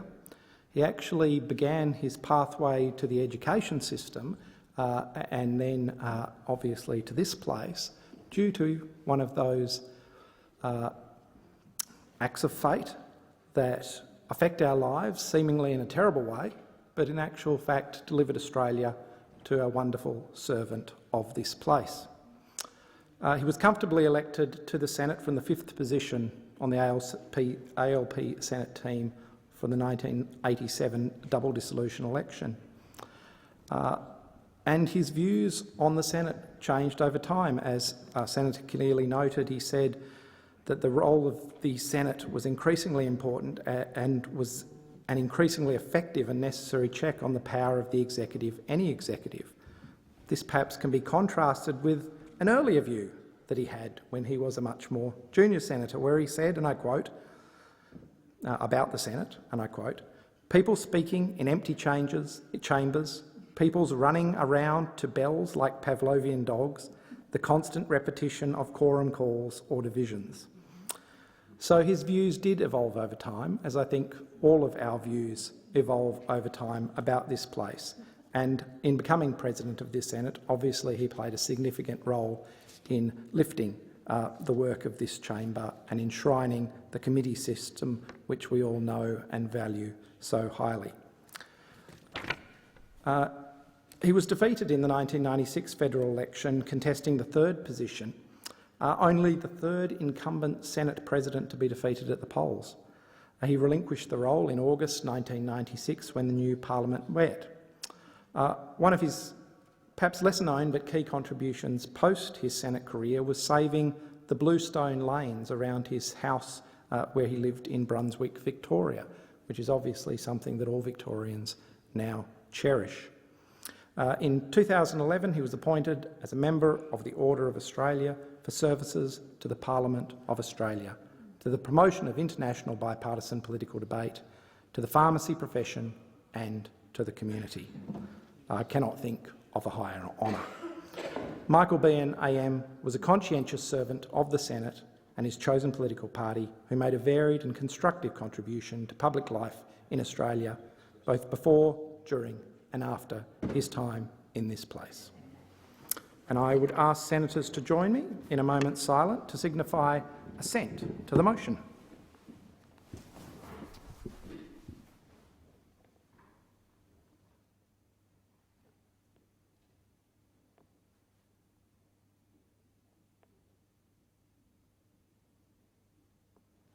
I thank senators. The motion is carried. And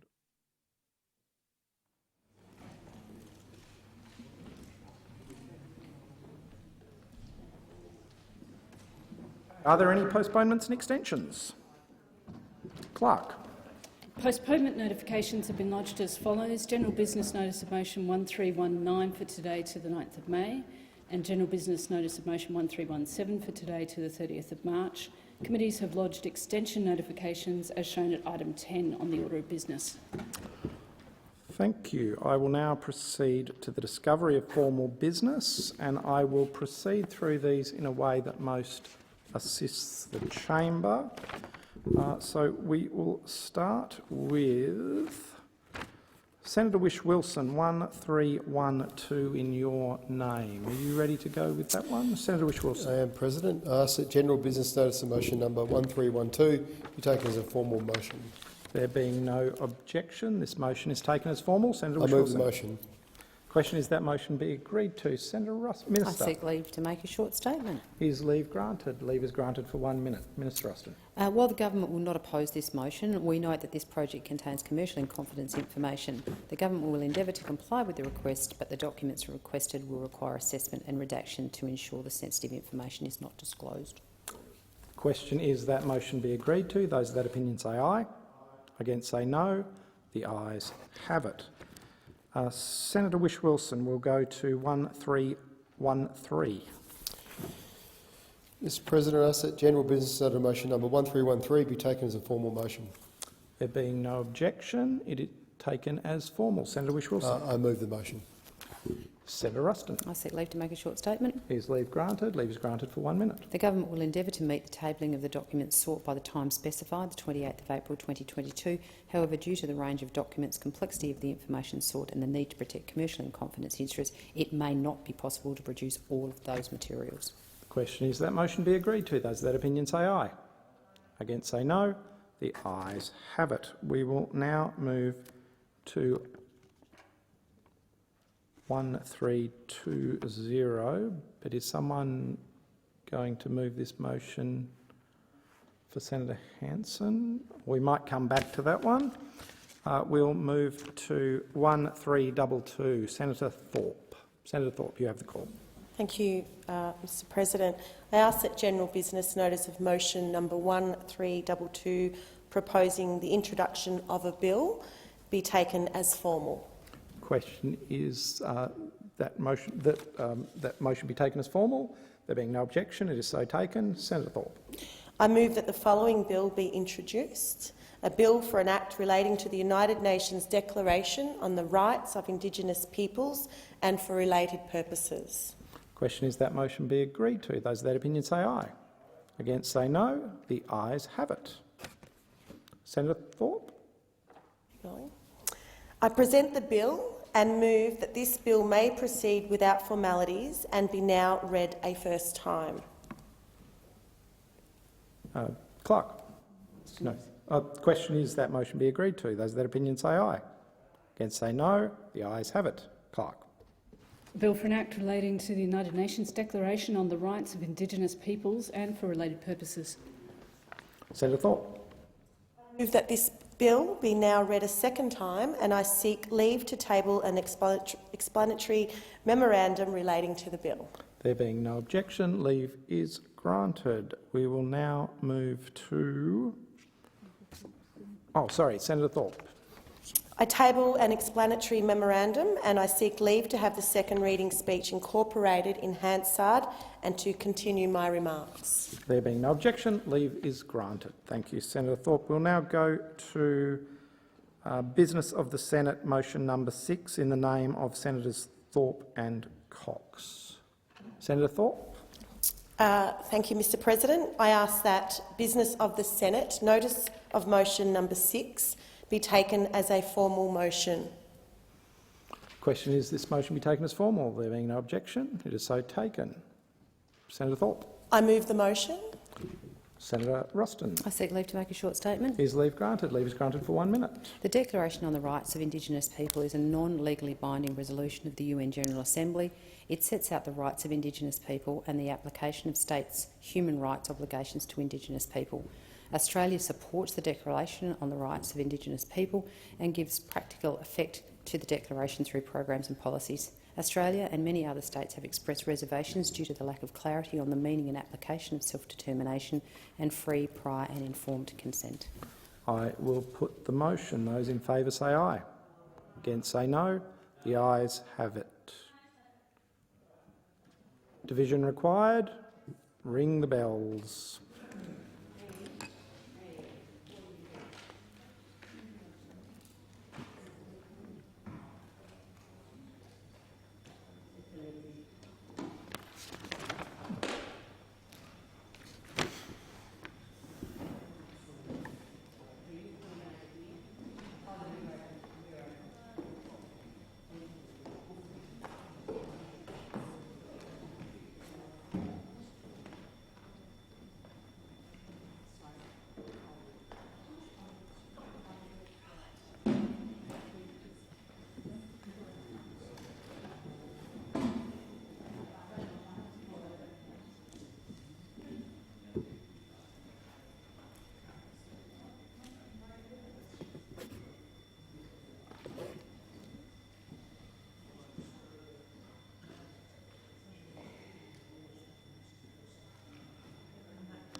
Stop the bells. Close the doors, in fact. We are dealing with Business of the Senate motion number 6. Ayes will pass to the right of the chair, noes to the left. I appoint Senator Davey, teller for the ayes, and Senator Roberts, teller for the noes.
There being 40 ayes, 2 noes, the question is resolved in the affirmative.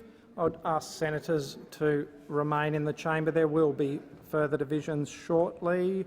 However, we'll go now to Business of the Senate number 7 in the name of Senator Hanson-Young. Thank you, Mr President. I ask that Business of the Senate notice of motion number 7 be taken as formal. If there is no objection, it is taken as formal. Senator Hanson-Young. I move the motion. Minister. I seek leave to make a short statement. Is leave granted? Leave is granted for 1 minute. The government has been developing the biosecurity stewardship market since 2019, which has included the world-first development of a mechanism to measure biodiversity. Following the introduction of this bill, the government looked to refer this legislation to the Rural and Regional Affairs Transport Legislation Committee, which the Greens did not support. This is a cynical last-minute attempt by the Greens to become relevant in this debate. The government remains supportive of an inquiry into the legislation by the Rural and Regional Affairs and Transport Legislation Committee in the next term of the parliament. The question is this motion be agreed to. Those of that opinion say aye. Against say no. The ayes have it. The ayes have it.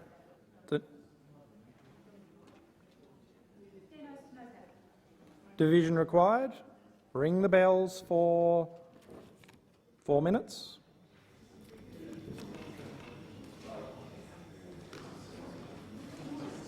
One minute. Sorry, change that to 1 minute.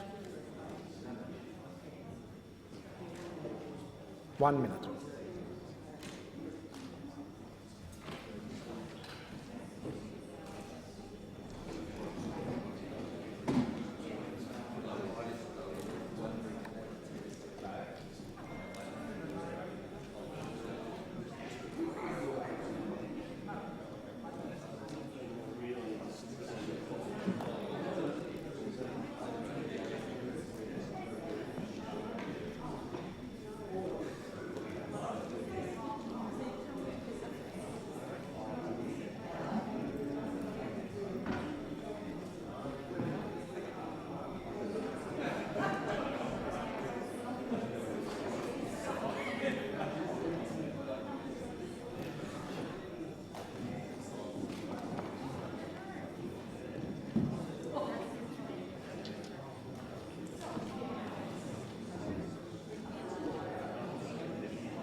Lock the doors. Ask senators to be seated. Question is that business of the Senate motion number 7 be agreed to. Ayes will pass to the right of the chair, noes to the left. I appoint Senator McKim, teller for the ayes, and Senator Urquhart, teller for the noes.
The result of the divisions is ayes 13, noes 26. Question is resolved in the negative. We will now move to, I'll just give Senator McKim a chance to get back to his place. General business notice of motion 1303. Senator McKim. Thank you, President. I ask that general business notice motion number 1303 be taken as formal. Question is this be taken as formal. There being no objection, it is agreed. Senator McKim. Thank you, President. I move the motion. Question is this motion be agreed to. Those of that opinion say aye. Against say no. The ayes have it. Division required. Ring the bells for 4 minutes.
Lock the doors. Question is General Business Motion 1303 be agreed to. Ayes will pass to the right. Chair, noes to the left. I appoint Senator Urquhart. Teller for the ayes. Senator Davey. Teller for the noes.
The result of the division is ayes 25, noes 27. The question is resolved in the negative. We will now move to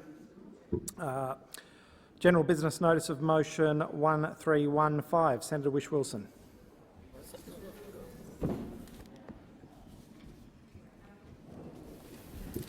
President, I ask that General Business Notice of Motion number 1315 be taken as a formal motion. There being no objection, it is taken as formal. The motion. Minister Austin. I seek leave to make a short statement. Is leave granted? No? Yes, for 1 minute. Hundreds of submissions were received during the public consultation process on these matters, and without an unacceptable deviation of departmental resources, the department does not have the capacity to contact all of them to seek their permission to release their submissions publicly. Question is this motion be agreed to. Those of that opinion say aye. Against say no. The ayes have it. Division required. Ring the bells for 1 minute. 4 minutes. I've had a request for 4 minutes.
Lock the doors.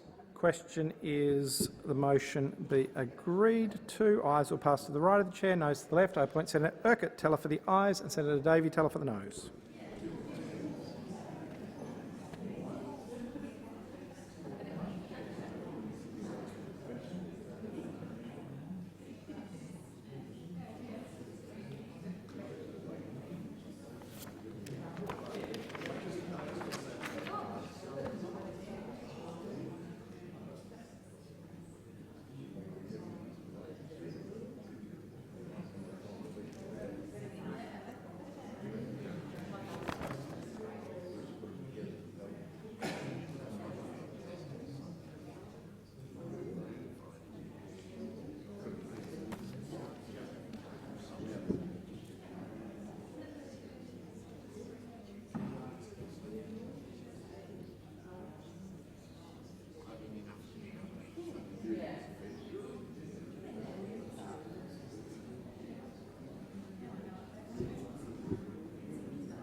The result of the division is ayes 27, noes 24. The matter is resolved in the affirmative.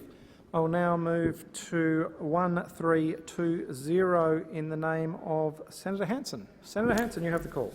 I ask that General Business Notice of Motion 1320 be moved in my name, please. Are you asking for the motion to be taken as formal? Yep, to be as a formal motion, please. There being no objection, it is taken as formal. Senator Hanson. I move the motion. Minister Ruston. Could I just clarify, is this notice of motion 1320? That is correct. Yes, I seek leave to make a short statement. Is leave granted? Yes, leave is granted for 1 minute. The Minister for Health advises that he is not aware of the existence of any such correspondence. I will now put the motion. Those in favour say aye. Against say no. The noes have it.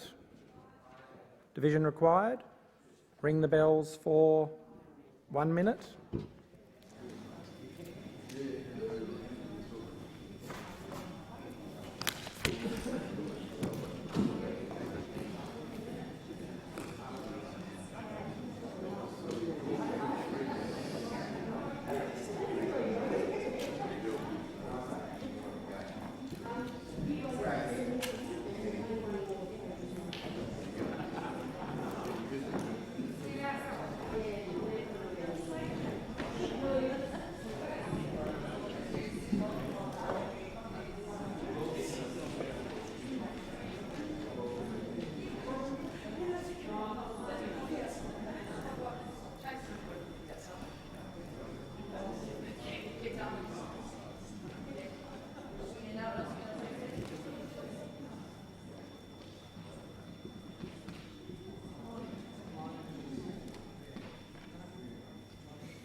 Lock the doors, and I'll ask senators to resume their seats. Question is the motion be agreed to. Ayes will pass to the right of the chair, noes to the left. I appoint Senator Roberts teller for the ayes and Senator Urquhart teller for noes.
There being 3 ayes, 34 noes, the question is resolved in the negative. And finally, for formal business, I will go, no need to run Senator Roberts.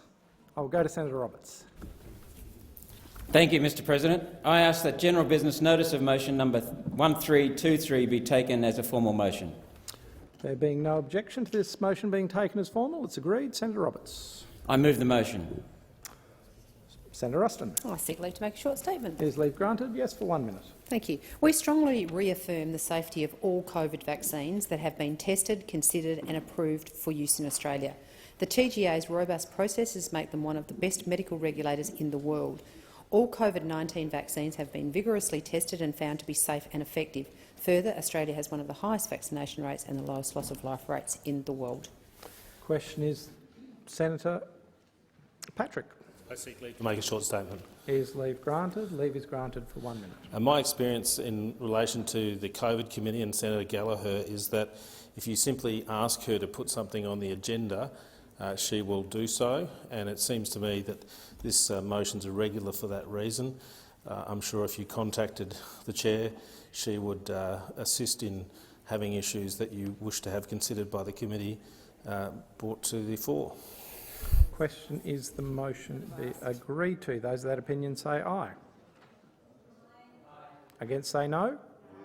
The noes have it. Division required. Ring the bells for 1 minute.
Lock the doors. Question is the motion be agreed to. Ayes passed to the right of the chair, noes to the left. I appoint Senator Roberts, teller for the ayes, and Senator Urquhart, teller for the noes.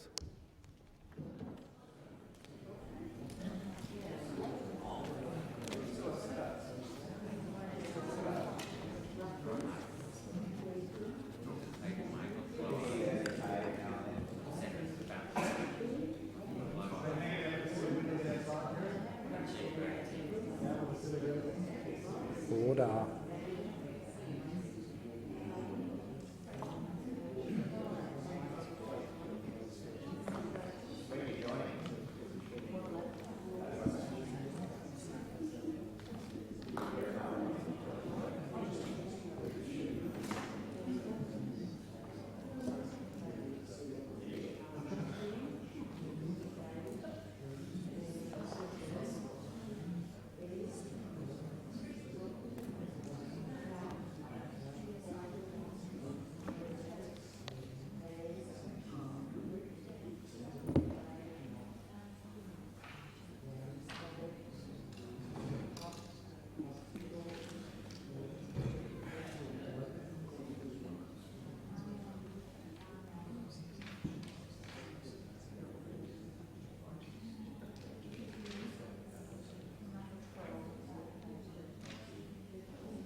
There being 5 ayes, 34 noes, the question is resolved in the negative.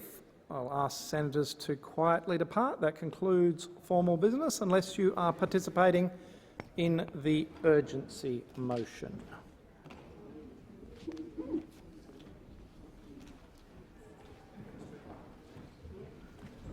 And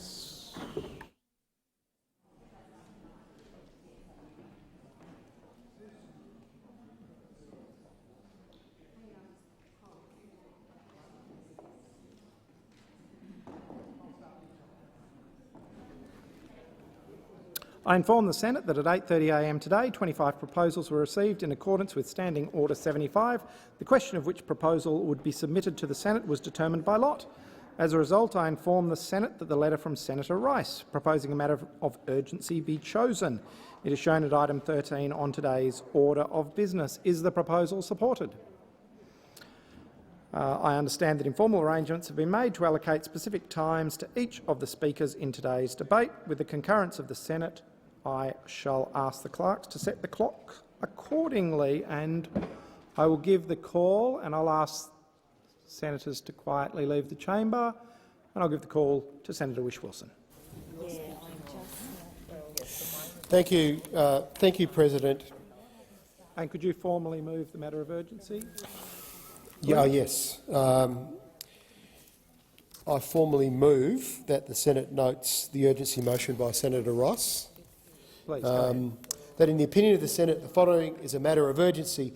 The mining and burning of coal, oil and gas is the primary cause of global heating and is causing more frequent and more intense floods, heat waves, fires, and that to protect lives and livelihoods, no new coal, oil and gas projects should be started in Australia. Mr. President, don't take my word for this. This is what the science tells us. This is what the IPCC panel of climate change experts, a couple of hundred of the world's most eminent climate scientists, tells us. It tells us that on our current trajectory, our business-as-usual scenarios, this planet is on a 3 to 4 degree warming trajectory this century.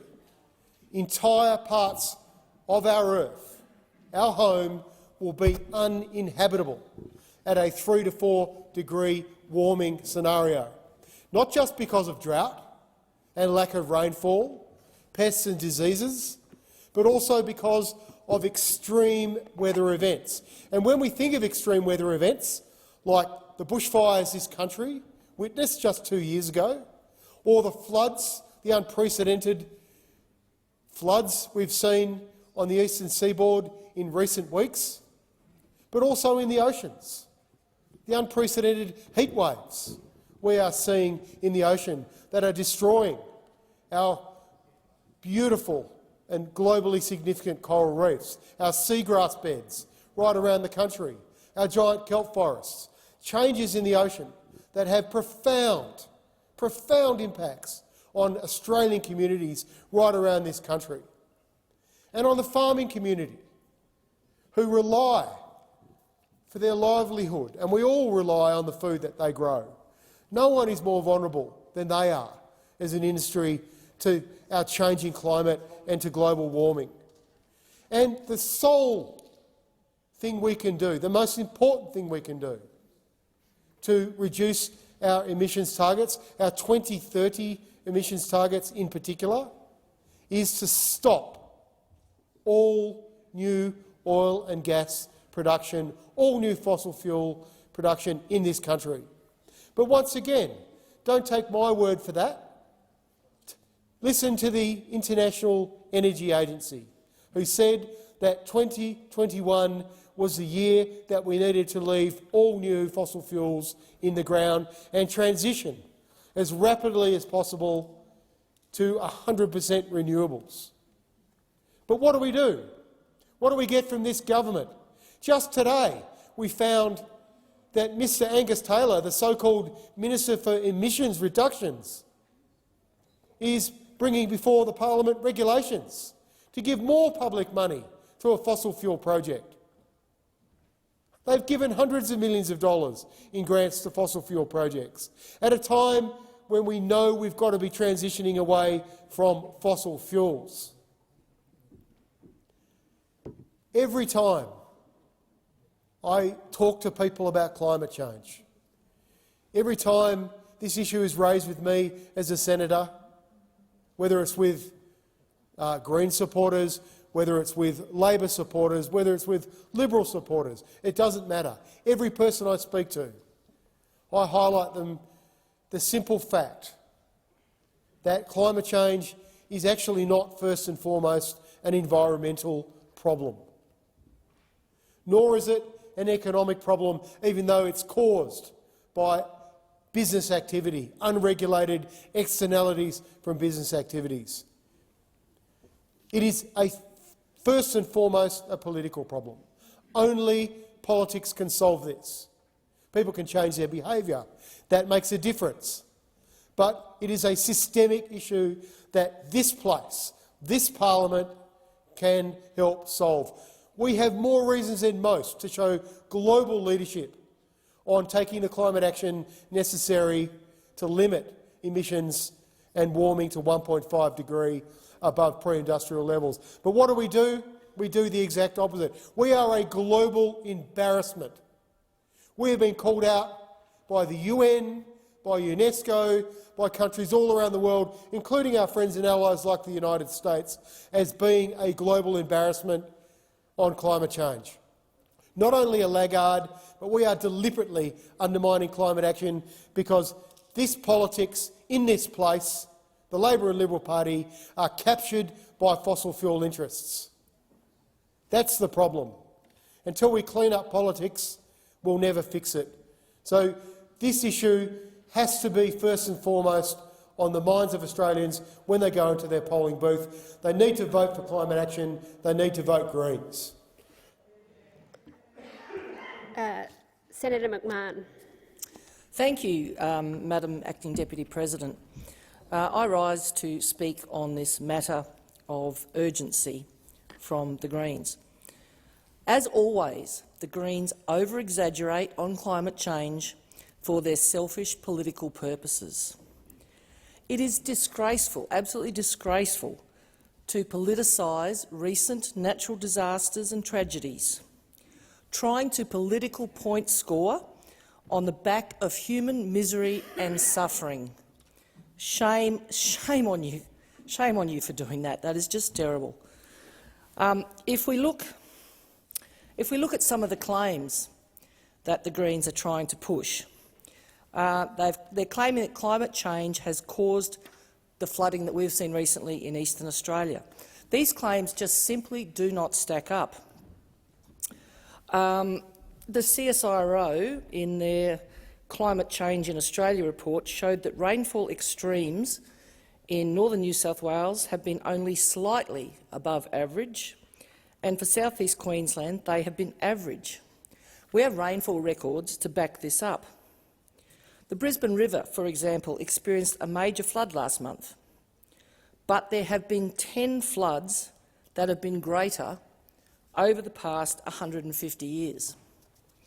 In fact, dangerous floods have occurred in every Australian state over the last 150 years. And we can name some of them. 1852, Gundagai in New South Wales. 1916, Claremont in Queensland. 1934, Melbourne. 1893, Ipswich, Queensland. 1927, Brisbane, Cairns, Townsville in Queensland. That 1927 flood, 47 deaths, 16 homes destroyed, an estimated £300,000 in damages. This was at a time when our population and value of property destroyed were far lower than they are today. Can you imagine the effects of that flood today? And these are going back over 100 years, these floods. These are not a new phenomenon, as the Greens would have you believe. Now, if we talk about bushfires, the CSIRO admits that there is no evidence linking climate change with bushfires at this stage. As they state in their Climate Change in Australia report, no studies explicitly attributing the Australian increase in fire weather to climate change have been performed at this time. Yet the Greens, shockingly, try and blame government policies on the deaths and destruction of property in fires. Now, all these events are tragedies. I mean, it's a tragedy for someone to lose their life, their home, their livestock, their pets in floods or fires, and we shouldn't be politicising and trying to score cheap points on the back of these tragedies. But not all tragedies have an actual human cause that you can point the finger at someone and say, you did this. The Greens try to. They point to the Prime Minister and say, you did this. And that is just absolutely ridiculous. These are natural weather events. We have been having floods, fires, tsunamis, hurricanes, cyclones for as long as we've got records, and we can even point to these back before we had records. Now, if the Greens' outrageous claims were true, and but they're not, they're absolutely not true. But if they were, if we pretend for a second that they're true, their attempt to pin the blame on Australia for these outcomes is completely ridiculous and absurd. If we just have a look at what Australia does produce, we produce 6% of the world's coal production, 3.7% of the world's gas production, and 0.6% of the world's oil production. Even if Australia were to shut down all our coal, oil and gas tomorrow, it would make no difference to the temperature of the globe or any of the natural disasters that the Greens are trying to pin on it. Now, if we look at carbon dioxide emissions by country, China accounts for 29%, USA 14%, India 7%, Russia 4.5%, Japan 3.4%, Germany 2%, and Australia 1.1%. In 2020, China emitted 13.8 gigatons of carbon dioxide and equivalent greenhouse gases. By comparison, Australia emitted 512 megatons. That's roughly 27 times less than China. In 2021, China was running 1,058 coal-fired power plants. That is more than half the world's capacity. China's emissions have more than tripled over the previous 3 decades. They emit more greenhouse gas than the entire developed world combined. Yet the Greens want us to wreck our economy, to wreck our way of life for the massive 1.1% that we contribute. Now, I'm not saying that we shouldn't do our bit in reducing all types of pollution.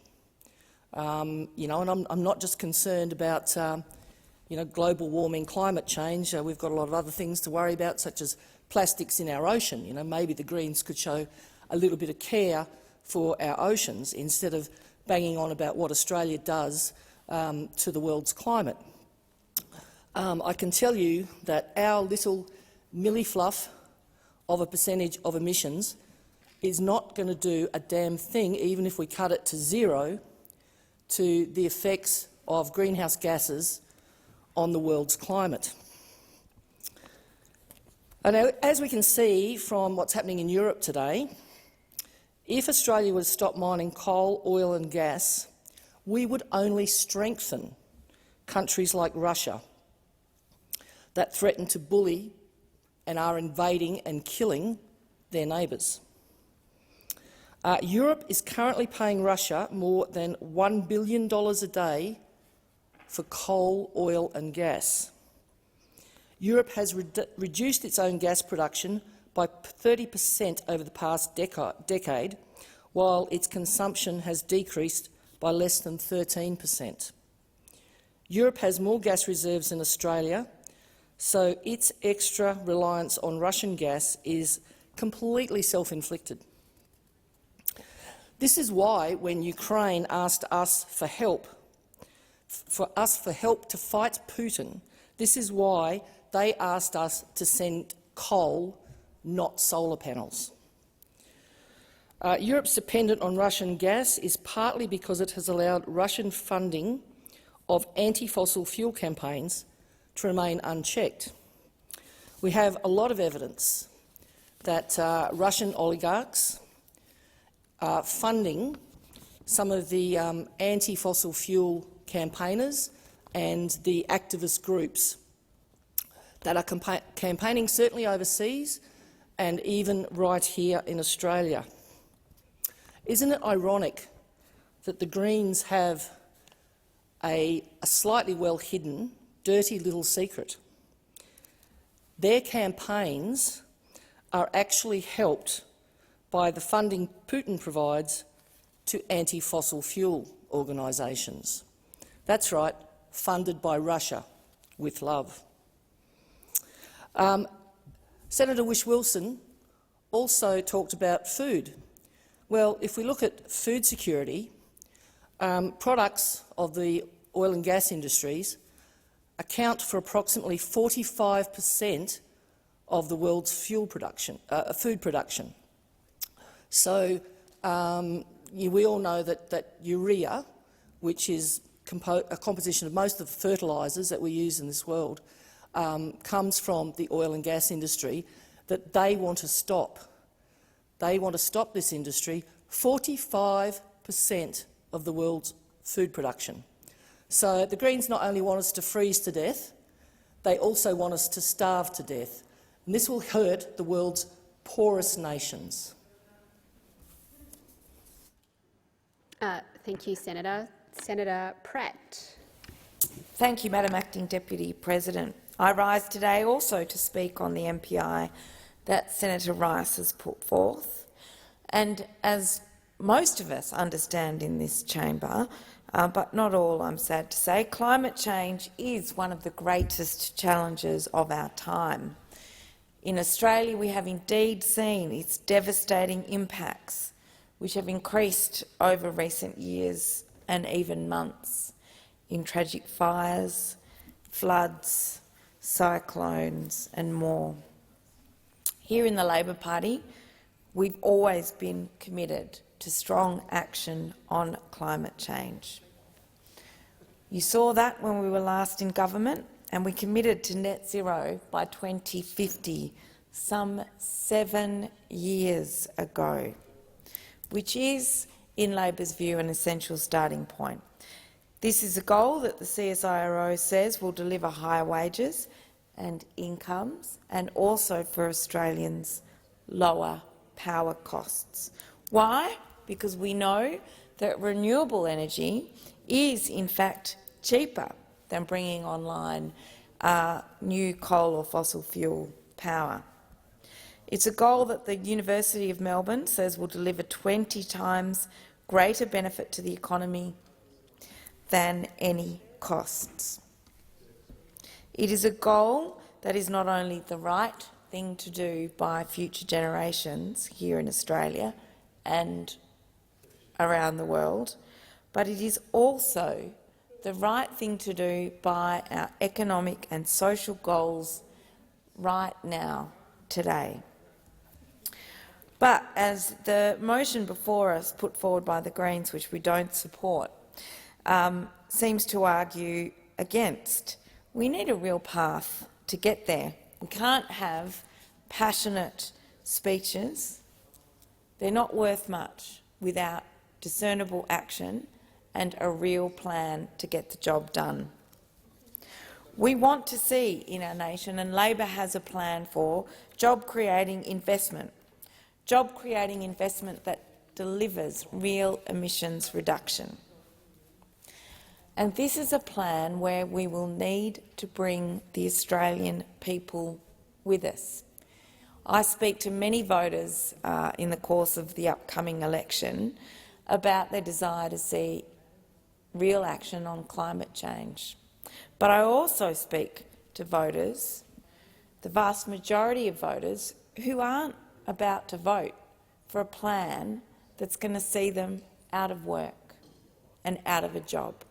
That's why they have confidence in Labor's plan and Labor's approach on addressing action on climate change, because we know we can have a productive economic future and create a path to zero emissions by 2050. We are, in the Labor Party, the only party that has a medium-term commitment to get us to 2050 with that zero emissions outcome. Its impact on the economy is properly modelled. That is how you get sustainable, enduring and long-lasting action on climate change, not stunt motions here in the Senate.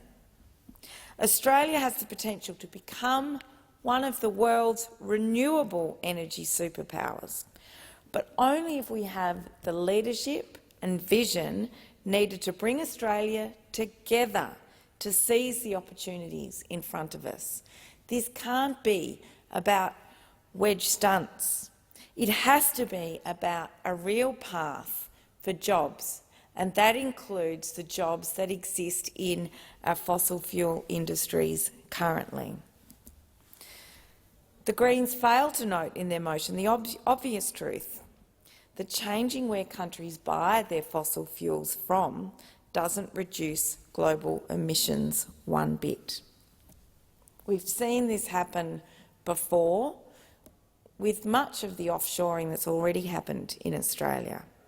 We've seen jobs go offshore to countries with dirtier fuels, lower safety standards and lower labour standards. So we don't support the motion that's before us today, but what we do support is a strong plan, and Labor's put forward this strong plan that will deliver $24 billion in public investment to Australia's efforts to address climate change and energy transformation. Energy transformation of our coal and gas-powered electricity generation here in Australia.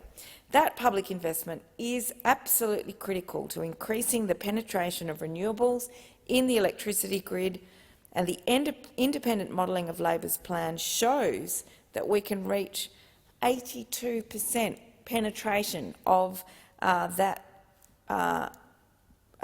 production of energy by 2030. That is 82% of our nation's electricity by 2030 will be renewable. We know that this transformation is already happening. Renewables and storage are already the cheapest form of new energy. We know that the international outlook for coal is becoming more constrained. And ultimately, the market and a commitment to global action will be the decider of timing of fossil fuel exits. But I have to say, the market is already deciding. 80% of global GDP is already decarbonising. This has serious implications for our resources sector in coming years, and we will be here to support the sector to reorganise itself to create the jobs of tomorrow. We've got more than 140 countries worldwide signed up to the NZE 2050. But this government, Prime Minister Scott Morrison and his National Party buddies, like to pretend that the world won't change. They've got their heads well and truly in the sand. But the simple fact is, and Labor knows this,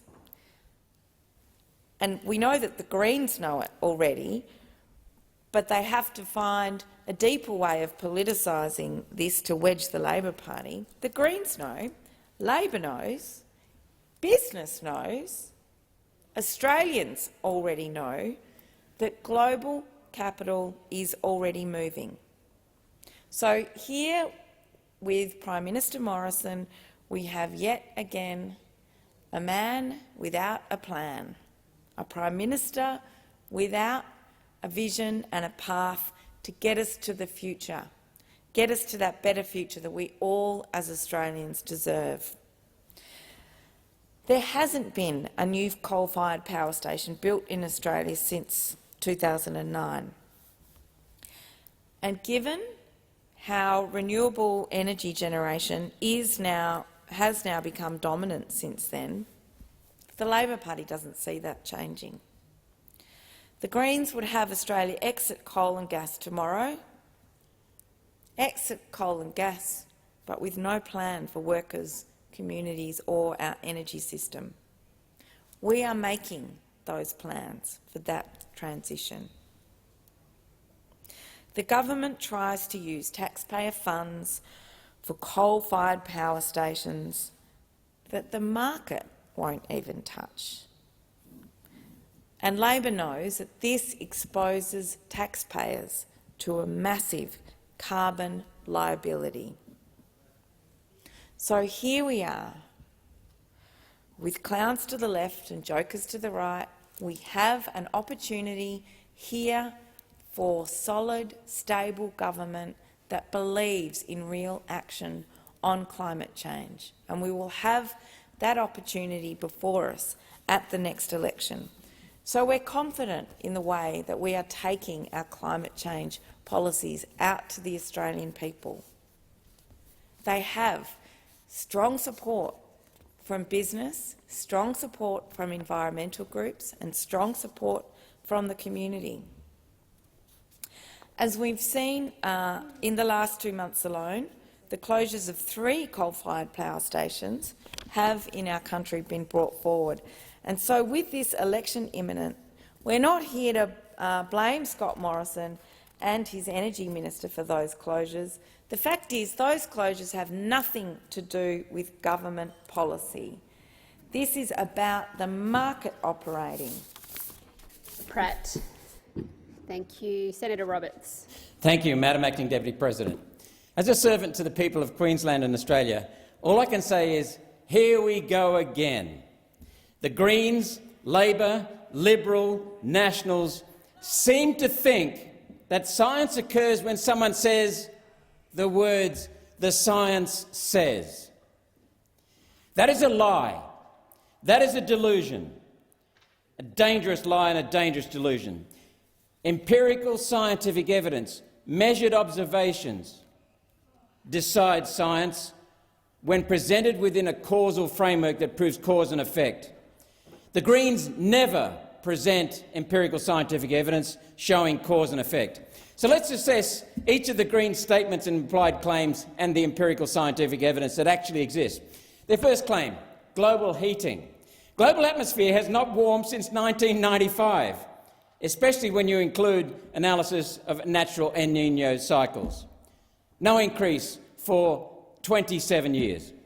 The longest temperature trend in the last 140 years has been 40 years from 1936 to 1976. 40 years of cooling. It was warmer by far in Australia in the 1890s and 1890s. I said 1880s and 1890s, far warmer than today. Today is now cooler than 97% of the Holocene. That period of Earth's history is the last 10,000 years since the last glaciers. No heating. That's the end of the story. No heating. End of story. But let's continue. They make a statement, the burning of coal, oil and gas is the primary cause. Well, human use of hydrocarbon fuels leads to the production of water vapour, H2O, and carbon dioxide. Water vapour has a net cooling effect on the planet. Human carbon dioxide is a plant food. It's essential for all life on this planet. It increases plant growth as it gets higher in the atmosphere. And it has a net cooling effect because of that on the vegetation. Now, next question. Does human carbon dioxide affect the level of carbon dioxide in the air? That's fundamental. During the global financial crisis, we had a natural experiment for the whole planet. We saw a 7% reduction in the level of carbon dioxide produced by human activity, industrial and transportation activity, yet the level of carbon dioxide in the atmosphere continued to increase. So we cut our carbon dioxide and the level of carbon dioxide in the atmosphere increased. In 2020, we had a second planetary experiment with the COVID restrictions. We had a bigger decrease in human carbon dioxide output, yet the level of carbon dioxide in the atmosphere continued to increase. Human production of carbon dioxide does not and cannot affect the level of carbon dioxide in the atmosphere. Full stop. Nature alone controls the level of carbon dioxide in the atmosphere, regardless of what we do. Nature alone produces 32 times each year the level of carbon dioxide that we produce. Entire human activity is just 1/32 of what nature produces. Nature produces 97% of Earth's carbon dioxide every year. The oceans contain in dissolved form 50 to 70 times the carbon dioxide in Earth's entire atmosphere. Slight cooling in the ocean temperatures leads to absorption of carbon dioxide. Slight warming leads to release of carbon dioxide into the atmosphere. Nature alone controls the level of carbon dioxide in the atmosphere. So let's have a look at some other statistics. Floods in Brisbane and southeast Queensland. The last 100 years, 100 years, 2 major floods. The previous 90 years, 9 major floods. In 1893 and 1841, far higher than any recent flood. In 1893 in the summer, Brisbane endured 3 floods within 3 months. Tropical cyclones, there's been no increase. There's been a slight decrease or flat in frequency and severity. Fires, similarly, today's fires are far less than in the past. Heat waves, much shorter, much cooler than in the 1880s and 1890s. Don't believe me? Go and see the Bureau of Meteorology data. Next, reef bleaching. It's natural. It's record cooling in the southern Great Barrier Reef in June 2008 saw the coral bleaching due to record cooling. And it's caused by symbiosis in the corals. Who pays for these lies? The people of Australia, especially the poor. The Greens' lies are dishonest, treasonous and a betrayal of Australia and Australians. Thank you, Senator Roberts. Senator Antic. Thank you, Madam Acting Deputy President. Well, here we are again in Groundhog Day. More alarmist rhetoric from the Australian Greens, who choose to take up the Senate's time moving a motion straight from the mouth of the child prophet of their climate cult, Greta Thunberg. A motion that is so out of step with the global crisis in Europe, a motion that would destroy jobs, industries and livelihoods all across Australia, and particularly in regional Australia. And what is most concerning about this is we know that if the election goes the way of Labor, there's more to come. We know that because this will be the ransom of the Greens to support the Labor government. Every bill, every motion, every vote will depend on the Greens' support. Now, petrol prices have risen dramatically following the breakout of war in Ukraine, with petrol prices climbing from $160 per litre in December to over $2 in March 2022, and there doesn't appear to be any sign of it slowing anytime soon. Former US President Donald Trump was absolutely right to work towards making America energy independent. He understood that, like relying on foreign powers like Russia, China and the Middle East was not a practical long-term option. These are nations that do not have our best interests, and they don't have the best interests of the West at heart. Their values are not compatible with ours, and to remain dependent on energy in which they are involved is dangerous. Here in Australia, we're blessed with natural resources – oil, coal, gas, uranium. We have the resources to ensure Australia is less dependent on foreign powers. So why don't we do it? Because we're continuing to pander to nonsense like this. The Green Left's obsession with climate change is making this country weak. They've failed to grasp the importance of ensuring Australia's energy independence, as well as ignoring the fact that drilling can actually be done safely, efficiently, and it ensures that we don't remain precariously dependent on other nations for energy security. This is the same Australian Greens, by the way, who have so little regard for this country that they stand on a defence policy platform which seeks to reduce our defence spending. A platform, let's repeat that, a platform which seeks to slash defence spending at a time where the prospects of conflict are rising every single day.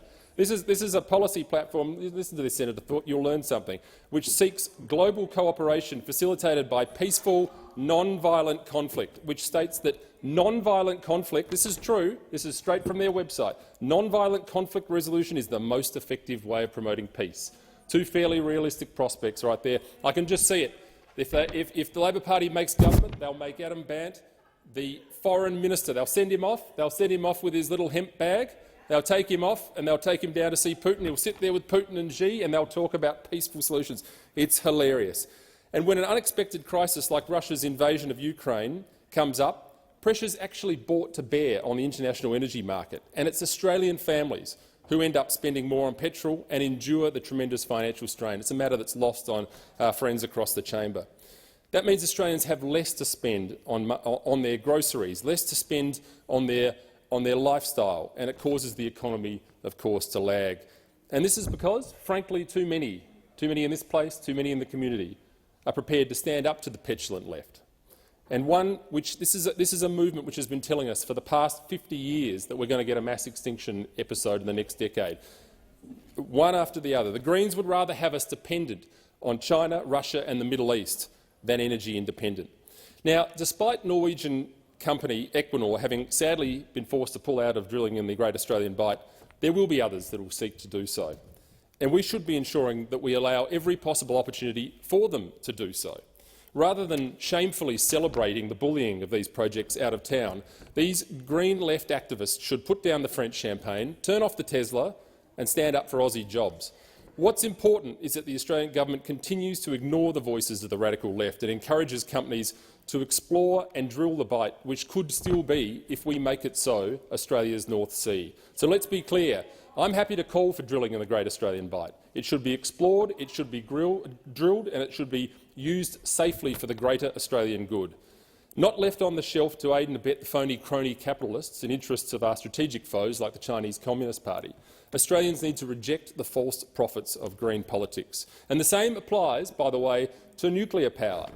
Because if the climate catastrophists are so concerned with carbon emissions, why not utilise an energy which is zero emission and energy efficient as a way of generating power? Because the science tells us it's safe. Remember the science? Could it be that following the science is simply a rhetorical sleight of hand to bully those into not questioning their ideology? We've got to take this opportunity to make the most of those opportunities that living in this country affords us and be prepared for crises like what's happening in the Ukraine as they arise. We're blessed to live in this country. Its natural resources are plentiful, and yet we continue to ignore what's available on our doorstep to appease the climate cultists.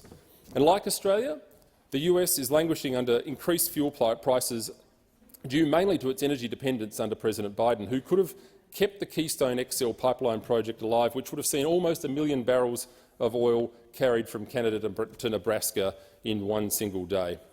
Construction of the pipeline had been revived by President Trump after being cancelled by Obama, and then it was only to be cancelled by Biden again. And look what's happened. As usual, this kowtowing to the Green left leaves the West and countries like the United States in far more vulnerable position for the non-existent greater good of fighting climate change, while they continue to completely ignore countries like China and India, which pollute far more than any Western country.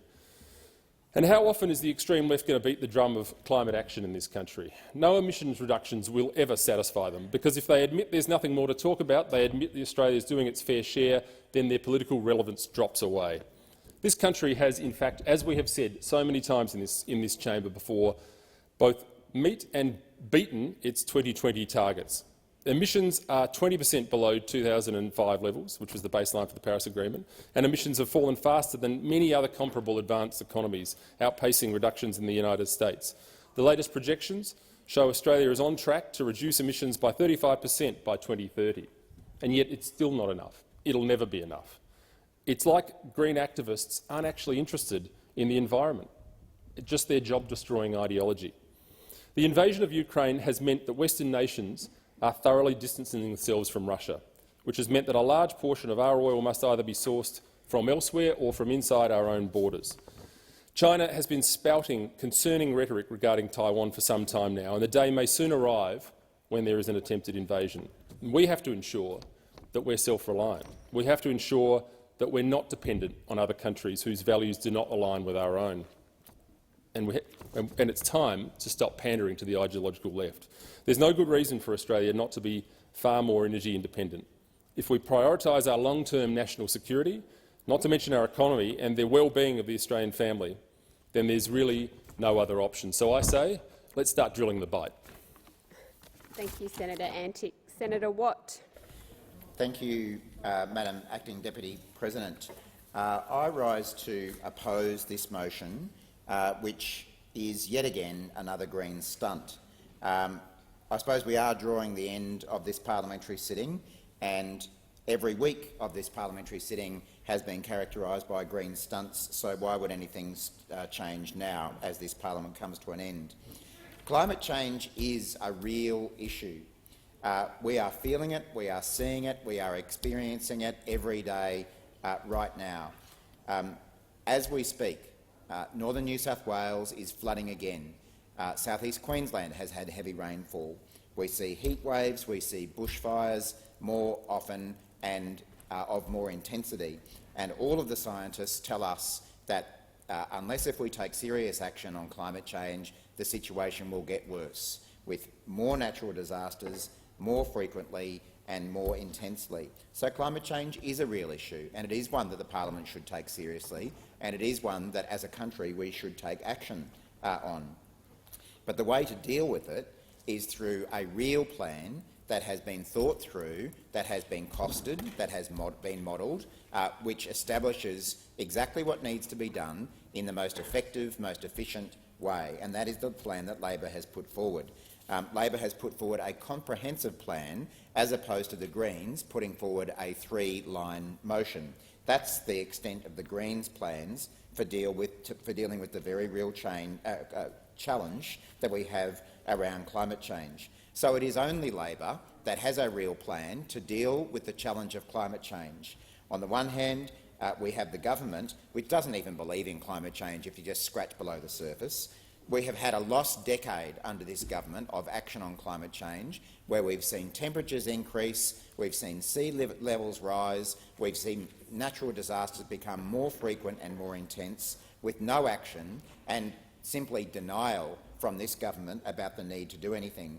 And finally, when they were dragged kicking and screaming to committing to net zero emissions by 2050, all they had to back it up was a flimsy booklet, marketing man style, from the Prime Minister, which relies on technology that has not even been invented yet as its way of getting to net zero by 2050.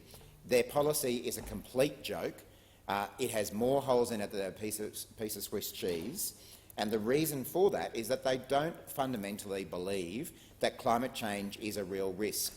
What they do believe is that they are now in danger of losing seats, particularly to independents in Sydney and Melbourne. That is the only thing that has prompted the government to even come up with a flimsy booklet that relies on technology that has not yet been existed. So that's the government's position. And on the other side, we have the Greens, who argue that we should and can exit the use of coal and gas tomorrow. And that's what this motion goes to.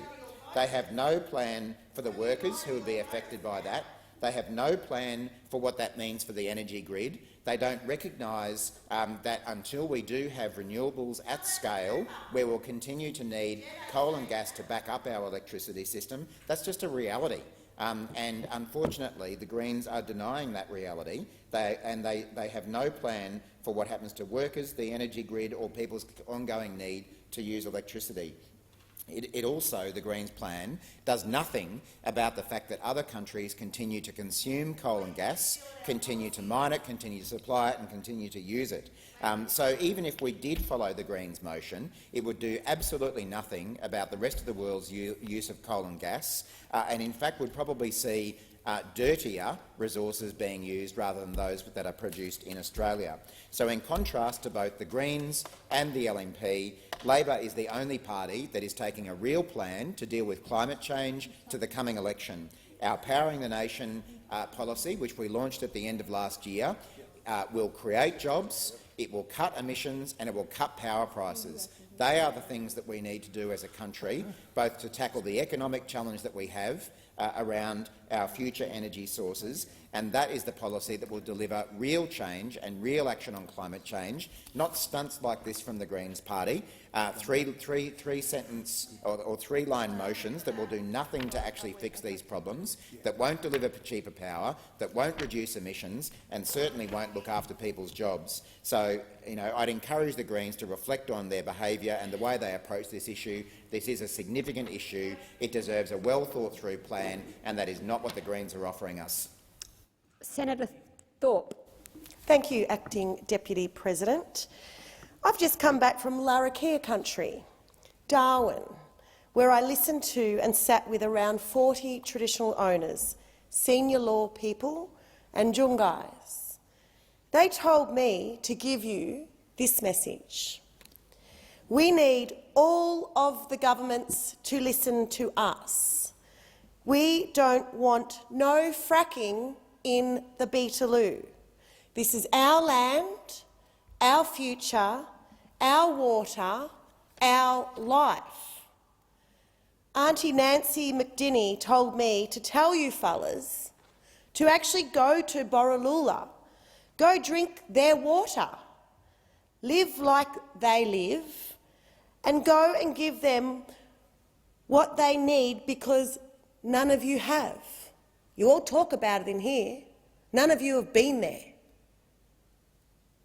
You get to sit here and make decisions for country you don't know and could never know or understand.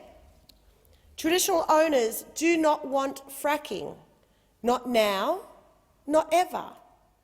Some of you probably have Auntie Nancy's paintings in your offices, but when it comes to actually listening to what she wants for country and community, you're all of a sudden not interested.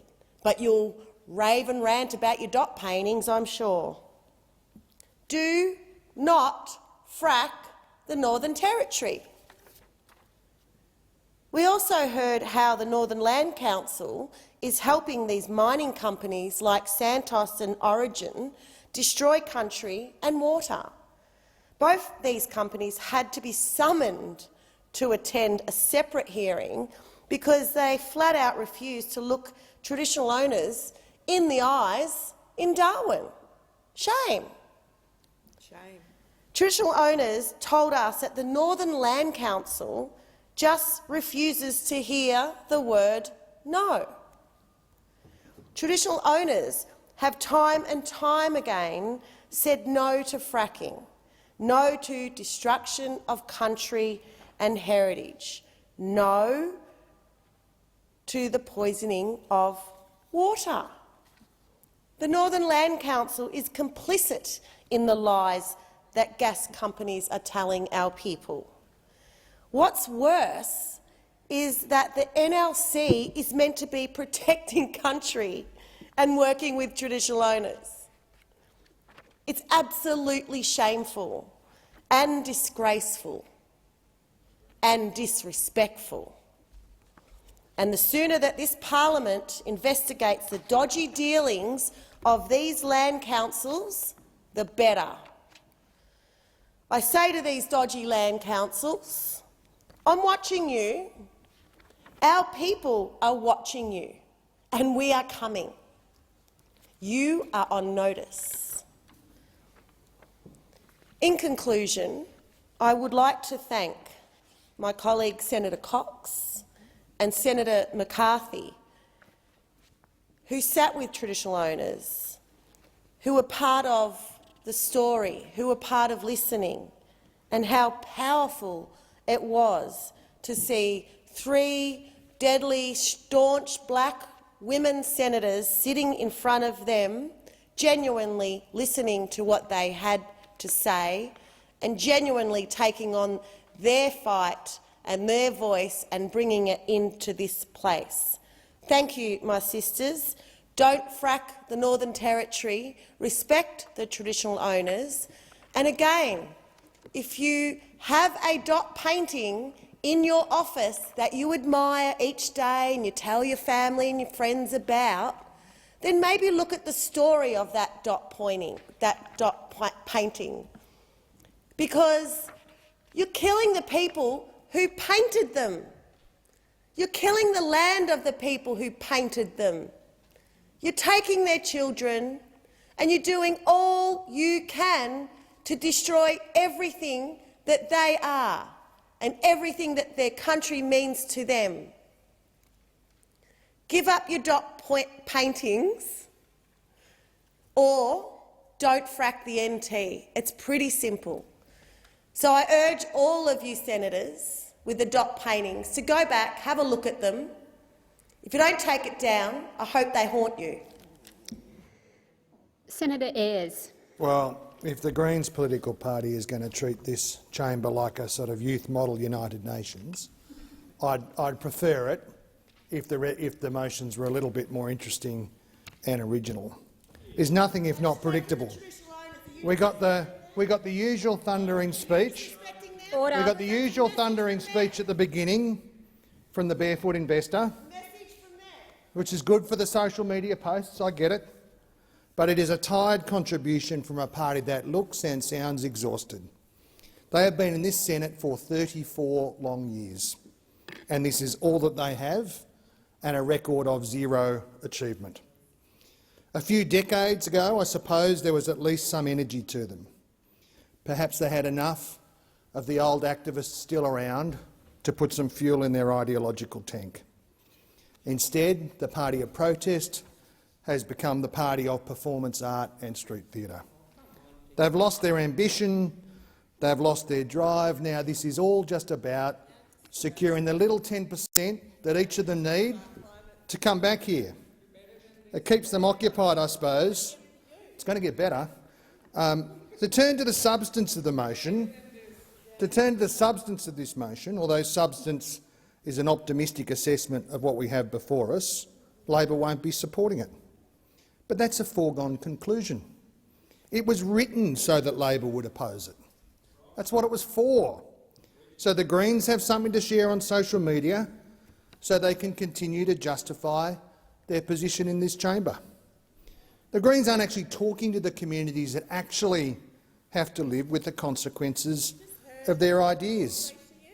The Labor Party is the only political party in this country that's capable of enacting real action on climate change, because we actually come from those communities. Consider Labor's candidate for the Hunter, Dan Repacholi, who actually works in the mining industry. Dan Repacholi has a more sophisticated understanding of climate change and what action on climate change means for the Australian energy system than the entire Greens caucus combined, because he lives it, because it's his workmates and his family and his community who are in the middle of this debate. And as the future member for the Hunter, he will continue to fight for them and he'll continue to fight for their future instead of treating this like a debating society. Now, I understand that it's attractive to have a fight between the Greens and the citizen scientists over here. You know, poor old Senator Roberts and now Senator Antic and some of these other characters who sit at home and twiddle the dials and fill out their own spreadsheets and try and work out what's really going on because the scientists must be, you know, conning them. Poor old Senator Roberts does it on the vaccines too. Well, actually there is a more serious issue here.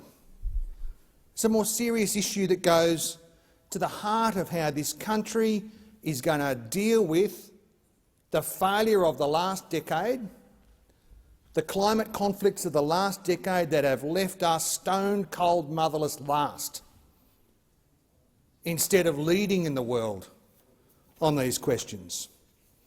Now, you know there is an alternative strategy. There is an alternative plan. There is an alternative strategy and there is an alternative plan, and you know what people should do? They should get behind it.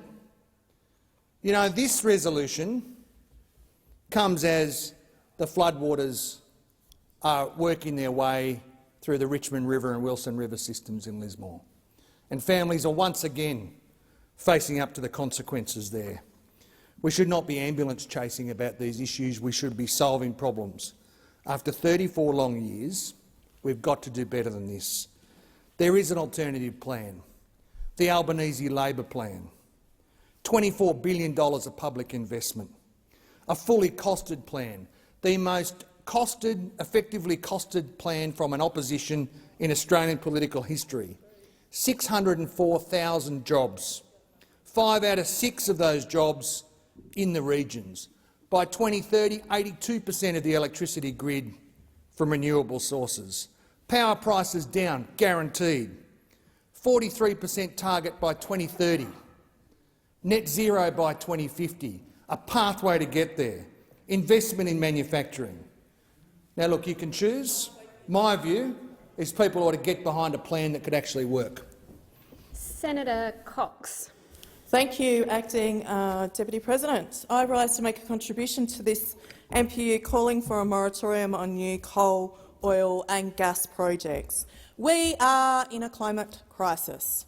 There is no way around this, and coal and gas are the leading causes of climate change. This is not just the opinion of the Australian Greens. This is actually detailed in the IPCC report. The science is perfectly clear, and every tonne of coal and gas burnt increases the intensity and the speed of the changes to the climate. Across Australia, there is a climate crisis. It's caused by mining and the burning of coal and gas. The continued mining and burning of coal and gas is causing more frequent floods, heat waves and bushfires that we are watching in real time. And unfortunately, it's costing lives. In my home state of Western Australia, we know this all too well. Over the summer, we experienced record-breaking heat waves and devastating bushfires. Those heat waves were both in Perth and in the Pilbara region, and we watched those bushfires in real time in the southwest.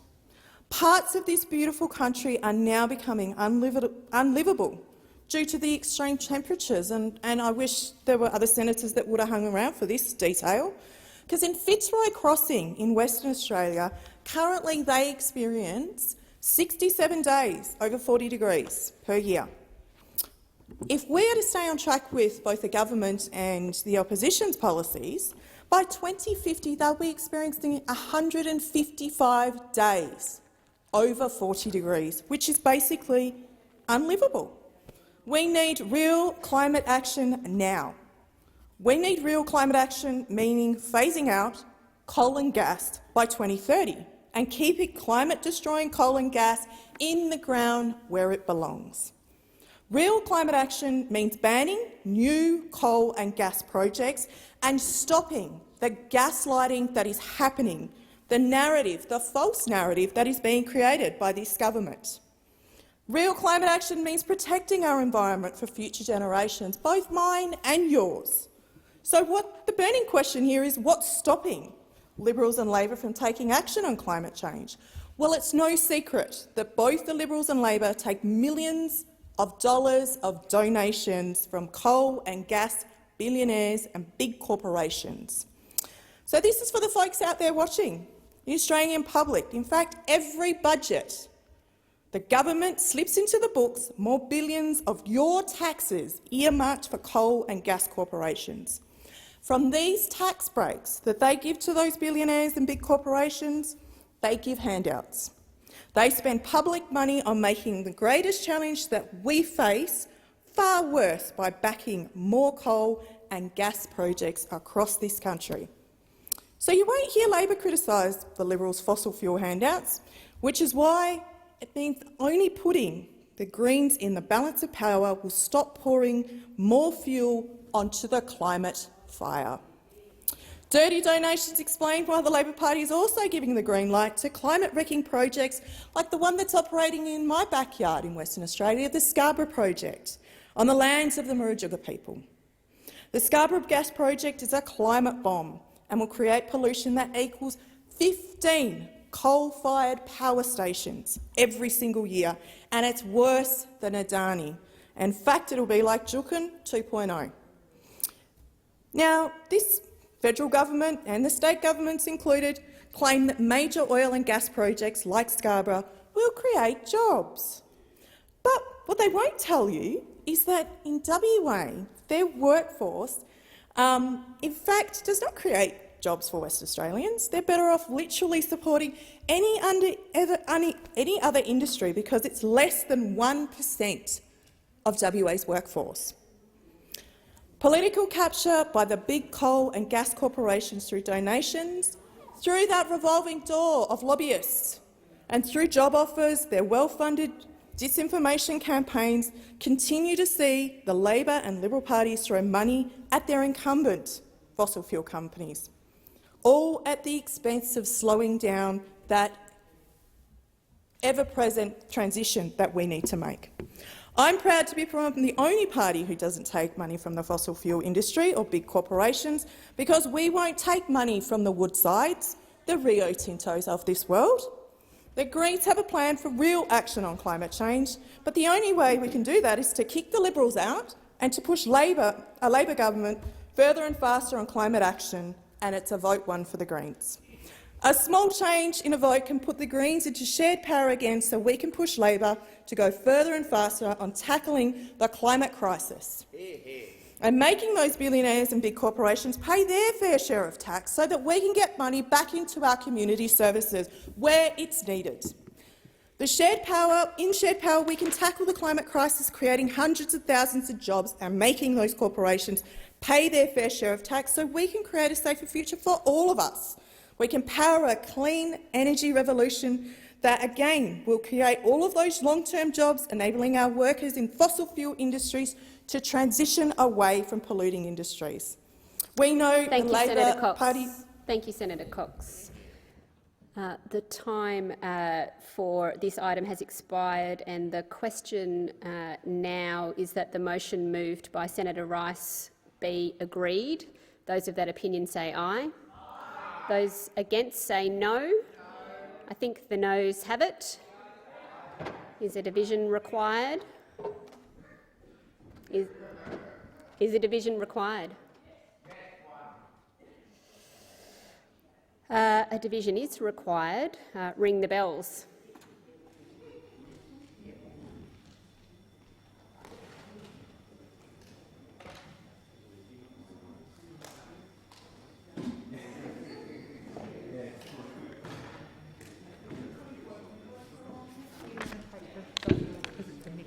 I'm happy to take the chair because I'm doing it. Yeah.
Oh.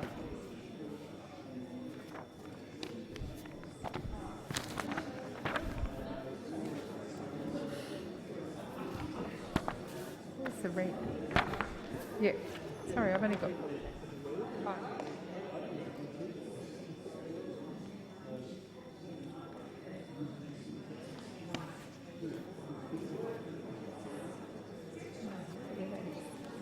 I'll get another one. All right. Oh, there it is. It's okay.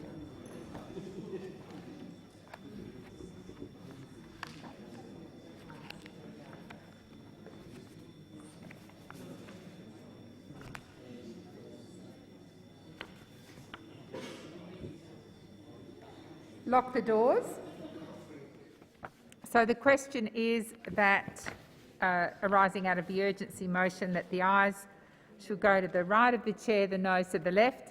I appoint Senator Kim as teller for the ayes and Senator Urquhart as teller for the noes.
Order. There being 8 ayes and 30 noes, the matter is resolved in the affirmative. Yes, Senator Faruqi. I seek leave to table a non-conforming petition to ban primate experiments. Is leave granted? There being no objection, leave is granted. Thank you. I table a non-conforming petition to ban primate experiments. Thank you. Senator Rice? Conforming petition. Is leave granted? Leave is granted. Thank you, Senator Rice. Thank you. I seek leave to table a non-conforming petition signed by 20,000 people to ensure that physiotherapy and allied health are covered for nursing home residents. Thank you, Senator Rice. Senator McGrath. Are we moving on to the next section? Yes, I just wanted to, which is the documents. Yes, so what I was going to propose to the Senate, which the whips have agreed to, but of course it's in the hands of the Senate, is that we go through all of the documents that are listed on the Senate order of business, and that any that senators want taken note of, we take note of, and any that you wish to speak to will go back to the beginning. So if we're happy with that, So we're dealing with the documents that are listed on pages 6 to 12 on today's order of business, and we'll start with any documents on page 6 that senators want to take note of.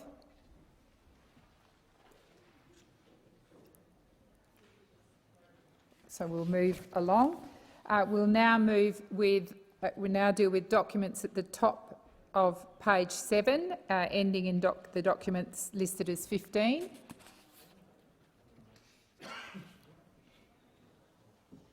No one wishes to take note of those. We'll now deal with documents tabled on the 28th of March, down to the bottom of page 7.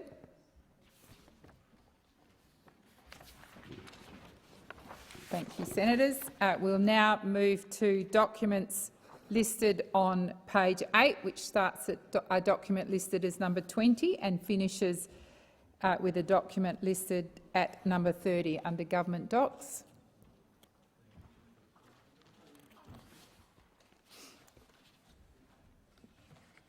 Thank you, Senators. We'll now move to documents on page 9, which begin at document 31. Senator Urquhart. Thank you, Madam Deputy President. I take note of document number 31 and 37 on page 9 and seek leave to continue my remarks. Is leave granted? Leave is granted. Thank you. No further documents on page 9. We'll now move to documents listed on page 10.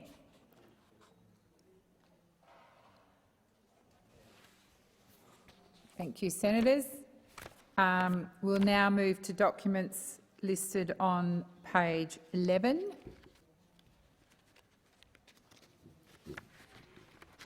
Thank you. And we'll now go to documents listed on page 12, starting at 42, ending at 44.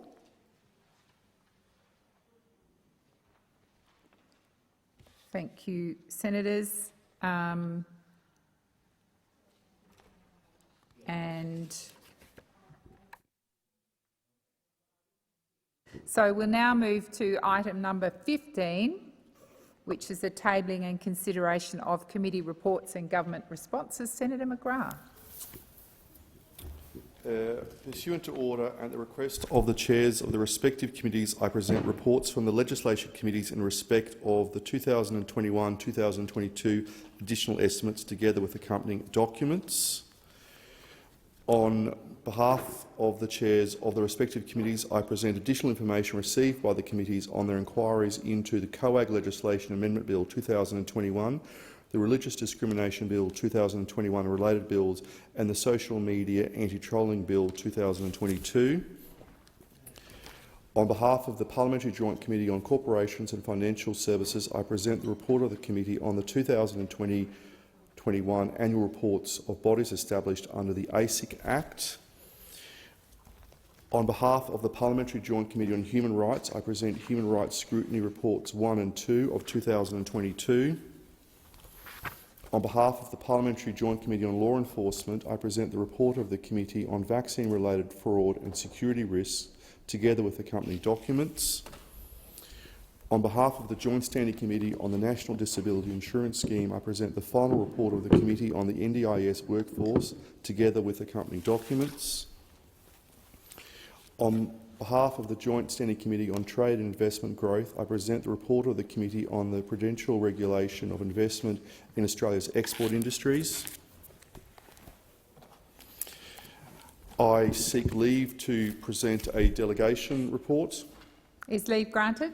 There being no objection, leave is granted. Thank you, Senator McGrath. I present the report of the Australian Parliamentary Delegation to the 29th annual meeting of the Asia-Pacific Parliamentary Forum, which took place virtually from 13 to 15 December 2021, and I seek leave to move a motion to take note of the document.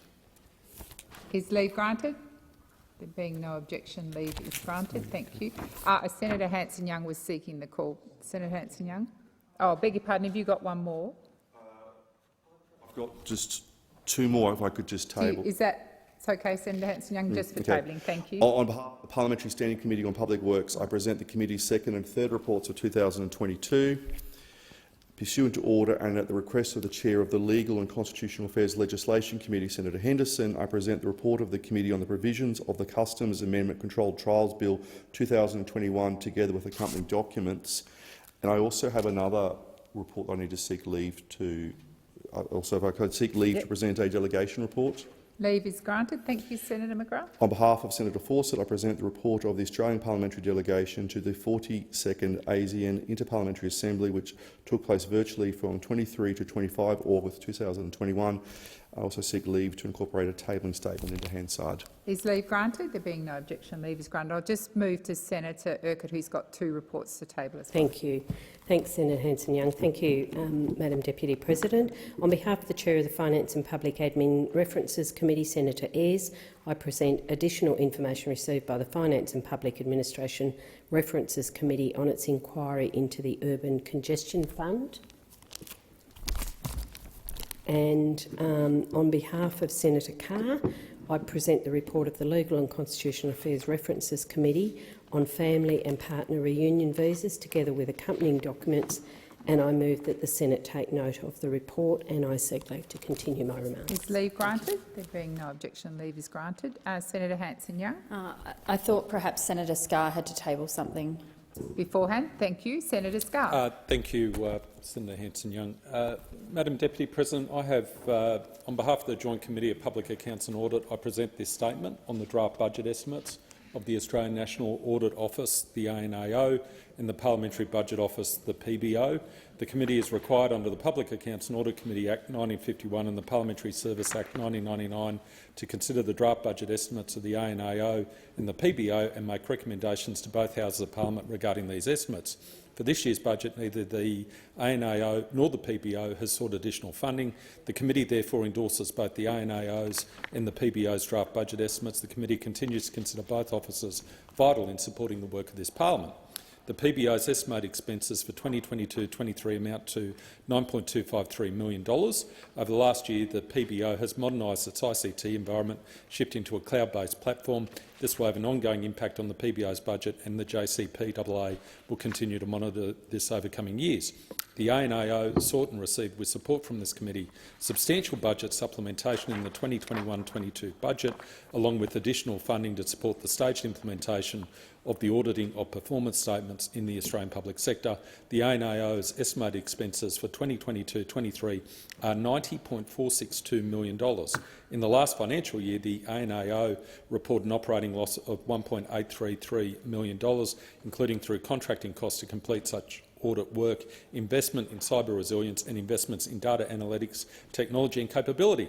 I thank the Auditor-General and the Parliamentary Budget Officer for their work in support of the Parliament and the JCPAA, and I also take this opportunity to thank Ms Lucy Wicks, MP, Member for Robertson, who chaired the committee, and also Mr Julian Hill, MP, Member for Bruce, who was the Deputy Chair. And I table the statement. Thank you very much. And Senator Hanson-Young. Wanted to go on to reports and government response. Oh, okay, so you didn't want to respond to that. Fair enough.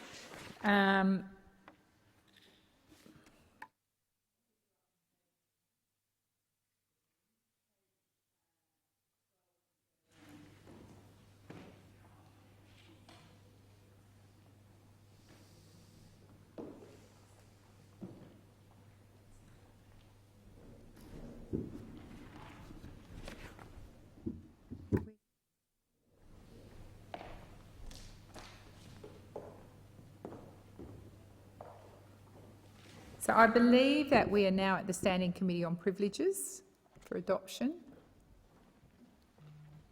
Yes? Is that Senator O'Neill? Thank you. Thank you very much, Deputy President. And I wish to move a motion in relation to the 182nd report of the Committee of Privileges regarding a possible contempt. The report relates to the committee's inquiry into possible obstruction of the naval shipbuilding inquiry of the Economic References Committee. I move that Recommendation 1 of the report be adopted. Recommendation 1 is that the Senate adopt the committee's conclusion that no contempt be found in relation to this matter. The inquiry was referred to the committee in June last year. The Senate required the committee to consider whether any conduct of the former Minister for Defence, Senator Reynolds, or any other person amounted to an improper interference with the References Committee inquiry, and, if so, whether any contempt was committed in that regard. The committee sought and considered submissions and correspondence from the References Committee, from Senator Patrick, from the late Senator Gallagher, from Minister Reynolds and Minister Payne in her capacity as Minister representing the Minister for Defence. Briefly, this matter relates to the References Committee seeking access to Australian industry capability plans which were relevant to the naval shipbuilding inquiry. The References Committee made initial requests for unredacted versions of documents in February and May of 2020, which were declined by the Department of Defence in June 2020. The chair of the committee lodged a motion to order the Secretary of Defence to produce the documents to the References Committee. The Senate agreed to that motion on the 6th of October 2020, but then the Minister for Defence declined to provide the documents. The Minister, in fact, made a public interest immunity claim centring on the commercial sensitivity of the documents.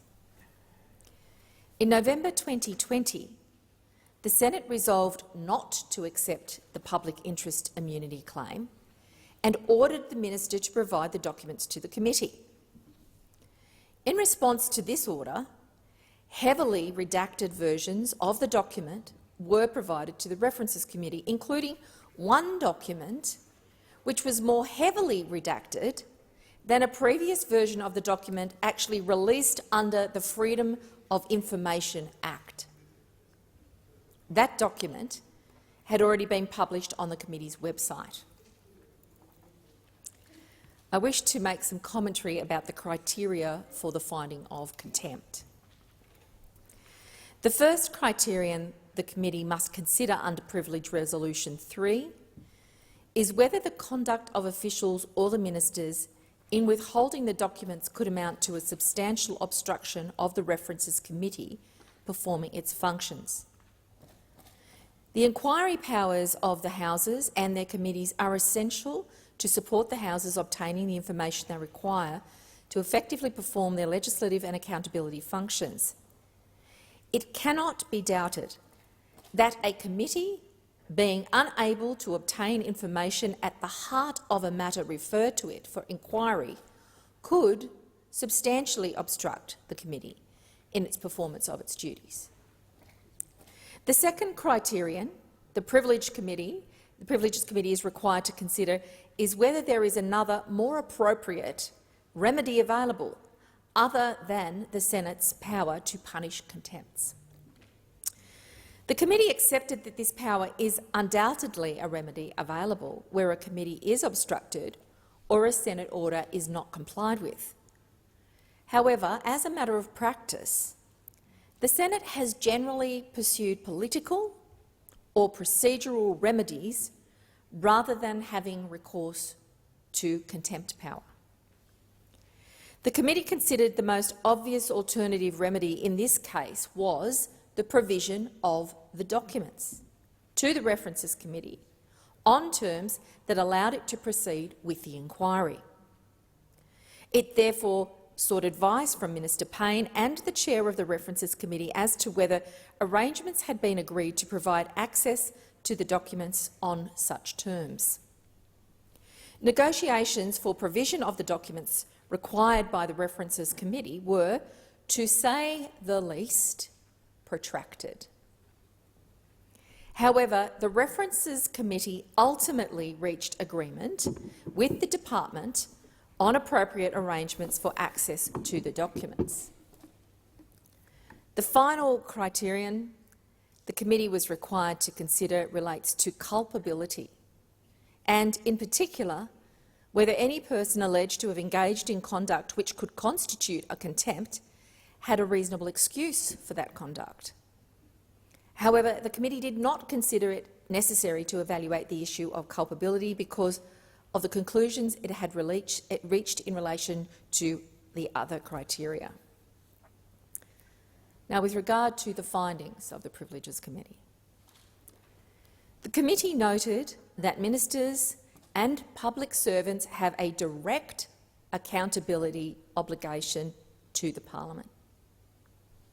The government's own guidelines for official witnesses appearing before parliamentary committees state that they, and I quote, are intended to assist in the freest possible flow of information to the parliament. The intention of the government guidelines was not fulsomely adhered to in the initial responses by the officials to requests for information from the References Committee. While the committee acknowledged the public interest grounds raised by the former minister and maintained by Minister Payne, the harm to the public interest would only have arisen from disclosure of the documents beyond members of the References Committee.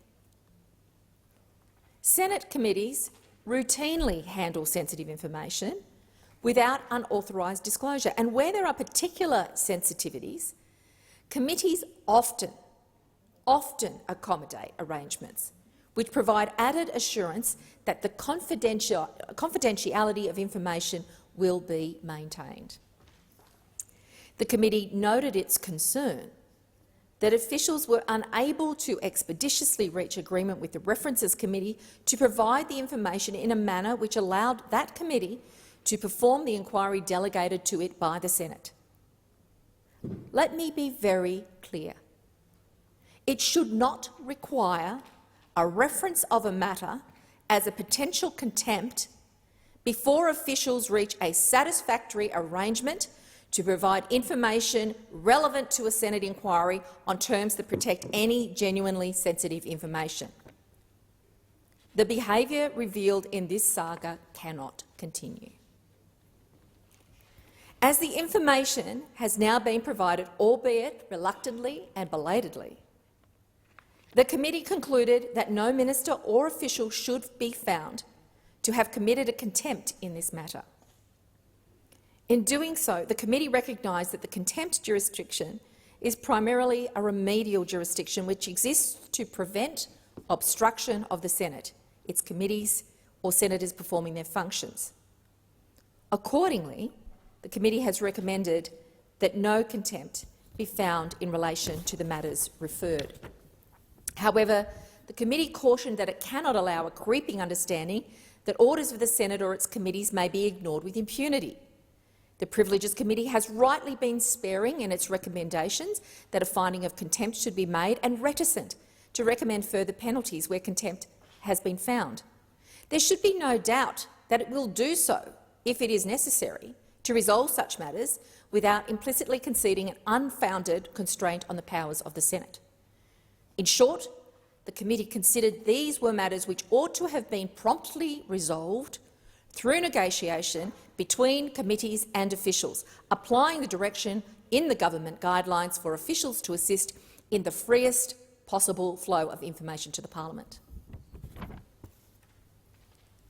Finally, the committee is concerned by the protracted delay in relevant information being provided to a committee inquiry by the Department of Defence. The committee therefore endorsed a recommendation of the late Senator Alex Gallagher that the Auditor-General be asked to conduct an audit of compliance with obligations to respond to the Senate and its committees in a timely and accurate manner. Specifically, the committee recommended that the ANAO conduct an audit of the Department of Defence and consider auditing compliance by other large departments. Such an audit would help to ensure that departments and agencies have a clear understanding of their responsibilities to Parliament and processes which support them effectively fulfilling those responsibilities. I commend the report to the Senate. So the question is, the motion is moved by Senator O'Neill be agreed to. Those of that opinion say aye. Against, I believe the ayes have it. Senator Hanson-Young.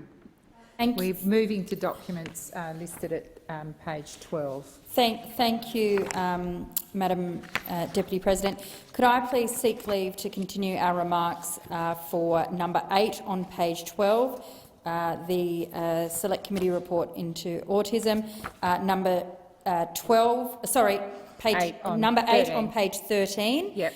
number 12 on page 13, that's in relation to another reference to contempt of the Senate by a company who refused to appear at a Senate inquiry, and number 16 on page 14 relating to job security, the Job Security Select Committee. Thank you. Is leave granted? Leave is granted. Senator McCarthy. Thank you, Madam Deputy President. Could I also add number 24 on page 14 as well, and I also express interest in number 12 on page 13 and number 9 and 16, and ask to seek leave to continue my remarks. Is leave granted? Leave is granted. Any other documents that senators wish to take note on those pages? No. Minister, you've got like 40 seconds. I table a document concerning the order for the production of documents concerning Myanmar. Thank you. Yep. I seek leave to move a motion to appoint senators to a committee. Is leave granted? Yes, leave is granted. I move that senators be appointed to the Joint Select Committee on Parliamentary Standards as set out in the document available in the chamber and listed on the dynamic red. Thank you. And lastly, the President has received letters nominating senators to be members of a... I beg your pardon, we've done that. Okay, so the Senate will now suspend until 8:30. Thank you, senators.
Senators, I call the Minister for Finance, Senator Birmingham.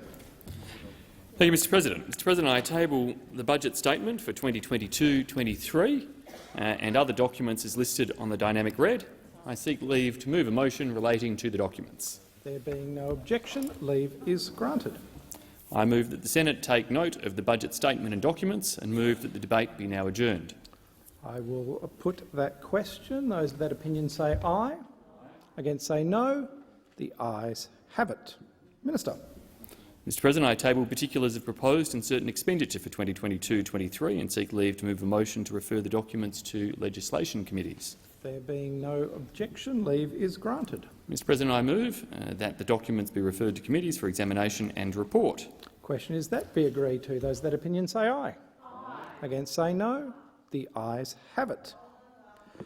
I table the portfolio budget statements for 2022-23 for the Department of the Senate, the Parliamentary Budget Office and the Department of Parliamentary Services, and I call the Minister.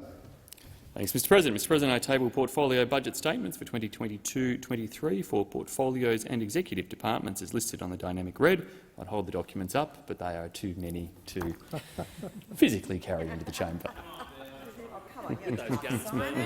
I propose that the question that the Senate do now adjourn.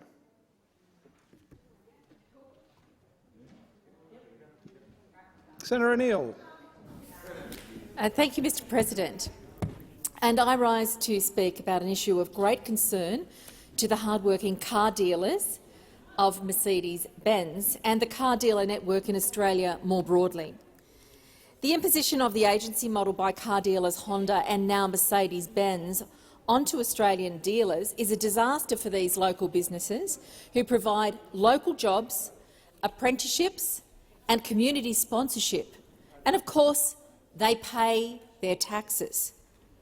I'm in this place to stand up for fairness. Fairness in workplaces, fairness in our society and fairness in business. The growing power and arrogance by large multinationals in Australia have found fertile soil in the government's stuttering actions to introduce fairness into our franchising sector. I particularly want to raise the issues regarding the agency model that have arisen since those initial hearings on the car dealership industry in Australia. 7 key assertions were made by the senior executives of Mercedes-Benz in statements to the Senate Education and Employment References Committee on the 24th of November 2020.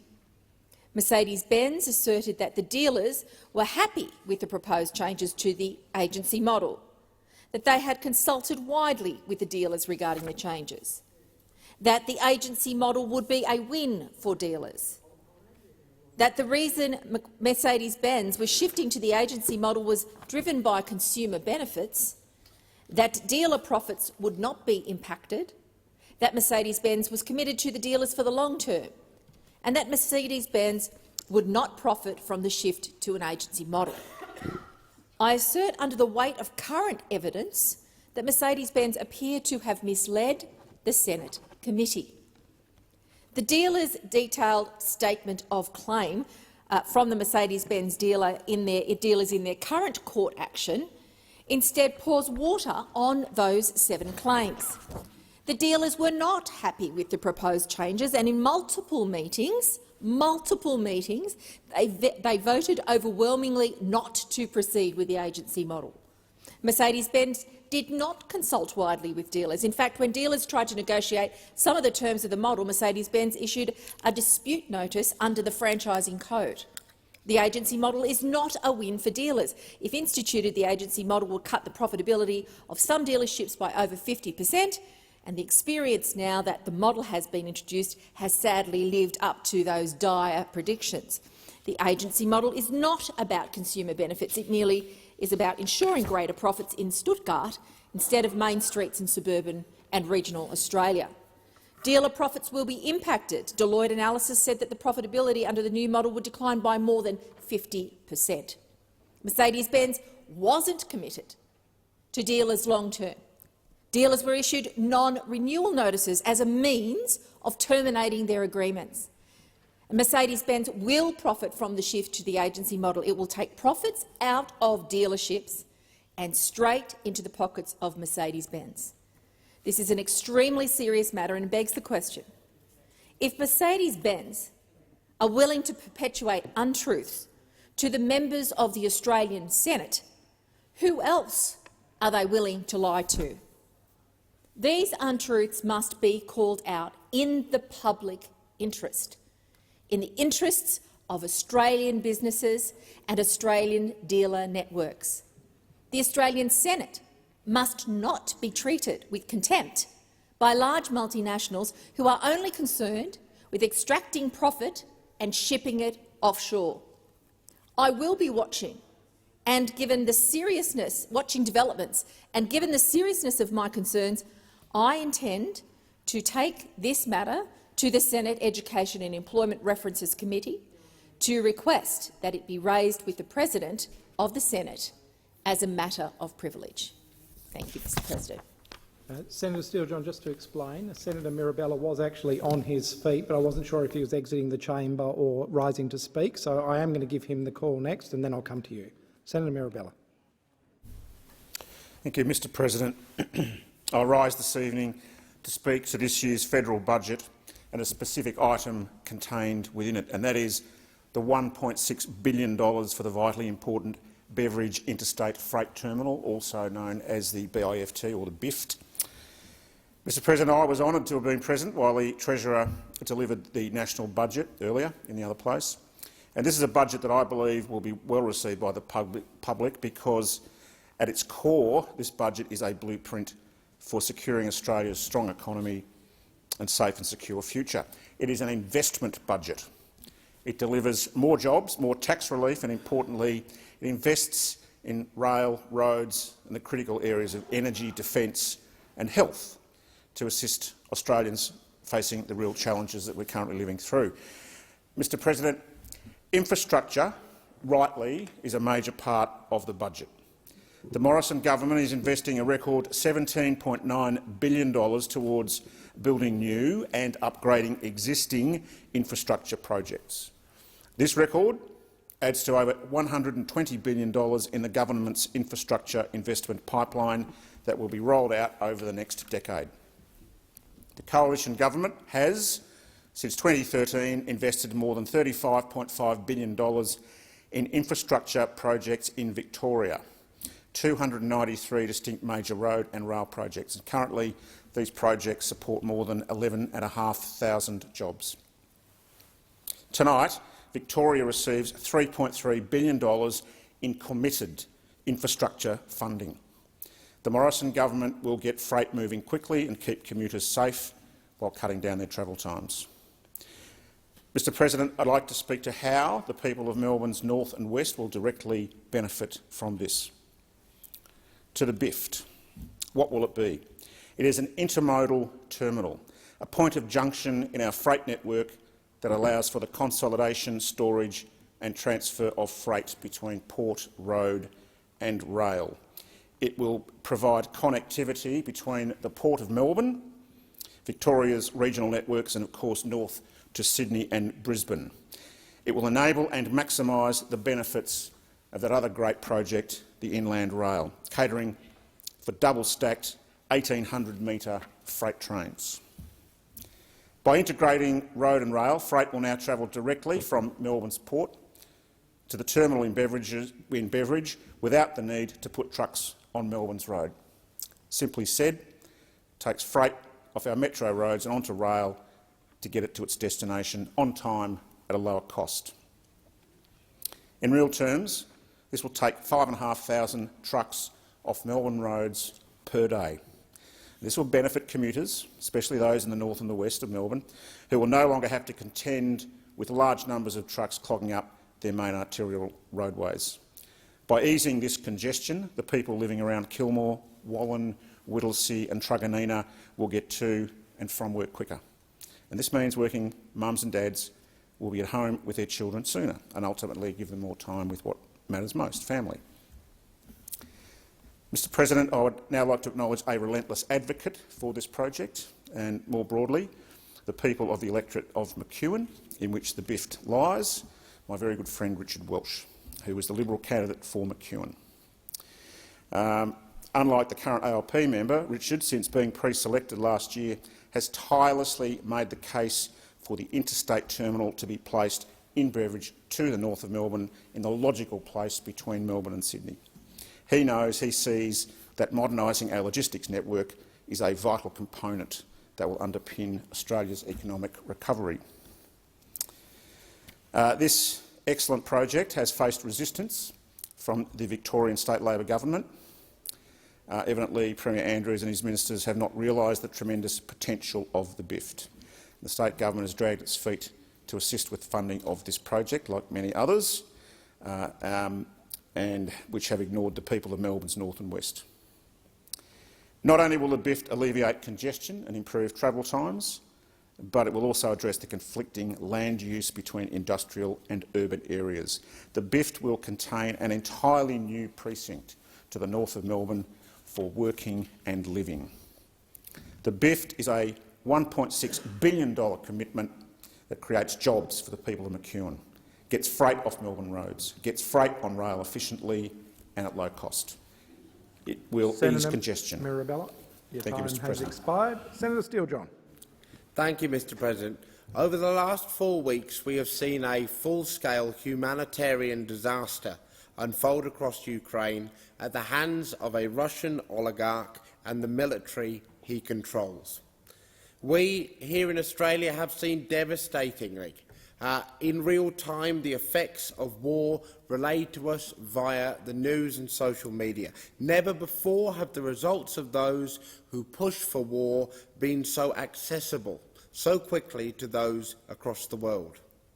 We are already seeing the generational scars that only wars can cause, the thousands who have died, the tens of thousands wounded, the millions who have been forced to flee their country, and entire cities facing destruction at the hands of weapons of war put there by oligarchs who know they will never have to face the realities of what they cause. At home in Perth, I have seen people come together and rally behind the Ukrainian community. A few weeks ago, I attended a vigil alongside supporters and those with family members living in Ukraine. I was struck by the amount of people, especially young people, who came out to show their solidarity. Our solidarity must go beyond just saying it, just saying the words. We in Australia must put into action serious steps designed to bring peaceful resolution to the conflict that has already inflicted so much damage upon community and whose lives have been torn apart by the whims of a few Russian oligarchs and the militarism and colonialism that they pursue. And let me say again very clearly, Ukraine is suffering at the hands of militarism and colonialism pursued by a tiny minority of those in Russia who have amassed incredible power. We must put this solidarity into action by working together as part of the international community to call for an immediate ceasefire and withdrawal of all Russian troops and to end the violence and risk to life. We need a provision immediately of humanitarian aid and support that includes food, evacuation support and other necessities needed to ensure survival of transient communities. States committing, particularly those states in Europe, must without delay commit to an urgent transition away from the use of Russian oil and gas. And let's place this in context. Russia has earned $119 billion in revenue in 2021 alone from the sale of oil and gas. This is a petro-state, and oil and gas is funding Putin's war machine. We also need to move immediately and globally for a program of debt forgiveness for Ukraine.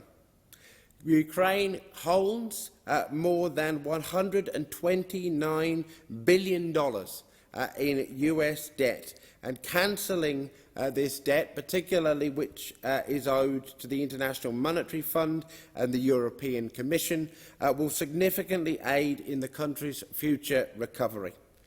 Increasing our humanitarian intake via a special intake of 20,000 people would enable those who are fleeing the conflict to have a place to call home in Australia, as well as the immediate offering of permanent visas for Ukrainian nationals or those on temporary protection visas. We must do all of this as well as continue to pursue targeted sanctions on powerful Russian individuals who are supporting the invasion of Ukraine.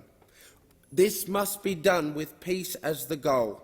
As a global community, we have the opportunity to turn away from the steps that will only work to prolong the conflict and suffering, and learn from history the steps that must be taken to aid the Ukrainian people in recovery from this terrible invasion, not simply to line the pockets of weapons manufacturers and global energy companies.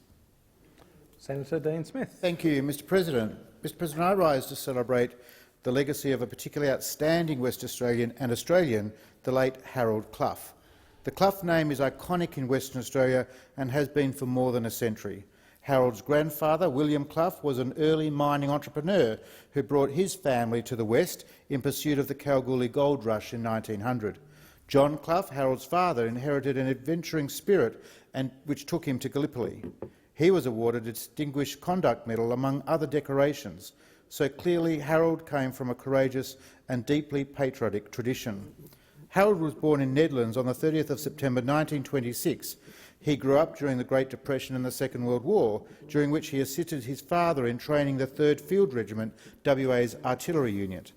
After leaving Scotch College in 1943, Harold took his first job as a junior clerk at AMP, but quickly changed to an engineering degree at the University of Western Australia. Despite being told by his professor that there was no chance he would pass, Harold ended up graduating with first-class honours and a few years later was accepted for a Fulbright scholarship to study at the University of California at Berkeley. It was in California that he met his wife Marg, with whom he would go on to raise 6 children. After completing his postgraduate degree, Harold was offered a doctoral scholarship, but instead returned to Perth, where he began a lifelong career as a builder, working with his father in the company he had set up in 1919, J.O. Clough and Son. They were integral to the construction of some of Perth's critical infrastructure in the post-war boom of the 1950s. In 1955, they secured the contract to build the National Mutual Life Association new WA head office, a 12-storey building and the highest in Perth at the time. Even better known and more significant was the Narrows Bridge, which finally linked the southern and northern suburbs of Perth across the historic Swan River. Upon completion in 1959, it was the largest precast, pre-stressed concrete bridge in the world. Although Harold's father died just before it was opened, it stands today as a testament to the ingenuity of this father-son duo. Harold took on the business his father began and expanded it to new frontiers. Under his leadership, Clough built power stations, railways, jetties, pipelines, dams and even the Harold Holt Australian-US Naval Base in Exmouth. Scores of buildings and facilities across Western Australia stand today thanks to Harold Clough. And Harold was a man who prided himself on marrying his business with service to Western Australia and the Australian community. In the 1960s, at a time when most Australian leaders were dismissive of Australia's place in Asia, his business ventures in Indonesia paved the way for stronger relations between Australia and our northern neighbours. Harold began the Clough Scholarship for Engineering students at UWA, served on the UWA Senate and made donations to many charitable causes. Perhaps the best way to illustrate how greatly appreciated Harold was by the community is to list some of these many, many honours, which included the Queen's Silver Jubilee Medal in 1977, Officer of the Order of the British Empire in 1979, Office of the Order of Australia in 1990, and the Sir Edward Weary Dunlop for improving Australian-Asian relations in 2005. Harold was not someone who was afraid to express his opinions and concerned himself wholeheartedly with the politics of his nation and his home state.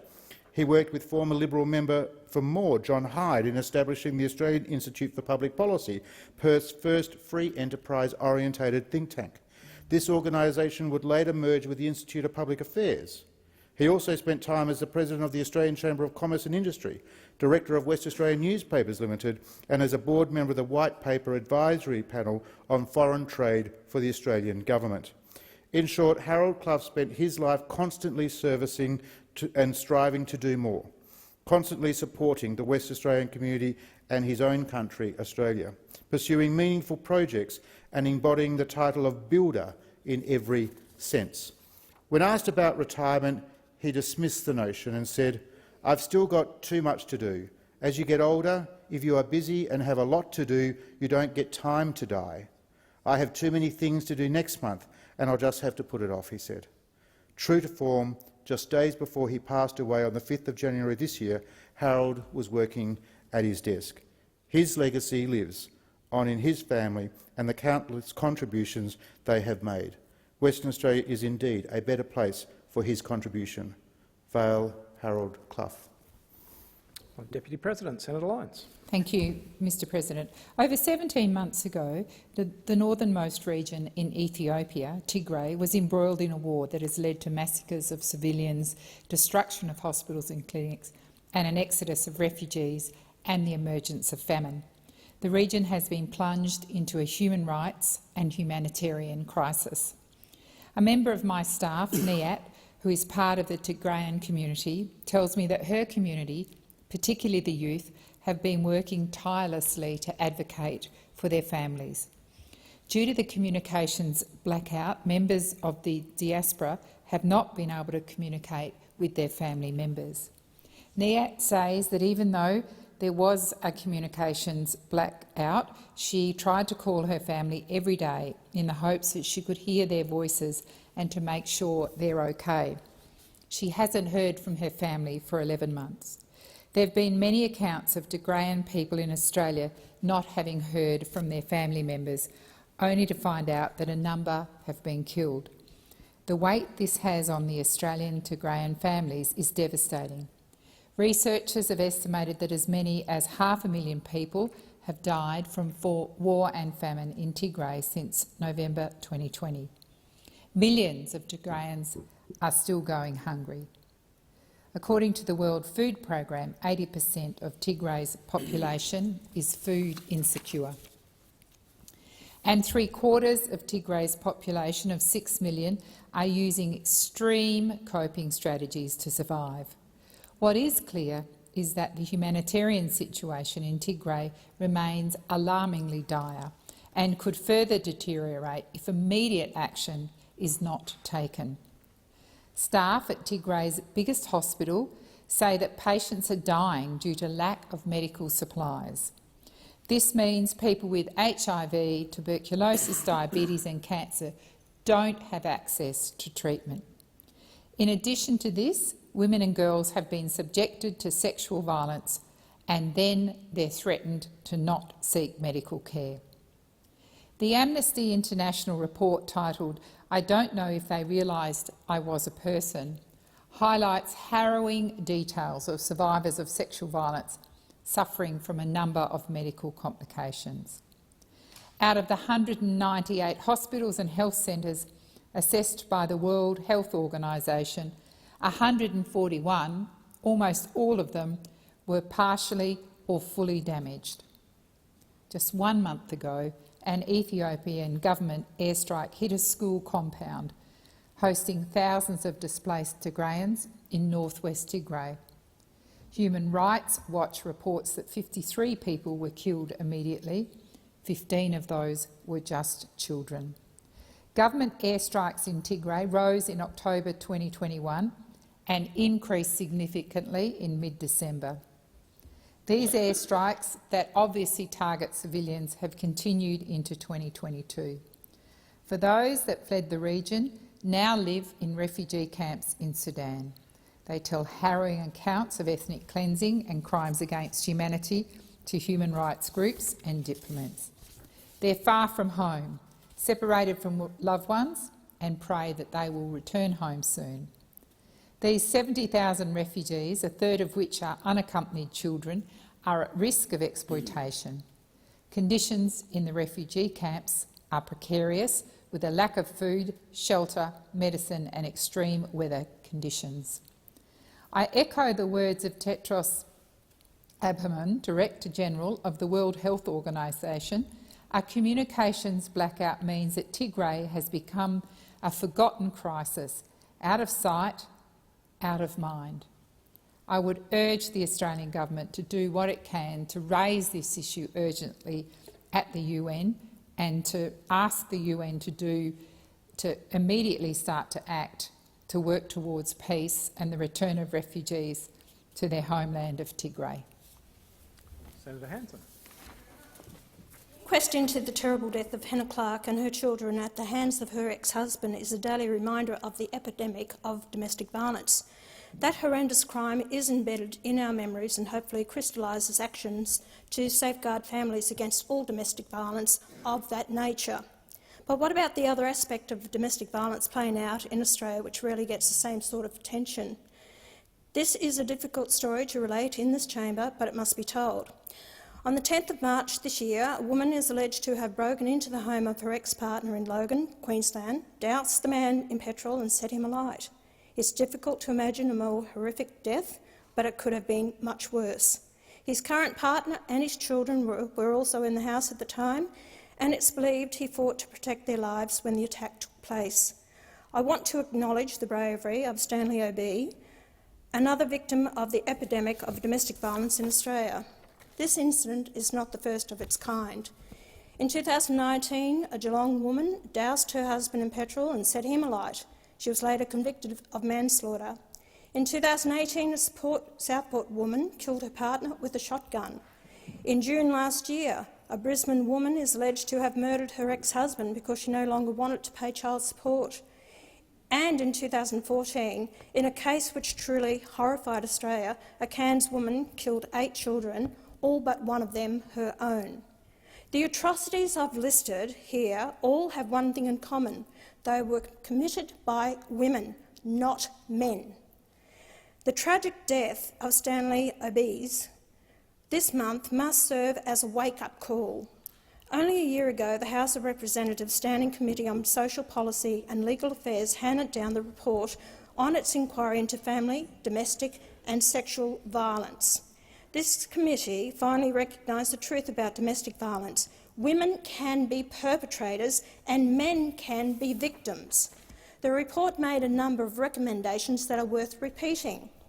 The next national plan to reduce violence must be more inclusive of all victims and should be named the National Plan to Reduce Family, Domestic and Sexual Violence. The Australian Government should commission research into the prevalence of family, domestic and sexual violence against men and its impact on male survivors, and the Department of Social Services should review the adequacy of advice and referral services for men as survivors of family, domestic and sexual violence. As we have seen in tonight's budget, however, a record $1.3 billion has been committed to end violence against women and children, but no mention of men, and the new national plan is not inclusive of men. If Stanley O'Bee's tragic death does not underline the need to recognise both genders are victims of domestic violence, what will? The solution in this respect is quite simple. Take gender out of the equation because the violence is being committed by both men and women. Men deserve as much support as victims and survivors as women and children, but they do not receive it because the support is not there. Or if it is, and I mean a big if, it's not advertised. Women are told they can receive assistance of up to $5,000 to relocate and escape an abusive partner. Men are eligible too, but they're not told. Domestic violence support is too focused on women and children as the sole victims and men as the sole perpetrators. Evidence presented to the Joint Select Committee on Australia's family law system shows this bias also extends to family courts, although women also presented evidence of the reverse, but nowhere near the same numbers. It's one of the reasons why I've been working hard to reform family law and Australia's broken child support system. We must have a new national plan to reduce violence and recognise that anyone, male or female, can be a victim. There must be funding to support male survivors and research into the prevalence of domestic violence against them, and it must be addressed in the courts, ensuring that men get an equally fair hearing in their cases. For too many decades now, women have successfully challenged society to recognise their agency and independence. It was a long time coming, and social equality between the sexes is still at work in progress. But it goes both ways, and our policies must reflect that too. We will not end domestic violence until we recognise and acknowledge all of its victims. We will not end domestic violence unless we as parliamentarians and the media portray men as victims too. And Senator we will Hanson, not. your time has expired. Thank you. Senator Stoker. Thank you very much, Mr Acting Deputy President. I rise tonight to speak about something that's really close to my heart, and in some ways it's connected to what Senator Hanson's just mentioned. If we're serious about making sure that we reduce the incidence of violence against women and men, but violence against anyone in our community, we don't just need to invest in making sure that there are support services for people who experience this terrible phenomenon. We don't just need to make sure they've got safe places to go if the worst should happen. We also need to make sure that we are doing what's necessary, not just to put ambulances at the bottom of the cliff, but to put fences at the top of it, to do the preventative work that's necessary to keep people in the kind of healthy relationships with one another that underpins a society that is functioning so well that these statistics move in the right direction.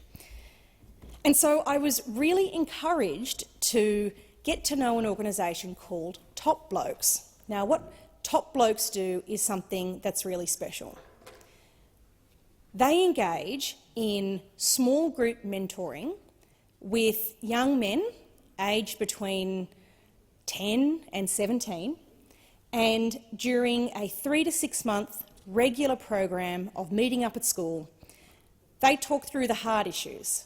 Now, in an ideal world, everybody would have a strong father or mother figure who could do this for you. In an ideal world, people would have a home environment that has good examples of how to treat one another, relationships from those who raise them that stick together in the best possible way.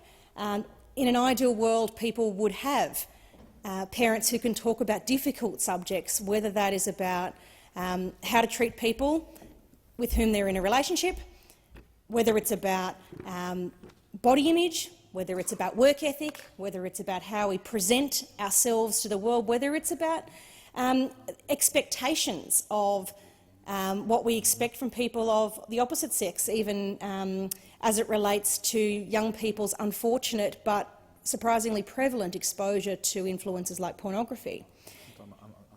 What Top Blokes do is help to bring out the best in some of the most troubled and high-risk young men in Queensland by providing experienced social work guidance from great influencers like Zed and his peers, JT and Jason and the like, who I got to meet recently at Shayla Park State High School.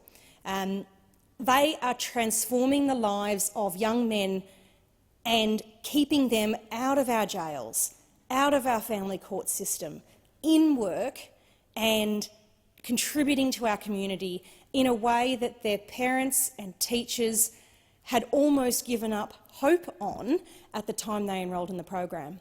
Teachers report young men who are better able to manage their anger and calm themselves, cope with adversity and manage conflict in healthier ways. They've got clearer and healthier expectations of what a good relationship looks like. And here's something I think we can all be really excited about. Instead of turning to influences like drugs and alcohol as a way of numbing or blocking anger, they've got the skills needed to be able to process it healthily, direct their energies in a positive way so that they don't feel the need to or wish to use drugs or alcohol. This is transformative for the lives of the young men involved, and it is an investment that I am so proud to see the philanthropic community of Queensland making. They are doing incredible work and I can only commend it enormously.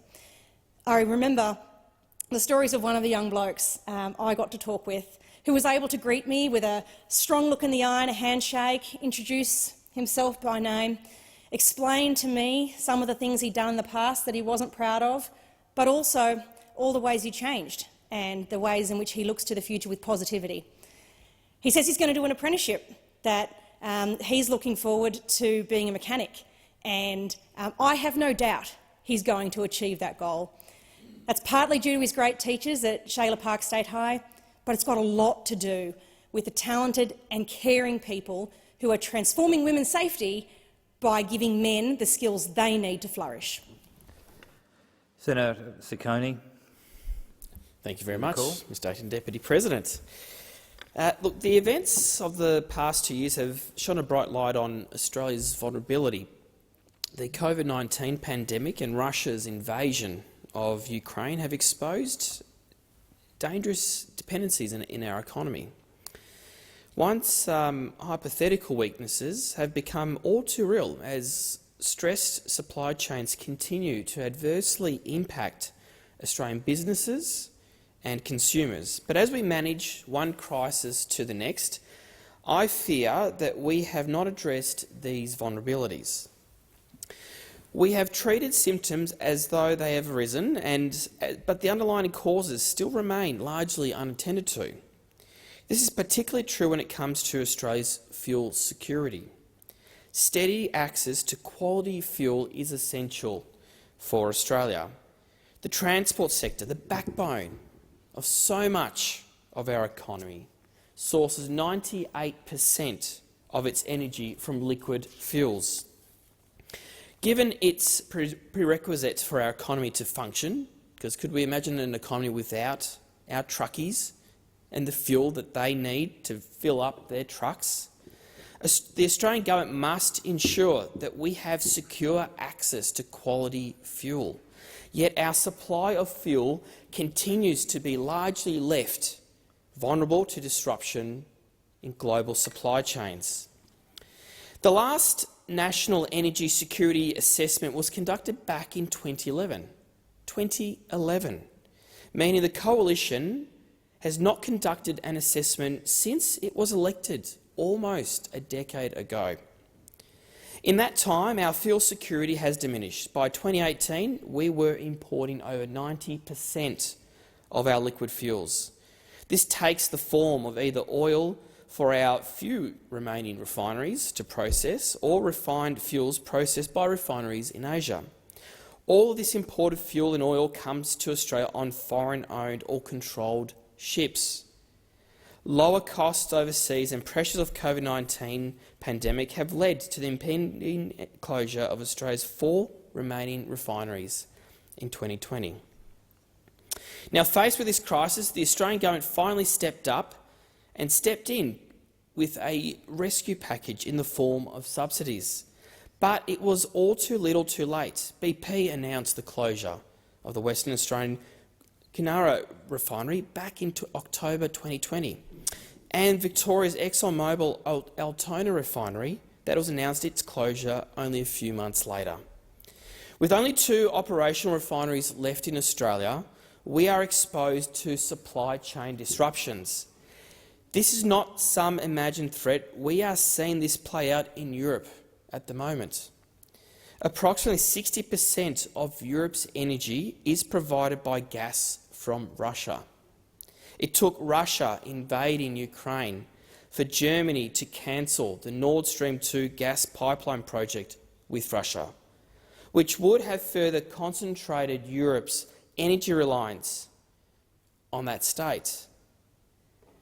Europe is now moving rapidly to address this issue, with the European Union pledging to cut its gas dependency on Russia by 2/3 this year and cutting it entirely by 2030. Now, with China rapidly expanding its own oil refinery capacity and naval presence in our region and along vital sea routes connecting Australia to suppliers, we should learn the lessons from Europe before we are forced to learn from first-hand experience. In 2020, the Morrison government announced it would build a stockpile of crude oil that could be tapped in the event of a major disruption. But this stockpile is being stored in the United States, meaning that we could only have difficulty accessing it if the sea lines are closed, and we still do not have enough fuel on Australian soil to meet the International Energy Agency's 90-day stockpile commitment. Recent events show that we need to get serious about our sovereign capability to refine fuel and store it here in Australia. Prime Minister Morrison and the Coalition have let our fuel security languish for almost a decade, and as global tensions escalate, we must act with haste to ensure Australia has the infrastructure that we need locally to protect our prosperity. Senator Faruqi. Acting Deputy President, Islamophobia in this country is rising. The third report on Islamophobia in Australia was released this month by Charles Sturt University and the Islamic Science and Research Academy. This report tells us in no uncertain terms that what many Muslims living here already know, that Islamophobia is getting worse. There was a fourfold increase in in-person anti-Muslim hate incidents, and online incidents were 18 times higher after an Australian white supremacist killed 51 innocent people in mosques in Christchurch in 2019. And these are just the reported incidents. This is just the tip of the iceberg. Islamophobia is also deeply gendered. Muslim women are by far the majority of targets, especially those wearing a hijab. The number of children exposed to Islamophobia is also on the rise. Australia has yet to reckon with the fact that this country produced the Christchurch killer. The Christchurch mosque murders were found to be motivated by extreme right-wing Islamophobic ideology. But that didn't really shake up the decision-makers in Canberra, who avoid even uttering the word Islamophobia. The multiple reports of a dangerous rise in far-right extremism and the growing threat of white supremacy haven't moved the dial either. This climate of Islamophobia and racial hatred is not happening in a vacuum. Political leaders have been complicit in normalizing hate and racism and the othering of those who don't meet their description of what an Australian should look like. Some in here have openly fueled racism, from putting up motions such as the racist slogan, "It's okay to be white," to calling for a ban on Muslim immigration, to wearing a burqa in the Senate. Others dog whistle about Muslims, migrants and refugees. Yet others stand on the sidelines and remain totally silent. You are all responsible for where we are today. And it saddens me to admit that not a finger has been lifted by this government to tackle Islamophobia and racism. MPs across the board are very quick to claim Australia as the most successful multicultural country in the world. But the reality is that your version of multiculturalism is skin deep. You will happily use us for photo opportunities at our festivals, religious and cultural events. And with the month of Ramadan starting in a few days, I'm sure plenty of you will come to iftars organized by the Muslim community, eat our food and celebrate with us, while you brush aside the real issues of Islamophobia and Muslim hate. Australia has a racism blind spot. For too long, decision-makers have chosen to pretend we do not have a problem, and it is people who highlight the existence of racism who are attacked, marginalized, and labeled as divisive. Sadly, this place is so far away from recognizing the toxicity and danger presented by racism to our society. You have absolutely no idea of the harm and damage this causes to people and communities. And why would you? The corridors of power are filled with privileged white people who have never experienced the corrosiveness of racism, so it's easy for them to ignore it, to deny its existence. Perhaps people in power don't want to acknowledge the existence of racism in case they might be obliged to do something about it, or, God forbid, share some of that power that you hold. It's time to have an honest reckoning with toxic racism. No more tinkering around the edges. It's time to challenge racism in the very echelons of leadership, right here in Canberra. MPs need to be forced to the table to unpack their white privilege, their white superiority, and their white fragility, even if it makes them uncomfortable. It's time to challenge the notion that our institutions and services, such as health or justice, are colorblind. It's time to mandate anti-racism training for every single federal MP so they can confront and overcome their biases and privilege. Learn and acknowledge Australia's colonial history that is tainted with violence, dispossession, oppression and discrimination against First Nations people that continues on to this day. It is time to once and for all start dismantling racism. Senator Antic. Thank you, Mr Acting Deputy President. Founded in 1971 by Klaus Schwab, the World Economic Forum is steeped in authoritarianism and Marxist ideology. It's an ideology which is creeping into governments across the world. To quote Schwab himself when speaking about the Canadian Parliament, "We penetrate the cabinets. I know that half this cabinet, even more than half, are actually young global leaders of the World Economic Forum. It's true in Argentina, it's true in France, now with the President who is a young global leader." End quote. The World Economic Forum promotes globalist issues such as climate change, so-called systemic racism and sexism, and creating an online digital identity.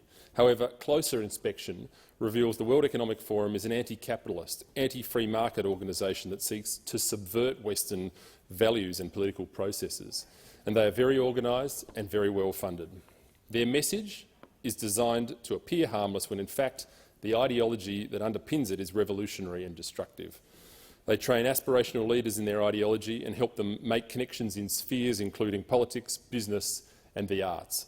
The World Economic Forum has consistently advocated for the harshest and most extreme COVID measures possible, including lockdowns, mandatory vaccinations, vaccine passports and mask mandates, despite these policies assaulting many of our basic liberties.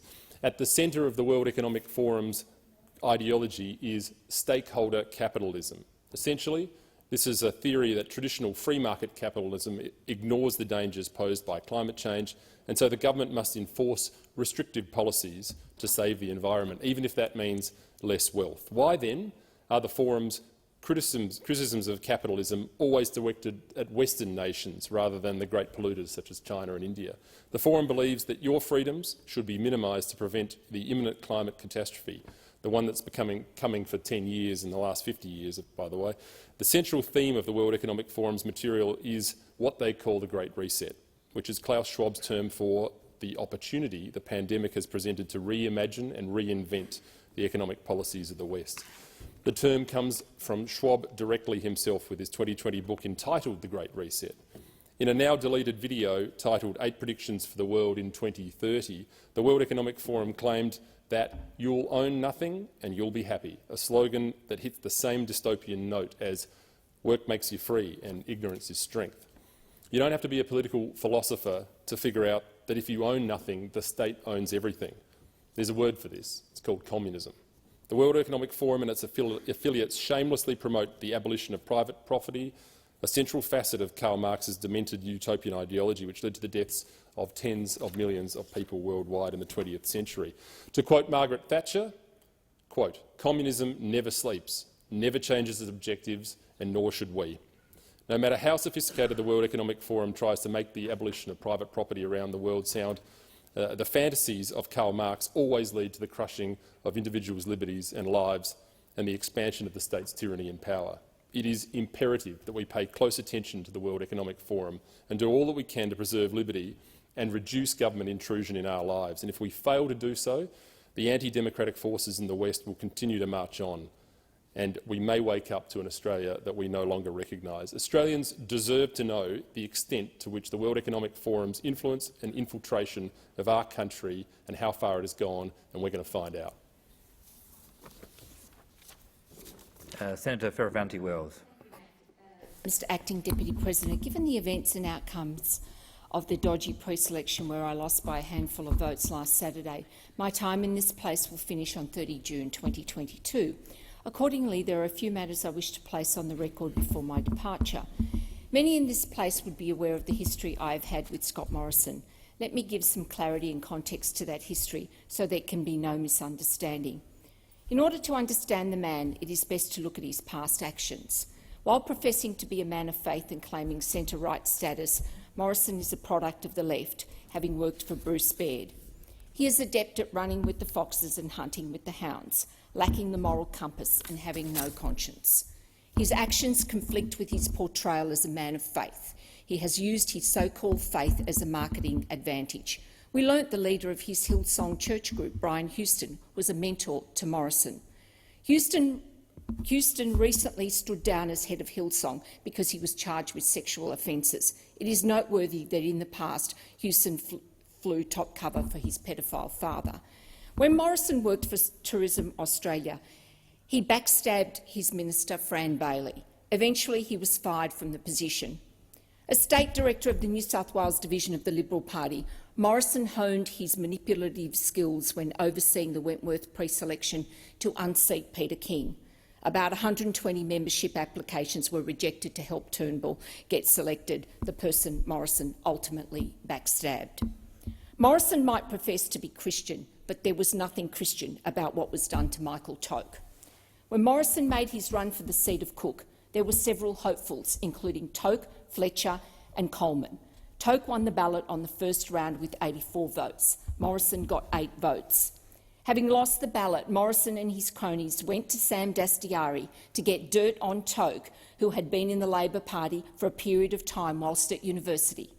This dossier of anecdotes was weaponised and leaked to the media to the point where Toke's reputation was destroyed. I'm advised that there are several statutory declarations to attest to racial comments made by Morrison at the time that we can't have a Lebanese person in Cook. The state executive voted 12-11 not to endorse Toke and ordered a modified selection process. The only way that Toke could get political exoneration for a future run was to agree to put his numbers behind Morrison. Morrison met with David Clark and I and promised various things. Of course, he took our votes and never delivered. After the selection, Toke joined my staff. He subsequently also sued the newspapers for defamation. He won his cases, but this was cold comfort. Morrison, his cronies and the Liberal establishment in New South Wales had destroyed a good young man. I regret the day that Clark and I agreed to put Morrison into Cook. Since then, Morrison has never faced a pre-selection. Hence the trampling of members' rights in New South Wales and denying them proper pre-selections and installing captain's picks is classic Morrison. He and his consigliere Alex Hawke have deliberately contrived a crisis in New South Wales through a year of delays in not having selections. Hawke, as his representative on state executive for months and months, failed to attend nomination review committee meetings to review candidates, thereby holding up pre-selections. Spurious arguments were mounted to justify the unjustifiable. The Constitution was trashed. There is a putrid stench of corruption emanating from the New South Wales division of the Liberal Party. All of this under the eye of Philip Ruddock. As a former Attorney-General, I am appalled that he has allowed Morrison to bully his way to a situation where the next election has been put at risk, all to save Hawke's career. This is what it's all about. Hawke knows that if he faces a plebiscite pre-selection, he will lose. Morrison has railroaded federal executive into setting up a committee which not only endorsed Hawke, Lee and Zimmerman, but a second committee is now endorsing captain's picks in seats like Parramatta and Hughes that were scheduled for pre-selections this week. So what is the hold that Hawke has over Morrison? Good question, especially given Hawke's own corrupt antics in New South Wales. During a speech advocating a Federal Integrity Commission, I referred to Hawke's activities and the dealings of the Baulkham Hills branch. At a meeting in 2018, 10 members were admitted to the branch. This was confirmed in text messages from the branch secretary. Hawke was present at the meeting. He saw what went on. I am told there is video evidence of the meeting. I also have relevant documents, including correspondence sent to Morrison on the issue. After the meeting, the minutes were falsified to show that the 10 members were not accepted. Statutory declarations were provided to counter this falsity. The branch was eventually suspended by state executive. The branch president and secretary, both acolytes of Hawke, refused to provide statutory declarations. Despite clear evidence of fraud, Hawke's role in this process has never been fully disclosed. The New South Wales State Director has sat on this matter for years. Legal proceedings are now on foot, and I look forward to the day when Hawke will be required to give evidence under oath to explain his corrupt conduct. There is a very appropriate saying here: the fish stinks from the head. Morrison and Hawke have ruined the Liberal Party in New South Wales by trampling its constitution. Indeed, I understand at a federal executive meeting, Morrison was asked whether he was running a protection racket in New South Wales. In recent months, I have kept members of the division updated. I have received hundreds, if not thousands, of emails outlining their disgust. They have lost faith in the party. They want to leave. They don't like Morrison and they don't trust him. They continue to despair at our prospects at the next federal election, and they blame Morrison for this. Our members do not want to help in the upcoming election. By now, you might be getting the picture that Morrison is not interested in the rules-based order. It is his way or the highway, an autocrat, a bully who has no moral compass. And now to my own situation. Having lost by a handful of votes last Saturday and having analysed the data, numbers tell their own story. Clearly, my push for democracy in the New South Wales division was certainly not welcome. This would mean that the factional operatives can't control pre-selections. For years, figures in the Liberal Party have denied the existence of factions and criticised the ALP. This is hypocrisy, given that the Liberal Party is now no different to the Labor Party. In addition, having been a critic of Morrison on a range of policy matters, I was a marked woman. I have known for a number of years of the machinations involving the PMO and others to move me on. Recent media reports confirmed a deal agreed to by Hawke, Euron Finkelstein from the PMO, Charles Perrottet, Dallas McInerney, Trent Zimmerman and Matt Keane. In my case, Dallas McInerney from Catholic Schools New South Wales was encouraged to run against me. Realising he did not have support from the Conservative base to win a pre-selection, they resorted to getting Jim Molan to run, despite Molan having promised he would only see out the Sine Dienis term. In my case, Wade McInerney, brother of Dallas, worked in my office for 5 years, following his departure to work for Robert Asaf at Greyhounds New South Wales. I discovered he was engaged in inappropriate conduct and activities. I was duty-bound to refer him to the Australian Federal Police, the Department of Finance and the Australian Government Vetting and Security Agency. Having engaged lawyers and fought hard for a pre-selection, I got it. Because my enemies realised my strong support from delegates meant Plan B had to be implemented. Dom Perrottet's premiership is held together by a thread through a so-called unity deal with the Keane-Poulos left. For years, the Perrottets have railed against Hawke, threatening to prosecute the Baulkham Hills matter but never delivering. The Perrottets, the McInerneys, Asaf, etc. only had about 30 votes between them. In the ultimate act of treachery, those numbers were press-ganged into voting for Hawke's candidate Molan. Why? In short, the so-called Conservative Premier aligned with his so-called enemy Hawke to do a deal. Morrison gets his captain's picks in federal seats and no state members jump ship to the federal arena, which would in turn have crippled the premiership of a supine and weak state leader. In my public life, I have met ruthless people. Morrison tops the list, followed closely by Hawke. Morrison is not fit to be Prime Minister, and Hawke certainly is not fit to be a minister. Senator Whish-Wilson. Holy smokes. Acting Deputy President, I'm happy to offer another 5 minutes to Senator Furvanti-Wells if she'd like to continue. Tell me about the environment, Senator.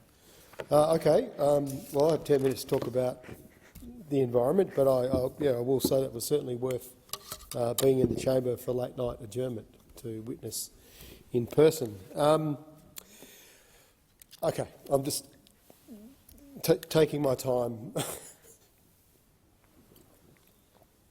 Acting Deputy President. So tonight's Morrison government final budget for this 46th parliament has made housing in this country more expensive, has locked in tax cuts for the wealthy, and provided more funding for coal and gas projects rather than acting on the climate crisis. This Liberal budget contains more than $37.6 billion for coal, oil and gas companies and gives $13 billion of public money to property investors and has no money to build affordable public housing in this country. The Greens want government to invest to build 1 million affordable public homes. Scott Morrison's budget makes housing more expensive, locks in tax cuts for the wealthy and funds more oil and gas projects. This budget of election bribes will not keep you safe from the climate crisis, and it won't put a secure roof over your head. It doesn't have a cent of new money for building new affordable housing, and it continues to pour more petrol on the climate crisis. Even as floods again threaten the northern rivers for the second time in a month, Scott Morrison's plans to give more than $38 billion in handouts to coal, oil and gas corporations to fuel the climate crisis, and apparently Labor backs him in. There is $1.6 billion for renewables, $2 billion for disaster recovery and more than $38 billion in subsidies to coal, oil and gas. It's an insult to every flood victim that the Prime Minister is spending more than 10 times on coal, oil and gas as he is on protecting us from future major climatic events. Scott Morrison's budget spends $13 billion on unfair tax breaks that will push up the cost of housing and lock people out of the housing markets. Handouts that, once again, Labor will wave through. A temporary cut to fuel excise may not even make its way to people's pockets. There's every chance that world oil prices or profiteering from oil corporations will wipe out any gains to motorists overnight at very substantial cost to the budget. We need to permanently boost the pension by almost $250 a fortnight, not $250 per election. To tackle cost of living pressures, the budget should have wiped out student debt, got dental into Medicare and built 1 million affordable public homes that people can rent for 25% of their income or buy for $300,000. That is the Greens' plan. That would have been much fairer, better and cheaper than proceeding with stage 3 tax cuts and temporarily cutting fuel excise. This budget shows more than ever that we need to kick this government out and get the Greens in balance of power in the next parliament to push the next government to tackle cost of living pressures by taxing the billionaires, getting Denticare into Medicare, wiping out student debt and building affordable homes. This budget is a budget for billionaires and big corporations, not for people who are struggling. Under this budget, cost of living will increase and wages won't catch up. Heroic assumptions for wages growth to keep inflation at bay and to cover cost of living expenses. The structural holes in our economy will keep widening the gap between rich and poor under this government. A $420 payment won't go far for a family that's stuck spending half their income on housing, and the $250 payment will lift a pensioner out of poverty for one pay packet and then send them back the next. We need a budget that ensures the billionaires and the big corporations pay their fair share so we can invest in getting Denticare into Medicare, ensuring that everyone has a livable home. This government will never deliver the budget that the Australian people deserve, and without pressure, Labor is not going to support the structural changes needed by everyone who's struggling. With the Greens in balance of power, we'll tax the billionaires and big corporations, so the 2023 Labor-Greens budget will be one that builds a more equal Australia. I just wanted to say tonight a thank you to all those people who have supported me over my last 10 years in the Senate. It's nearly 10 years for me, coming up in a few weeks' time, and while I'm confident that the people of Tasmania will recognise the good work that the Greens do in this place, will recognise that we have a good chance of holding balance of power in the next government, recognise that this is a climate emergency, and more than ever, they need to vote for the environment. They need to vote for real climate action. This is the last week of Parliament, the last adjournment certainly for the 46th Parliament. So I'd like to take this opportunity to thank all those people who have supported me over the last 10 years, those people who voted for me in 2013, the Tasmanians who also voted for me in 2016. I am up for election this time around, and I'd ask those people who have supported the Greens and have supported myself and my team, if you've liked what you've seen, please continue to vote Green.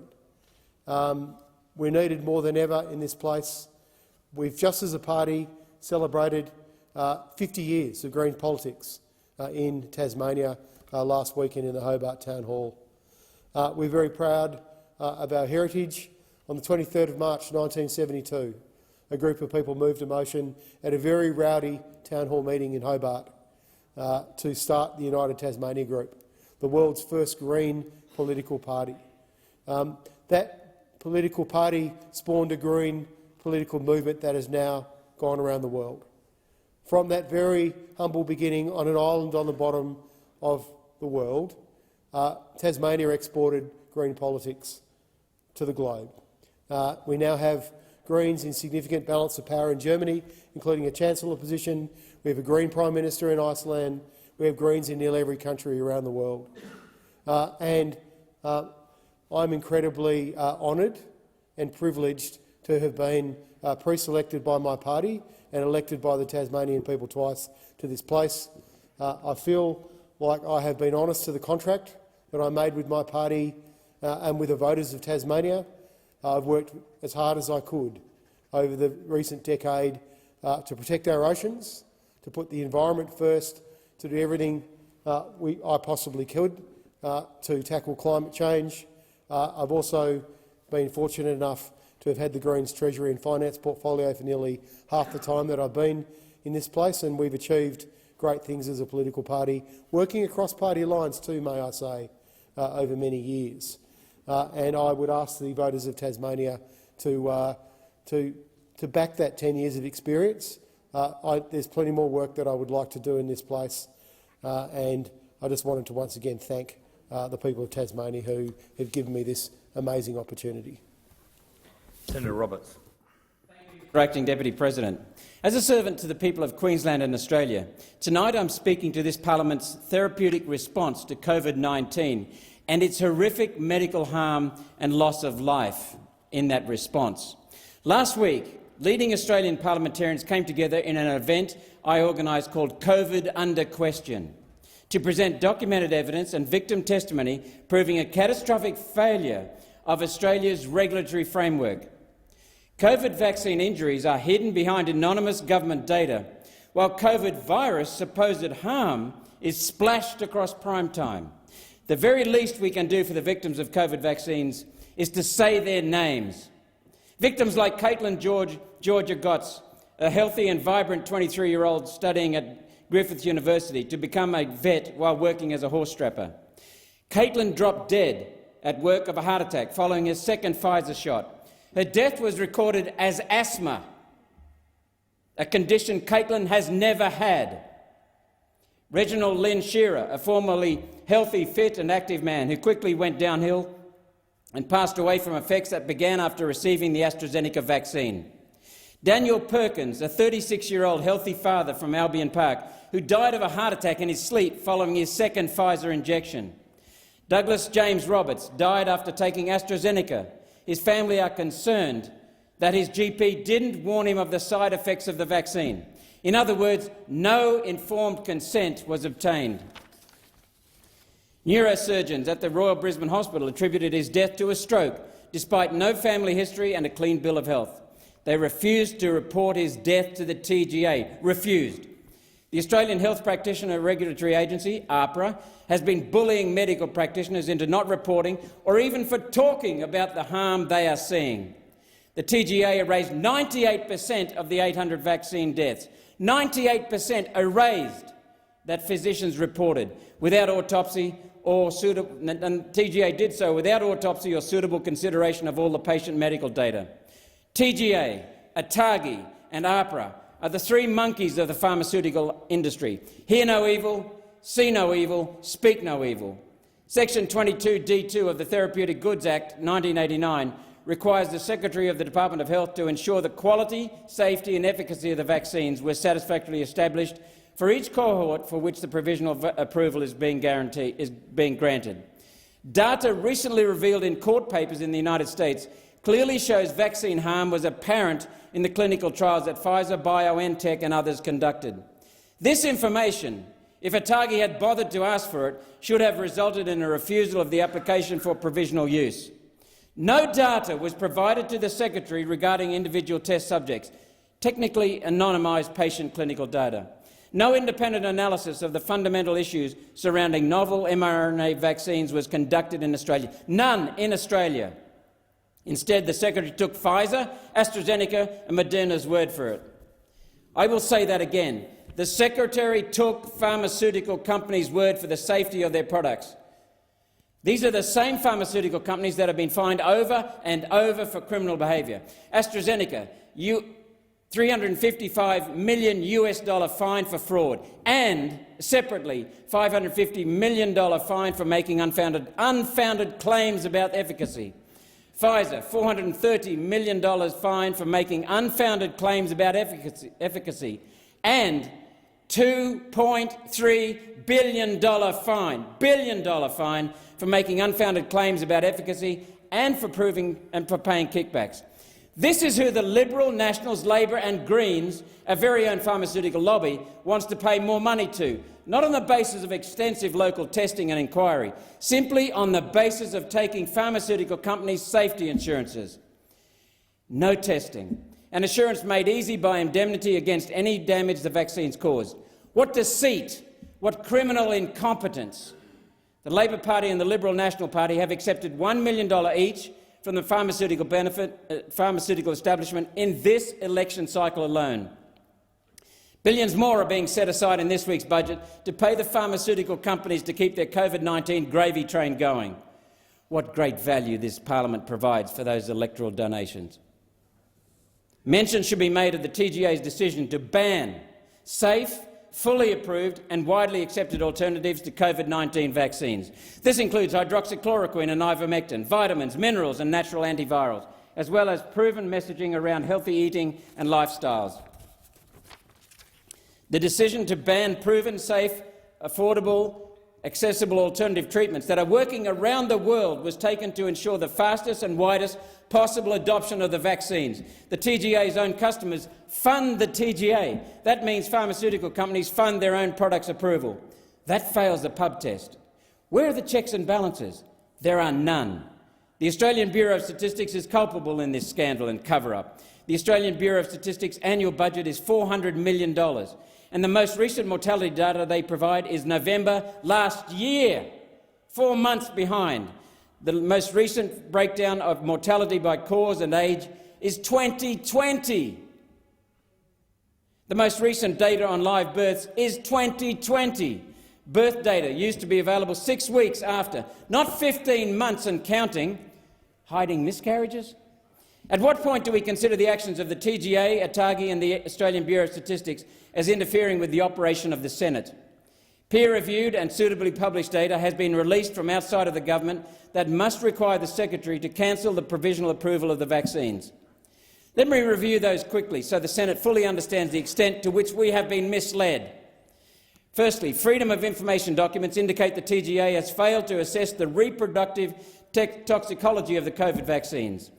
Freedom of Information documents indicate that TGA has failed to assess the impact of microRNA sequences and related molecular genetic issues on the human body. Peer-reviewed and published in vitro research shows gene-based vaccine-generated spike proteins can migrate into human cell nuclei to disrupt DNA repair mechanisms. The TGA has dealt with this abysmally, murderously. Vaccine-derived RNA can be reverse transcribed, leading to possible integration into the human genome, which the TGA denies based only on pharmaceutical companies telling them to deny it. 5. Internal Pfizer data released in February indicate they accept 1,272 different adverse vaccine events, including paralysis and death. German and US insurance actuarial data suggest the TGA's database of adverse event notifications is underreporting side effects 9-fold.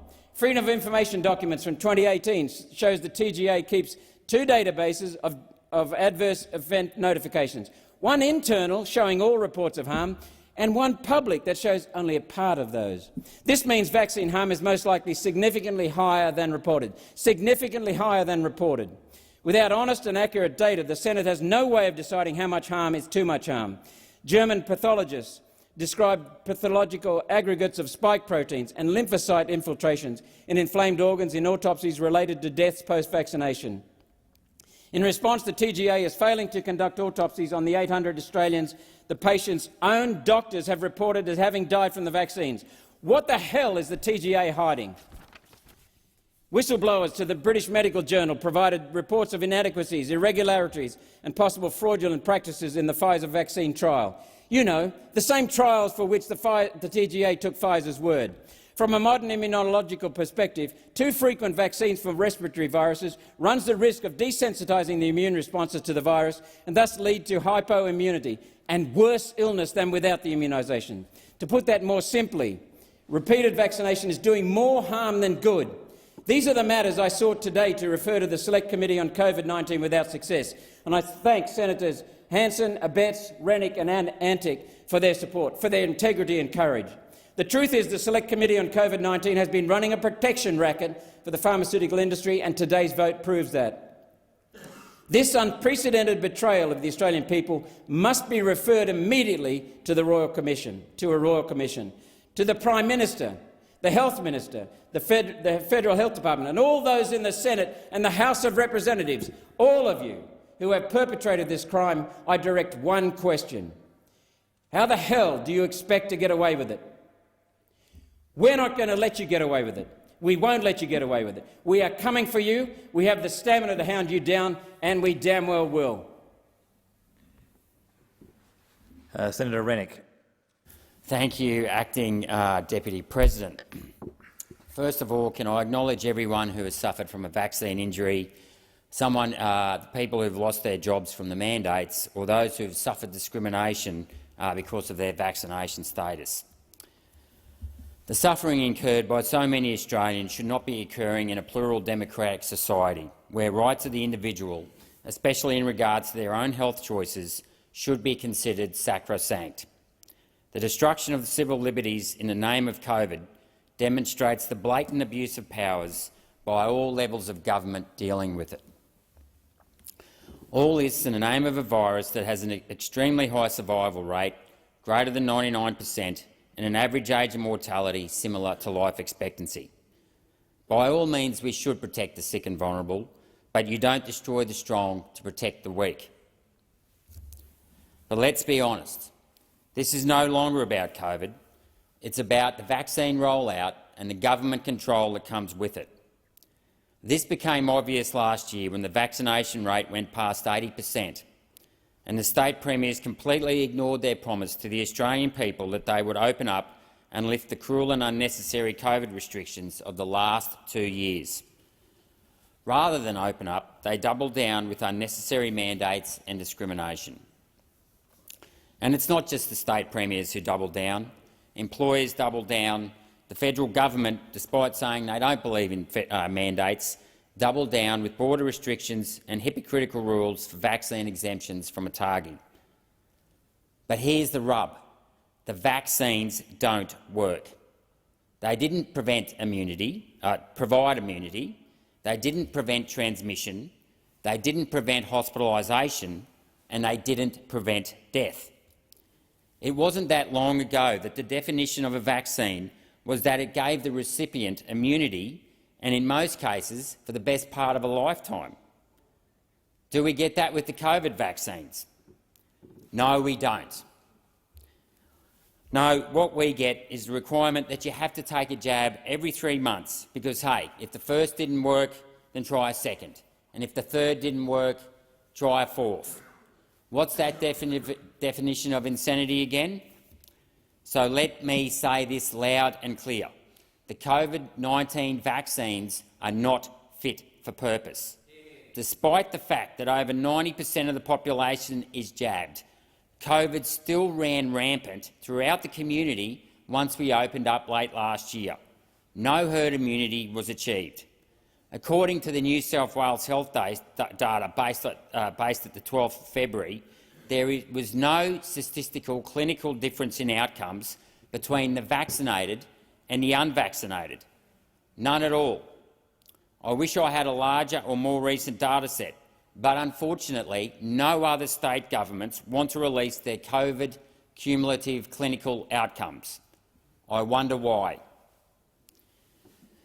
And even New South Wales, which actually did release data on a granular basis, have actually scaled their reporting back so that it's not clear about the outcomes between the vaccinated and unvaccinated, because the data was showing that the vaccination didn't work. I can't say I'm surprised, though. New South Wales Health introduced us to the practice of back capturing, a process whereby you count anyone who had COVID in the last 28 days prior to entering the hospital, even if they had recovered. A masterclass in fudging numbers, if ever I've seen it. And because the vaccines are not fit for purpose, they should not be mandated or required, period, by an employer, by a government, by a business, by a school, a sporting association or a show association. No one has the right to force someone to take a medical procedure, especially one that is ineffective but, even more importantly, is dangerous. To date, according to the official government figures with the TGA, there have been over 116,000 reported suspected adverse events here in Australia. This is more than all other drugs put together in Australia since 1971. And this number is still climbing. Is it any wonder our health system is struggling? It is important to note that most of these cases are prepared by medical professionals, and nearly every one of them has ticked the box indicating that they suspect the vaccine injury was caused by the actual vaccine. 116,000 reported cases is the mother of all safety signals. To put into context, there are only 60,000 public hospital beds in Australia. And by ignoring this signal, the TGA, ATAGI, AHPRA, the Health Department and all other government officials, including politicians who fail to speak up, are destroying the lives of so many Australian people. One of the key criteria the World Health Organization uses as guidance for assessing causality is, in this patient, did the event occur within a plausible time window after vaccine administration? And of course, we know the answer to this is yes. But that's not all. All science is based on actual data. In medicine, the gold standard for data is based on a doctor's diagnosis. It is not based on models conjured up by bureaucrats in the Health Department and the TGA. Sure, that may help to show correlation, but it does not determine causation. But yet again, this is the standard we apply here in Australia. We have a bunch of unelected bureaucrats at AHPRA, none of whom have any experience in frontline medicine, gagging the very doctors, nurses and other allied health professionals from doing their job, from writing the very diagnosis that our injured need feedback on, that our community need feedback on so they know just how dangerous these vaccines are. By gagging our medical professional, AHPRA are stopping vaccine victims from getting the treatment and support they need, and they are stopping the rest of society from understanding just how dangerous these vaccines can be. It is completely unacceptable that AHPRA have bullied our medical professionals into silence. I should, however, acknowledge the many medical professionals who have the courage to speak out at great cost to themselves and to their families. Your efforts will not be forgotten. We have people injured from the first vaccine or the second vaccine that can't get an exemption from their next shot because doctors are afraid to write anything down. How cruel is that, to force someone to get a second vaccine after they've been injured from the first? But what's even worse is that many people who've been injured actually can't get an exemption. Some get a medical exemption, but then they get the sack anyway. I mean, what is going on here? This is just unbridled abuse. I've heard these stories every day for the last 5 months. It has got to stop. But AHPRA's bullying doesn't just lead to poor treatment. It leads to further cover-ups, the worst being the underreporting of vaccine injuries.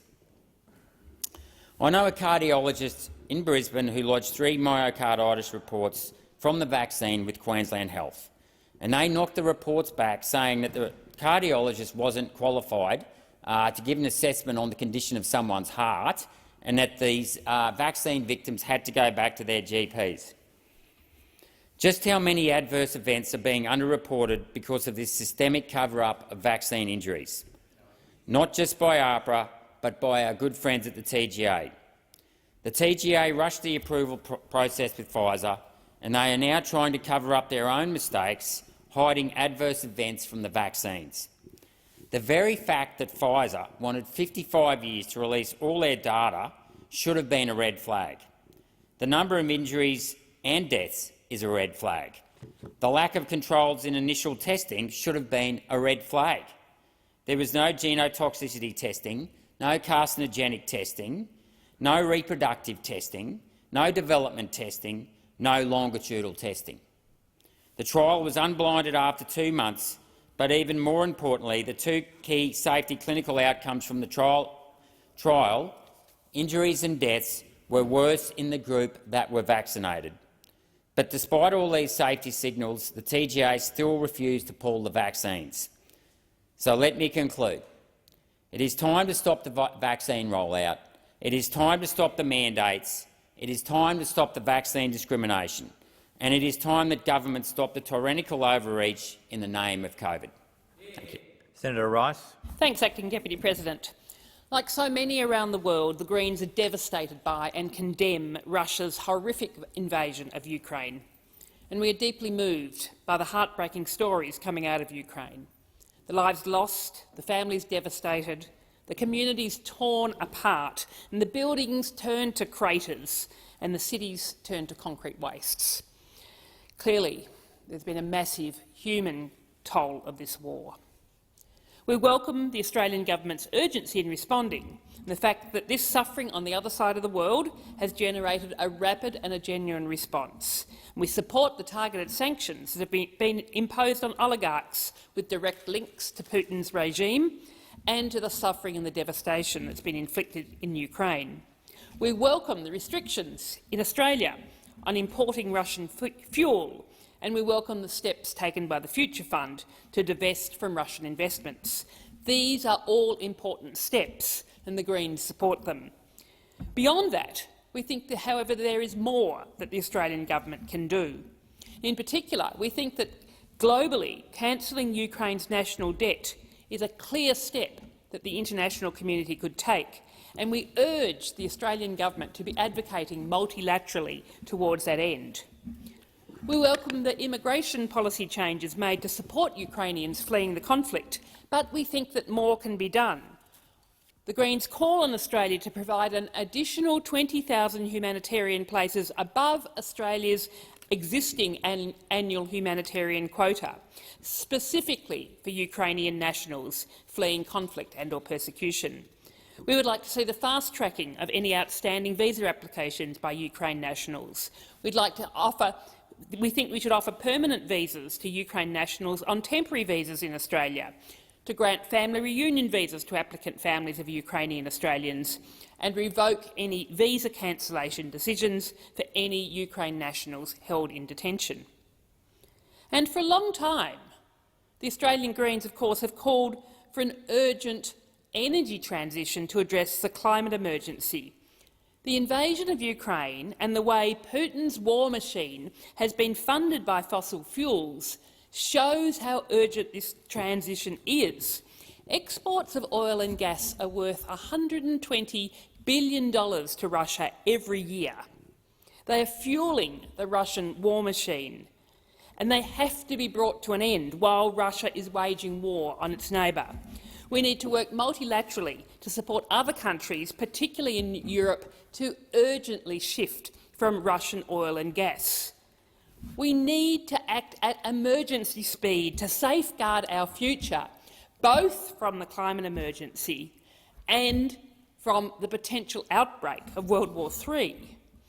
And if you want to know what's in Australia's national interest, this is a massive opportunity for Australia to use government investment to drive new export industries in green hydrogen and minerals processing, ensuring that Australia becomes a renewable energy superpower. So let me be clear, we support the Australian government responding urgently to the crisis in Ukraine, but there is a lot more that we think could be done. And more broadly as well, I urge the Australian government to act urgently to uphold human rights wherever serious violations occur, and not just where it is geopolitically convenient to do so. Because without that, sadly, there's a real risk that the Australian government's response is seen through the lens of hypocrisy and racism, serving to highlight the many instances where the Australian government has refused to act, despite desperate pleas from diaspora communities and human rights advocacy groups. The simple truth is that we, the Australian Greens, believe that universal human rights are fundamental and must be respected and protected in all countries and for all people. Our commitment to this is reflected in my efforts over the course of this parliament to raise serious human rights violations that occur around the world. I want to particularly mention here Myanmar and the actions of the military junta there. For over a year, we have been calling for the Australian government to meet with the National Unity Government and to impose targeted sanctions on the key generals who have led the coup and who have been responsible for the most appalling atrocities against the people of Myanmar. And sadly, we have not seen that happen. The Foreign Minister, to the best of my knowledge, has not met with the National Unity Government. So I urge her to do so. I hope that it will happen. And we again urge the Australian government to not just meet with the National Unity Government at the highest levels, but to recognise the National Unity Government. Sadly, instead, what we've seen so far is Minister Dutton legitimising the junta through ASEAN Defence Ministers' meetings. Now, I really do want to thank the many community members here in Australia and around the world for their advocacy and the work that they've done to be working for justice in Myanmar.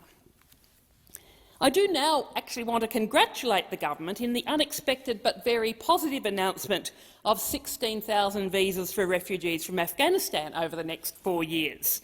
This, for me as a Green, was by far the best news of the budget tonight, in a sea of climate denialism and massive handouts to fossil fuel companies and projects. But it was not before time. I mean, just last week, the Taliban announced that they are banning schooling for girls who were previously attending school. And today the news came through that they are banning the broadcast of foreign news reports and banning women from flying domestically or internationally without an approved Merhan, a male relative, accompanying them. It is absolutely horrifying. There is much more that the Australian government could be doing to be supporting refugees from Afghanistan, and they should be acting with urgency. The plans for 16,000 visas is great news, but it's urgent for people to get out. We could and should be issuing people with emergency visas and doing everything we can to facilitate getting them out of the country. We should be issuing permanent visas to the thousands of Afghans here on temporary visas who don't have rights to health care, to go to university or to apply for visas for their partners or other immediate family members. We should be resettling Afghans who have been living in limbo in Indonesia for over a decade. There is a lot more that we can be doing about human rights abuses that have been perpetrated by a whole range of other governments, often against their own citizens, including vulnerable minority groups. And I urge the Australian government to do more in relation to human rights violations wherever they occur, including through the use of targeted sanctions using our Magnitsky legislation. For example, we should be acting on the actions of the Philippines government, who are basically waging war against their own citizens, targeting environmental, labour and human rights activists. The actions of the Indian government against a range of minority groups in India and in Kashmir, particularly Muslims, who have been targeted by the RSS, with Hindu nationalism has been absolutely flourishing under the Modi government, and including groups. There have been Hindu extremist groups who have been actively calling for mass killings of Muslims. We should be doing more about the actions of the Chinese government with their attacks on the human rights of their own citizens and their attacks on Tibetans, Uyghurs and Hong Kongers. We should be doing more about the actions of the Israeli government with their ongoing brutal occupation of Palestine, which has been assessed by Amnesty International and Human Rights Watch as apartheid.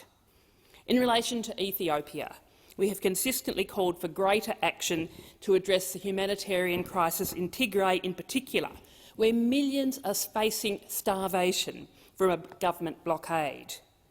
And I've spoken in this place previously about the actions of the Sri Lankan government and the serious human rights violations faced by Muslim communities there also. I've called for action to respond to the attacks by the Sudanese military on protesters in response to the violent coup that occurred there a year ago that has resulted in the deaths of hundreds, if not thousands, of people. And then there are the human rights violations committed by our ally, the US. Over many years, the invasion of Iraq, the imprisonment of Julian Assange, or the horrific border policies of the Trump administration. But throughout, the Australian government has remained silent. We need an independent foreign policy, not an unthinking alignment with the US. So, to conclude, we welcome the urgency of the Australian government's response to the invasion of Ukraine, but we want to see an urgent response that advocates for human rights wherever human rights violations occur, not where it's just geopolitically convenient. And I and the Greens will continue to speak out for the protection of human rights wherever in the world Senator they are Rice. under Time attack. has expired. Senator Lambie. Thank you, Acting Deputy Madam President. Last year, an 8-year-old Tasmanian girl was allegedly sexually abused repeatedly by a new boy she knew at school. The abuse happened on school property, where the teachers wouldn't see it. The girl has intellectual disabilities, which made her especially vulnerable. Here's the thing. We say to our young people in Australia, well, if you've been abused, speak out, tell an adult, trust the grown-ups, because we're here to protect you. This little girl, and I'm going to call her Rose to protect her identity, she did that. She spoke up.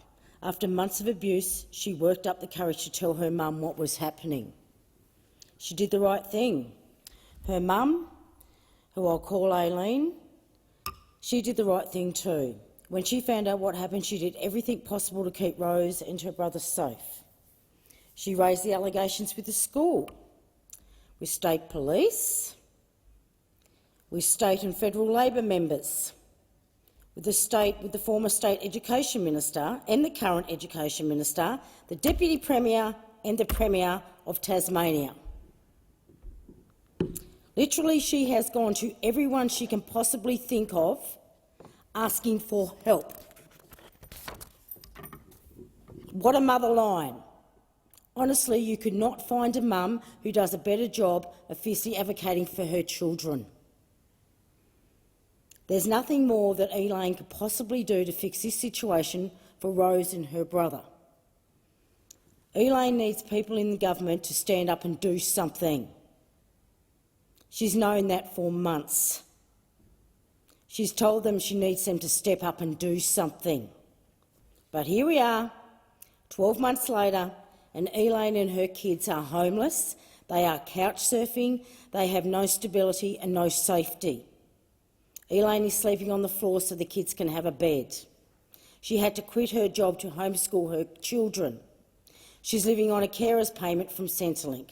They have nothing, they are completely stuck.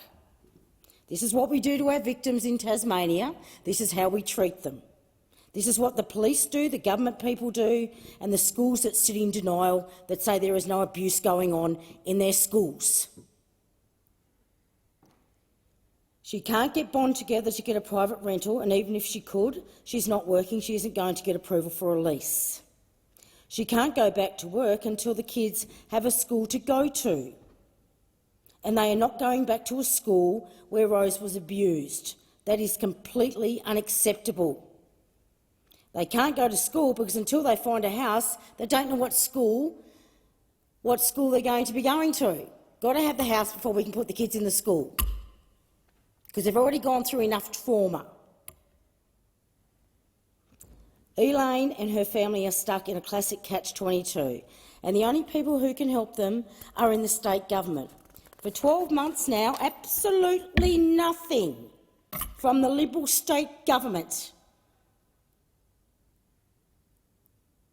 I'm talking about a young woman, a young lady that has been abused in a public school in Tasmania, where politicians down there know what's going on, and I watch you fighting in state parliament with each other over abuse matters.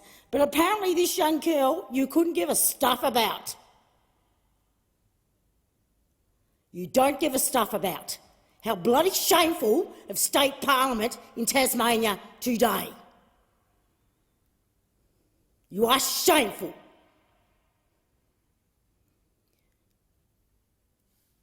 And while her kids wait, their mental health is going down the drain. They've had years of disruption. Their kids are having nightmares. They check the locks every night before they go to sleep. No child in Australia should feel that they need to do that. No child should be going to sleep wondering if they're safe. And don't get me wrong, Elaine's daughter Rose is bloody brave and bloody strong. But we're asking way too much of a young girl who hasn't even hit her teens. We never should have made her wait this long to get to a safe place to live. I've got to be honest, I'm at my wit's end, and I cannot believe we're talking about all this abuse going on with kids, the sexual abuse going on up here, and all this abuse, and they're all fighting over and throwing abuse at each other down in state parliament, but nobody seems to give a stuff about this young lady. This young girl that's been abused at a public state school in the state of Tasmania.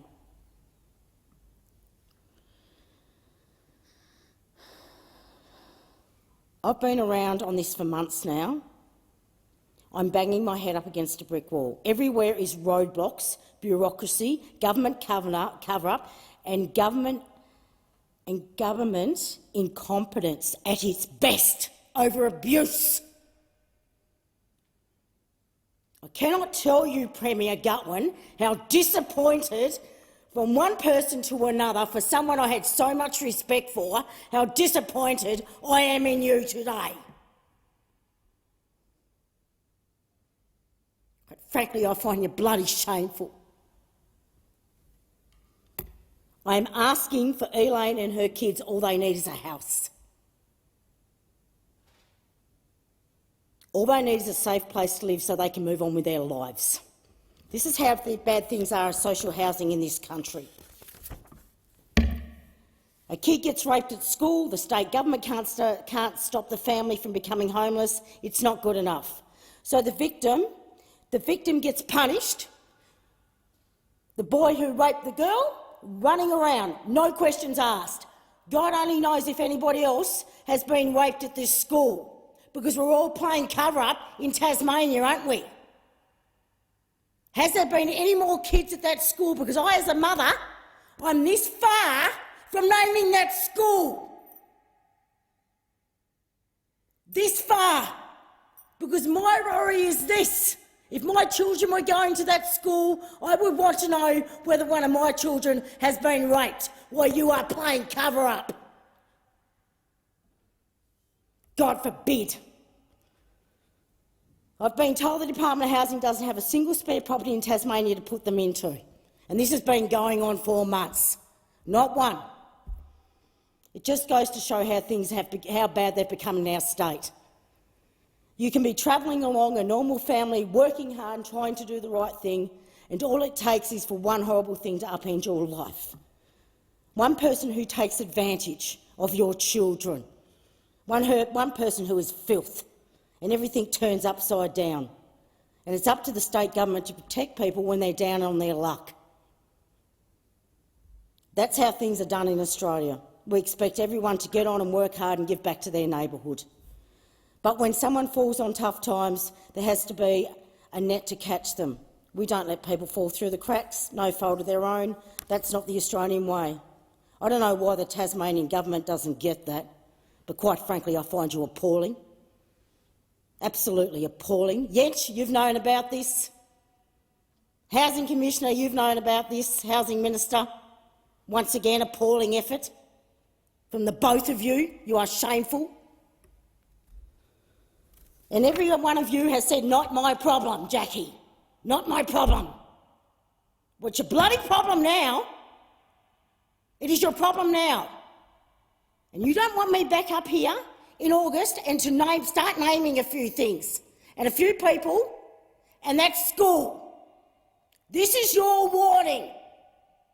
You get this fixed, because the next time I stand up in here, I'm going to let loose. I'll use my privilege for this family. It is enough. And I will use it as a mother, knowing that if my children went to that school, I would want to know that this was going on. I would want to know that my children were not touched either, or raped.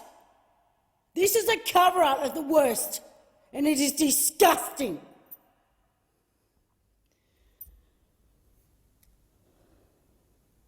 You know, the new Education Minister, he told me he couldn't say anything substantial about the matter because it was from the police. Well, here's a flashpoint for you, Minister. Guess what? Get your story right, because the police aren't investigating, mate. They're not investigating. Where's the police minister? Go and put a bird up your police officers' butts. Something is wrong here. When are you going to do it? When I start naming and shaming? Because by then it's all going to be too late. I'm telling you, I'm not going to let this go.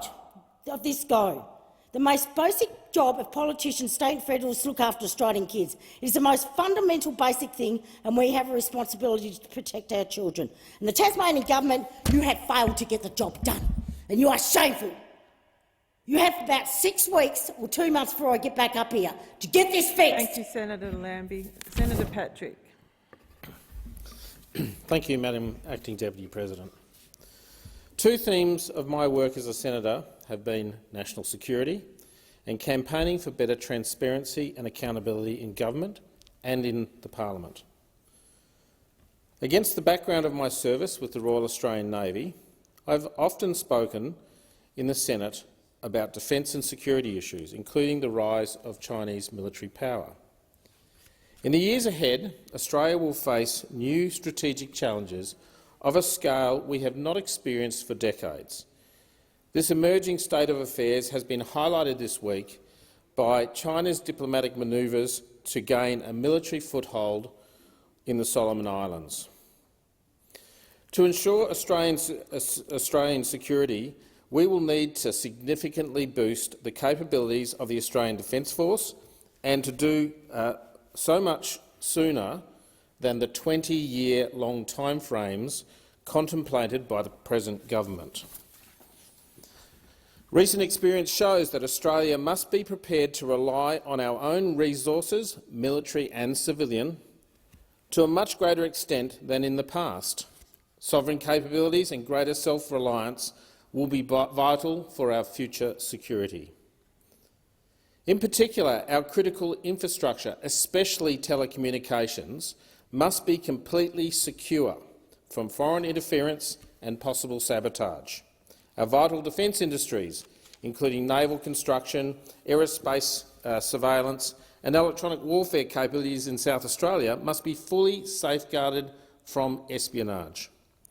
Anyone who seeks to represent our state in this parliament must be fully cognisant of these threats from the Chinese state and free from entanglement that might compromise their preparedness to act without reservation in Australia's national interest. In this regard, while I acknowledge former Senator Nick Xenophon's political skills and past record as a representative of South Australia, I am strongly of the view, now that he's put his hand up to return to this place, that he must be completely transparent about his dealings with the Chinese telecommunications giant Huawei. This is a corporation closely aligned with the Chinese state and the Chinese Communist Party, and which has been implicated in Chinese state espionage. Huawei has also aided the internal surveillance activities of Chinese state security, especially the oppression of the Uyghur people in Xinjiang. After his resignation from the Senate and failed 2018 political campaign to re-enter the South Australian Parliament, Mr Xenophon undertook, through a new partnership with former journalist Mark Davis, to represent Huawei as so-called strategic counsel. At that time, in December 2019, Huawei had already been banned by the federal government. Since then, security concerns about Huawei have only grown. For example, in February 2020, the US government disclosed that Huawei covertly exploited backdoors in carrier equipment supplied to law enforcement agencies. In October 2020, the British Parliament's Defence Committee released a report detailing evidence of the close links and cooperation between Huawei and Chinese state and the Chinese Communist Party. In December last year, it was revealed further that as early as 2012, Australian intelligence detected a sophisticated penetration into our telecommunications system, an intrusion that began with a software update from Huawei that delivered malicious code. While working for Huawei, Mr Xenophon did not register with the Australian Foreign Influence Transparency Scheme. In this, he appears to have relied on the exemption for persons providing legal advice to foreign organisations, and a claim that he was not directly lobbying government ministers. However, the work that Xenophon Davis did for Huawei appears to have been largely in the public relations field and directed towards influencing the federal government to reopen the door for Huawei to infiltrate Australia's 5G telecommunications network. That is, of course, one of 14 demands the Chinese government has made before they will reconsider their current hostile stance towards Australia. Mr Xenophon declared that Huawei was an underdog. I'm not sure how a vast Chinese conglomerate with global networks backed by the Chinese state could ever be described as an underdog, but that was his description. This was all a misjudgment on Mr Xenophon's part. He was entitled, as a private individual, to work for whoever he wished, but the choice he made was akin to someone choosing to do PR work for the German companies Krupp or Messerschmitt in 1938. Mr Xenophon now says that he has not worked for Huawei for some time, though we don't know when he ceased. He now claims to support the Australian government's 5G ban on Huawei. As a declared Senate candidate, he should now, in the interests of transparency and accountability, disclose the full details of his contractual relationship with Huawei. He should disclose the terms, conditions and duration of his contract, what instructions he accepted from Huawei, and precisely what services he and Mr Davis were paid for. Speaking in 2016 about another former senator who took a controversial position in a business, then Senator Xenophon said, and I quote, "Whether you're a minister or not, I think it's not unreasonable to disclose how much you're getting paid and how much lobbyists are getting paid for particular jobs. I think we need to know that. That's a level of transparency that I think is essential." Mr Xenophon chose not to make such a disclosure when he began working for Huawei. He hasn't done so since. It has always been my view that if Mr Xenophon were to again be a candidate for public office, he would need to be fully transparent about his work for Huawei. And we have to be very clear about the nature of the company that he has been engaged with. It's a huge Chinese corporation intimately connected with the CCP, which supports Chinese state espionage and which, according to documents published in the Washington Post in December last year, has helped Chinese authorities create the surveillance network that targets that country's Uyghur minority. There can't be any compromises when it comes to Australia's national security, nor can there be compromises on human rights. Mr Xenophon has declared his political candidacy in the interest of transparency and accountability. He should make an immediate disclosure of all the details about his work for Huawei. I urge him to do so. Voters can then make their own judgment. Thank you. Senator McGrath. Acting Deputy President, Allegra Spender's candidature in Wentworth has the appearances of another GetUp 350.org.au dodgy scam with implications for policy on Israel, serious implications. Recently, independent candidate for Wentworth, Allegra Spender, met with David Adler, President of the Australian Jewish Association. Spender said it was really valuable to hear about the current BDS boycott and anti-Semitism. She also said, I oppose the BDS boycott. It is counterproductive to building peace and I'll continue to speak out against it. Meanwhile, a spokesperson for Spender told the Australian Jewish News that former 350.org.au CEO Blair Palisi, who retweeted a post from Sydney Festival boycott organiser Fahad Ali praising the artist who had pulled out, does not and has never worked on Spender's campaign. But the thing is, Spender's tilt for Wentworth is being orchestrated by a group linked to organisations who are increasingly targeting Israel, the main being GetUp. GetUp is founded on the fundamentally false claim that it's independent. Since its inception, GetUp has set out to deceive voters. In 2007, the Electoral Commission warned GetUp's vote generator, which put coalition candidates last, was misleading and deceptive. In 2016, GetUp claimed the coalition was cutting hospital funding and backed Labor and the Greens, a lie. Worse, GetUp's campaign was premised on a sham survey of its members. GetUp then misled the Joint Standing Committee on Electoral Matters about this survey. Also in 2016, GetUp and 350.org.au ran a dirty tricks operation against 5 coalition MPs, buying web addresses likely to be found while searching them on the net and populating these pages with disparaging content.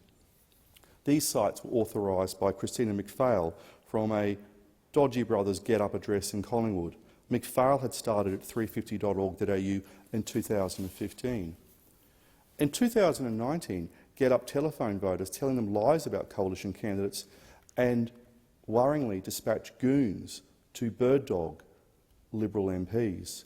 The only seat where GetUp was successful was Warringah, where a small group with links to GetUp and 350.org had selected the so-called independent candidate. In January 2018, Ray Yoshida, a former 350.org employee, supposedly took a 3-month break from GetUp to lay the groundwork for the North Shore Environmental Stewards. McPhail also helped set up this group, formed to infiltrate Liberal branches and create fake defections. Mossman businessman Rob Grant became its president, and Julie Gianassi joined in August 2018. The instigator of the Warringah independent movement, Louise Hislop, also had links to the North Shore Environmental Stewards and GetUp. By Hislop's account, she calls Small Cow, standing for Coalition of the Willing, comprising of herself, Grant and Gianissini, along with others selected, Zali Steggall.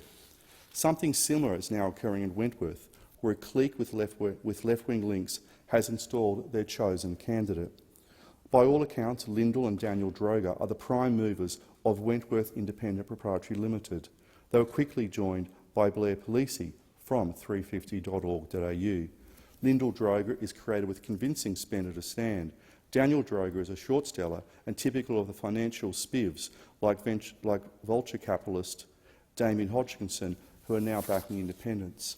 The Drogas have supported Get Up for at least 15 years, giving $20,000 in 2019, and Daniel giving $20,000 in 2007. Get Up's 2000 election report thanked them for this support.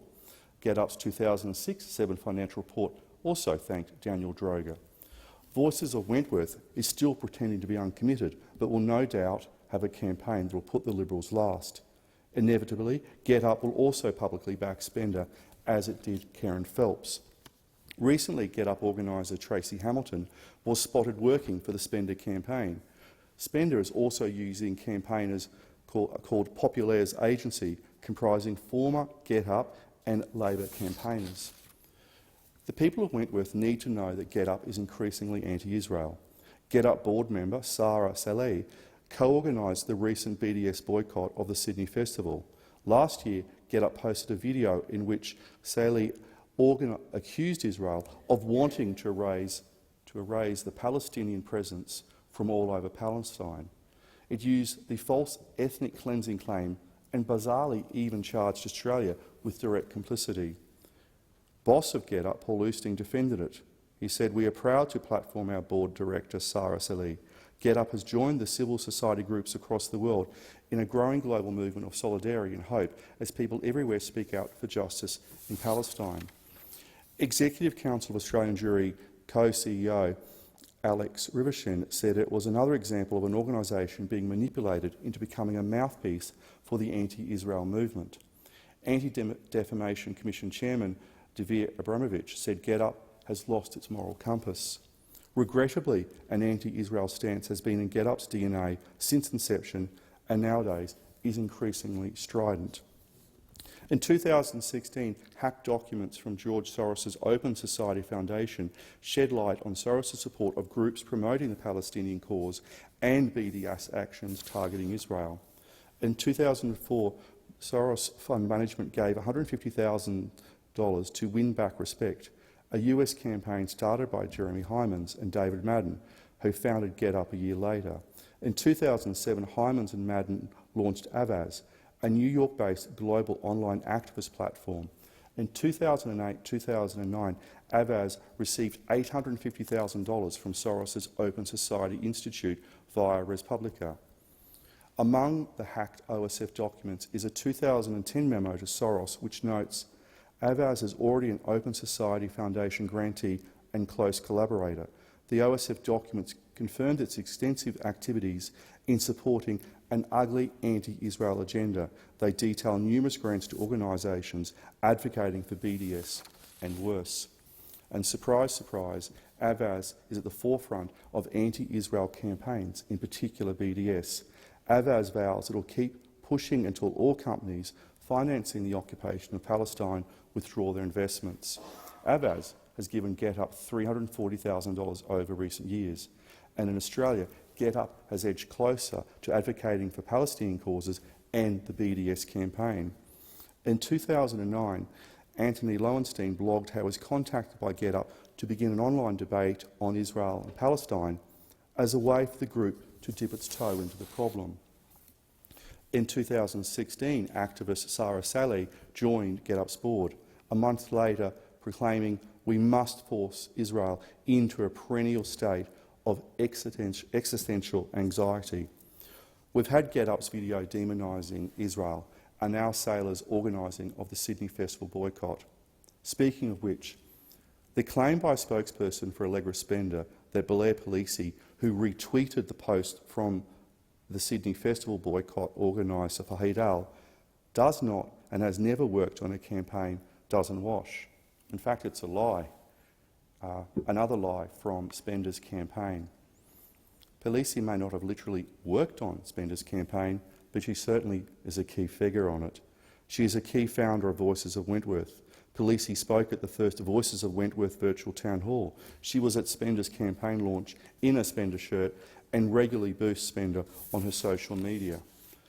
Can the people of Wentworth trust a candidate who's been installed by a long-term Get Up supporter and 350.org.au figure and whose campaign relies on senior Get Up operatives? Allegra Spender can say she opposes BDS, and she may do, but she is the cat's paw for forces who support it. Thank you. And on that note, the Senate stands adjourned and we will meet again tomorrow at 9:30 a.m. Thank you.